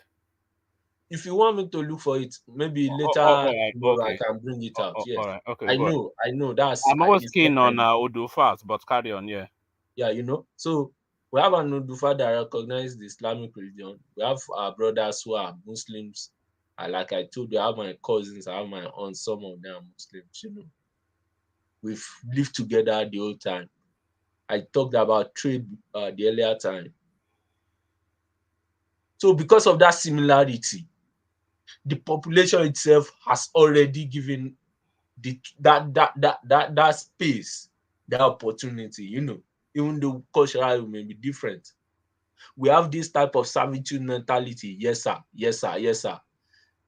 This average Southeasterner or Southerner does not have that mentality. They tend to be more independent on their own. So these are the differences that will always align the politics of the Southwest and this North part to align easily, while the other regions will feel marginalized. And if it's not entirely true what you're saying, I don't okay, agree no with you. problem. Wait, no problem. So I really want a situation whereby the population is not the determining factor of who wins the Nigerian president. Let it be how many places you can win in your region. All this type of 5 million in the north, 2 million in the southwest, 1 million in the southeast. So because somebody had a sweep in the southeast with 1 million, all of a sudden 5 million from the north cancels that. It's more like they are not existing. And these are human beings. These are people with feelings, And that's why I really want Peter Obi to win. But unfortunately, the reality is on ground. It's not helping. I just hope something happens, So One man, that's can why I I quickly say something? Carry on. If you address something when you started this conversation, you gave a good analysis. You use United Kingdom where you are there, and you use India. In a mono country where everybody speaks one language, it's easy for them to practice maybe federalism, like we're practicing, or like they practice in Germany. But in a country that is so diverse as Nigeria, what they started with, which is the regional system of government, like they have in the UK, where you have there, where Scotland has its own, Wales has its own, England has its own, will be the best thing for Nigeria to practice. I So totally agree. the picture you printed and your conversation with those northerners, which I have experienced so many times when I was in the north, with the kind of situation we have in Nigeria would never move forward. You just give an example of Obi. Maybe you can win like 1 million or 2 million or 5 million in the east, and then which will be a landslide. So, but then in the north, somebody now will won like 9 million, which is another 9 million from the north. Because it's so sectionalized, it's so ethnicized. So, and you now say, okay, because somebody did not has 9 million, and these are just one people from his own group voting for him because they're the majority there. And then you say because of them, they will now rule over those people that are 5 million in a country that they should be equal. So you can see that in itself is a problem. It's a problem because even the type of, Numerics says something now, even the type of Islam being practiced there, it's see, the thing is, does not recognize virtually everybody in the south. Exactly. I get your point. So what I'm trying to say is, just let me conclude. Let me just conclude quickly, because I know one man has to go. Is that, you see, until we go back to that regionalism, one ethnic group will continue reigning supreme, and they'll continue using that bargain. I mean, that edge they have over us as a bargain in determining who will even come from us to rule over us, or even rule over the entire country. We will not get our own person that we wanted, like in the case of Obasanjo. They put Obasanjo there, not Yorubas. So yes, see, I agree. Until we go back to that regionalism, I don't see us moving forward as a nation or progressing, making that progress that we really desire in our country. All right. If I round off in a couple more sentences, and then we go on to Ajan Lekoko to round things off for us. If I back to you. Yeah. So the way I want to round this off is this. To all the Peter Obi supporters, I really wish you well, but please let us look at the realities on ground. And the realities on ground is a Tinubu is a big factor. An Atiku is a big factor. Should we give up? Should you give up? Please don't give up. I just want something to just change the dynamics of Nigeria and the Nigerian politics. Because help everybody. Thank you. All right, thank you, Ife. So let me quickly acknowledge Sonny Uta's super chat, which says break it up now, save lives now. So he always that's just I don't know if it's like a T-Rex syndrome or something, but that seems to be his mental take, which he does via super chat. Break it up now, save lives now. So that is what he said, and he paid to say it. So there it is right there. So thank you, Ife. Always erudite Ife. You all know Ife, of course, and you all delight in hearing from him. But the top dog, the king of boys, the master of the universe, Ajanle Koko. So Ajanle Koko, you've heard the conversation. You've heard Peter Obi's presentation. Also now your contribution. Ajanle Koko, ladies and gentlemen. Thank you, woman. And let me thank everybody on this session today. This is highly interactive section. And, everybody put out their position purposefully and with, position that, highly sensible, position that are highly sensible as well. So, to me, I think for us to gather here this evening and be talking about Obi is a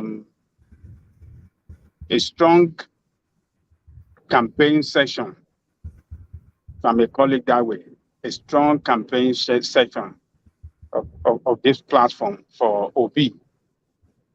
And in view of this fact, I would like to urge all obedient around the world, if you really believe in Obi,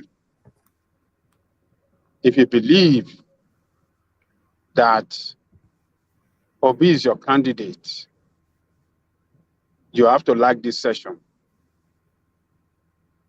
You have to click on like button right now. You have to share it. And you have to subscribe if you have not done so. What you are enjoying on this session, on this platform, this evening, you cannot find it any other platform. There's no any other platform that a highly qualitative and highly informative and highly educative session. You can't get it anywhere else. Only here. Only here. And one man went to move. So I really thank one man for what he has done today. This is a fantastic job that he has done today. One man has shown to us this evening that is a real leader, that is a man that really believes in Nigeria. He believes in a country, in that for us. This is a classic campaign for Obi. And I'm challenging one man this time that he has to do the same for my own candidate, Showore. Anytime Showore is having a live stream session, you have to bring it live for us to debate on him as we are doing for Obi today. So every contributors this evening, You have all done well. You are the best. You are the best. See yourself as one of the best brain that country has produced. If other platforms can do it the way we are doing it here, the way we interrogate, the way we ask questions, the way we push each other to say it out in the way that we see it, it will be better for that country. This, what we are doing here is a parliamentary, it's like a parliamentary debate we are doing here. Parliamentary debate. And when you see people gathering in the parliament, debating and talking, they're talking in an effort to find solution to problems. Ajade Koko. Yeah. Are you looking at the comment section? They've caught another one. It looks as though they've caught Bonksmore. She's now been captured by the romance of everything. Can you believe that? Bonksmore for people. They did what? Huh? What did he say? No, I said I think you are driving, so you may not be seeing the comment section, but it looks as though these people, they've captured Bonksma as well. She's now going around telling people she's an obedient. Can you imagine that? Okay. So, my sister Bonksma, if you are obedient, please, all the obedient on the platform right now, to please click on the like button. We want this, the YouTube algorithm of this platform to go far. We want other platforms to emulate what we are doing here. The questioning about the personality of Obi and what does Obi represent, or what is this man, Obi himself, it's not an hatred of Obi, but it's a way of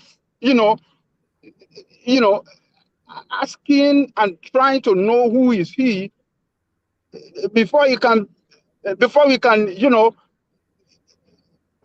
entrust him with the most exalted position in our country.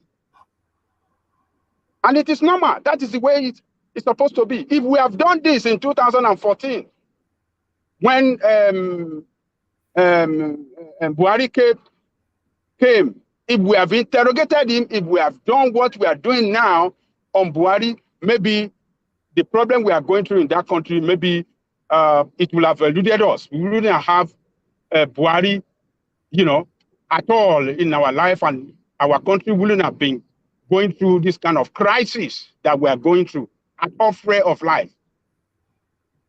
So for us that are asking who is this Obi, that are saying this is a double standard man, that are saying it's a flip-flop man, we have seen a lot of things about politicians in that country.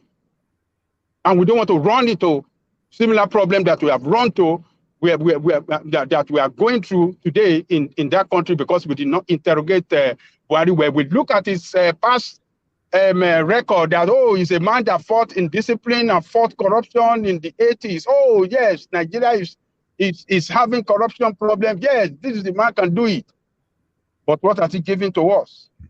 Problem. The three items, the three campaign item to fight corruption, to give us a better economy, and to give us security, it failed. It failed completely. 20% on all, 20%. So we don't want to look at candidates for what they say, but we want to look at them for who they are, what is their character, what is their antecedent, and what is he offering? Is it just only talk? We don't want to go by only talk. We want to go by, we want to question your character as well. So that is what we are doing about Obi here. So, but for Nigerians, it's unfortunate that we are all in a wrong country. The composition of Nigeria as an entity is broad. And that is why you see from the top to the bottom, we are not speaking in the same language. The elders are divided against themselves. The youth, the politicians are divided against themselves. The youth across the country are divided against themselves. And then what do we have? Is that a way a country can work? No, a country cannot work like that. We are very, very tribal people. When Igbo people know what they stand for, which is totally against what Nigerians stand for. Nigeria as a country. Yoruba know what they stand for, which is totally against what Nigerian state stand for. And the Fulani themselves, they know what they stand for, which is against what Nigerian state stand for. So what are we talking about? We don't have a country. We just have a place where we reside. We just have a place where we reside. We don't have a country. Every country works for the citizens of that country. Nigeria does not work for our citizens. So, but we as a people, we still love that country. We want that country to work for us. It is time for us to do away with our tribal sentiment, number one. If we don't look at our tribal sentiment as a big problem, then we won't get solution to the problem.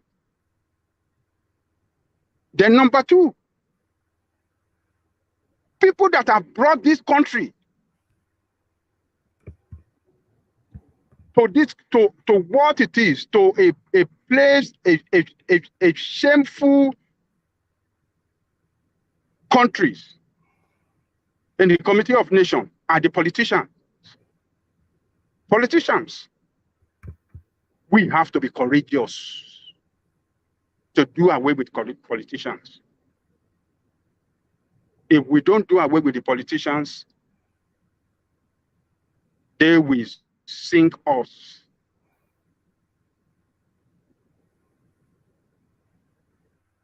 So, my Ajalekoko, you're breaking off a bit. Okay, can you hear me now? Yes, better. Carry on. Okay, so if we don't do away with politicians, I'm sorry. You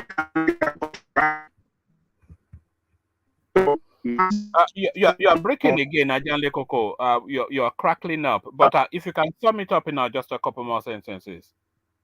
Okay. Yeah. No, we can't hear you.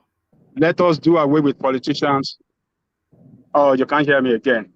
No, we can now. Carry on where you are now. You can hear me? We can hear you. So yes. Please, politicians in that country, they are our problem.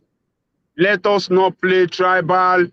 Let us not see ourselves as enemy to each other. Let us be courageous, at least for once this time around. Let us do away with politicians. Politicians are friends to themselves. They will take care of each other. They will take care of their interests. They will take care of everything. They know the way to speak the language behind the closed door with each other when we're not going to be there. Let us be courageous, my brothers and sisters. We cannot make the mistake. We made mistake in 2014. We have seen where it landed us. We cannot continue like that. Peter Obi is a good man. But what is his character? What is his character? That is the problem to me right now. You can't romance with a thief. A friend of a thief is a thief. A friend of a thief is a thief. Politicians are thieves. They are rogues. They have destroyed our country. Anybody that romances with them is as good as them. Let's do away. Let's look at. You are gone again, Ajan Lekoko. Look like that half people are around him. I'm going again. Yeah, no, you're back now. You're back now. Okay, so that look like us, that is the way out. Let's do away with politicians. That is the only. If we don't do away with politicians, we'll be sink. When he speak, he provides solution. To the legislative arm of government, he said he's going to change from bicameral to unicameral. On the electricity, he has a solution. Everything he provides solution. When he speaks, he provides solution. So let us look at him well. Let us see what we can do. We are not doing it for your red. No, we want to do it for the future of our children. We want to take our country back, and we cannot continue like this. That is the message that is good for us. Let us accept that message and let us carry on from there. So other than that, let me thank everybody that have been chatting. Kaluba, I thank you. Our brother, Alessandra Gomez, I thank you. Every other person, I thank you all. My sister, Booksman, well, if you are obedient, that is good. Let's keep doing what we know to do best. Alessandra Akache, the chairman, the secretary, board of trustee, one man way to more. I thank you. And to our big brother, Alessandra Gomez, the chairman, board of trustee, one man went to more. Thank you so much. This platform is the best in the world, is the most interactive, is the platform that you come to get educated, to get that information that you need when it comes to Nigerian politics and the quality of discussion and everything. This is the best. And I thank one man, the driver. Tomorrow, by the God grace, I hope, I pray we see you. You will bring it to us again tomorrow, and we shall join you, and we continue the struggle from there. Thank you, one man. The Eagles. See you tomorrow. All right, thank you, Ajane Koko. So thank you, Ajane Koko, and thank you, everyone. This has been probably the most curious session we've yet had. So let me just tell you guys what's happened. I wasn't actually going to come on tonight, and then I saw Peter. I'm actually in bed as we're streaming now. So I actually saw Peter Obi online. So I thought, okay, let's document this guy just for the purposes that we talk about him so much. So I thought we'd just listen to him for half an hour or so, and then I'll shut it down, and then I'll go to sleep. But then 4.5 hours later, we're still at it. So this is how it goes sometimes. It's just been the most curious of sessions. So we heard Peter Obi, and then I had the thought to say, okay, let me invite a few people just to give commentaries on what they heard of Peter Obi. So I thought maybe 2-3 people will come on, say X, Y, Z, and then we'll round it off there. But as I said, 4.5 hours and counting, and we're still at it. But we are at it for not that much longer. But just to say, this is a presentation for Peter Obi, just to document him. But this is not an endorsement of Peter Obi, certainly not. Like I always say, I like Peter Obi as a person very much, and I delight in hearing from him every time I do hear from him. But I don't really buy his politics because he has no real substance. The most substantive sort of person I would say is Atiku, but he's a is a non-factor, is a non-player for reasons of being Fulani, and we have to escape that space. So it's somewhat convoluted. So it's by process of elimination really that you get to your candidate. So, but maybe Peter Obi will come good in the end. We will see, but we cannot discount him. But all the figures don't favor him. But we must document necessarily what it stands for in order then to make decisions that are informed. So it's to inform the decision, really. This is what this session is about. So not an endorsement of Peter Obi, as I said. And as we're going forward, if we see an insightful presentation of a candidate, we will bring it to the platform and do it in this format now that we seem to have established. We listen to the presentation, and then we give commentaries on it. So all of the candidates will get a go at some point. So that has been the session. Thank you one and all for joining us.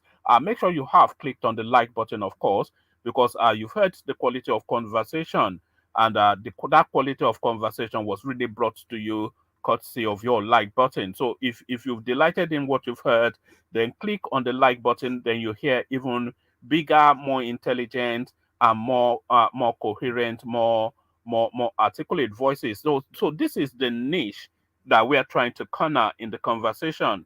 So we want to, devoid of the noise, have a conversation, and I think we achieved that today. We set aside all the parochialism and the jingoism of tribalism and jumping up and down, and just had an intelligent conversation. And I think the audience delighted in that. So if you did delight in that, then reward it with a thumbs up thing, with a like click. So do that and all that, and the conversation, of course, never stops. Carries on in the comment section. So I'll leave it here. Carry conversation on. Sadly, you won't see me do the salute, and I'm sure you don't want to see me as I am now. So I'll just round it off there and see you tomorrow. Peace.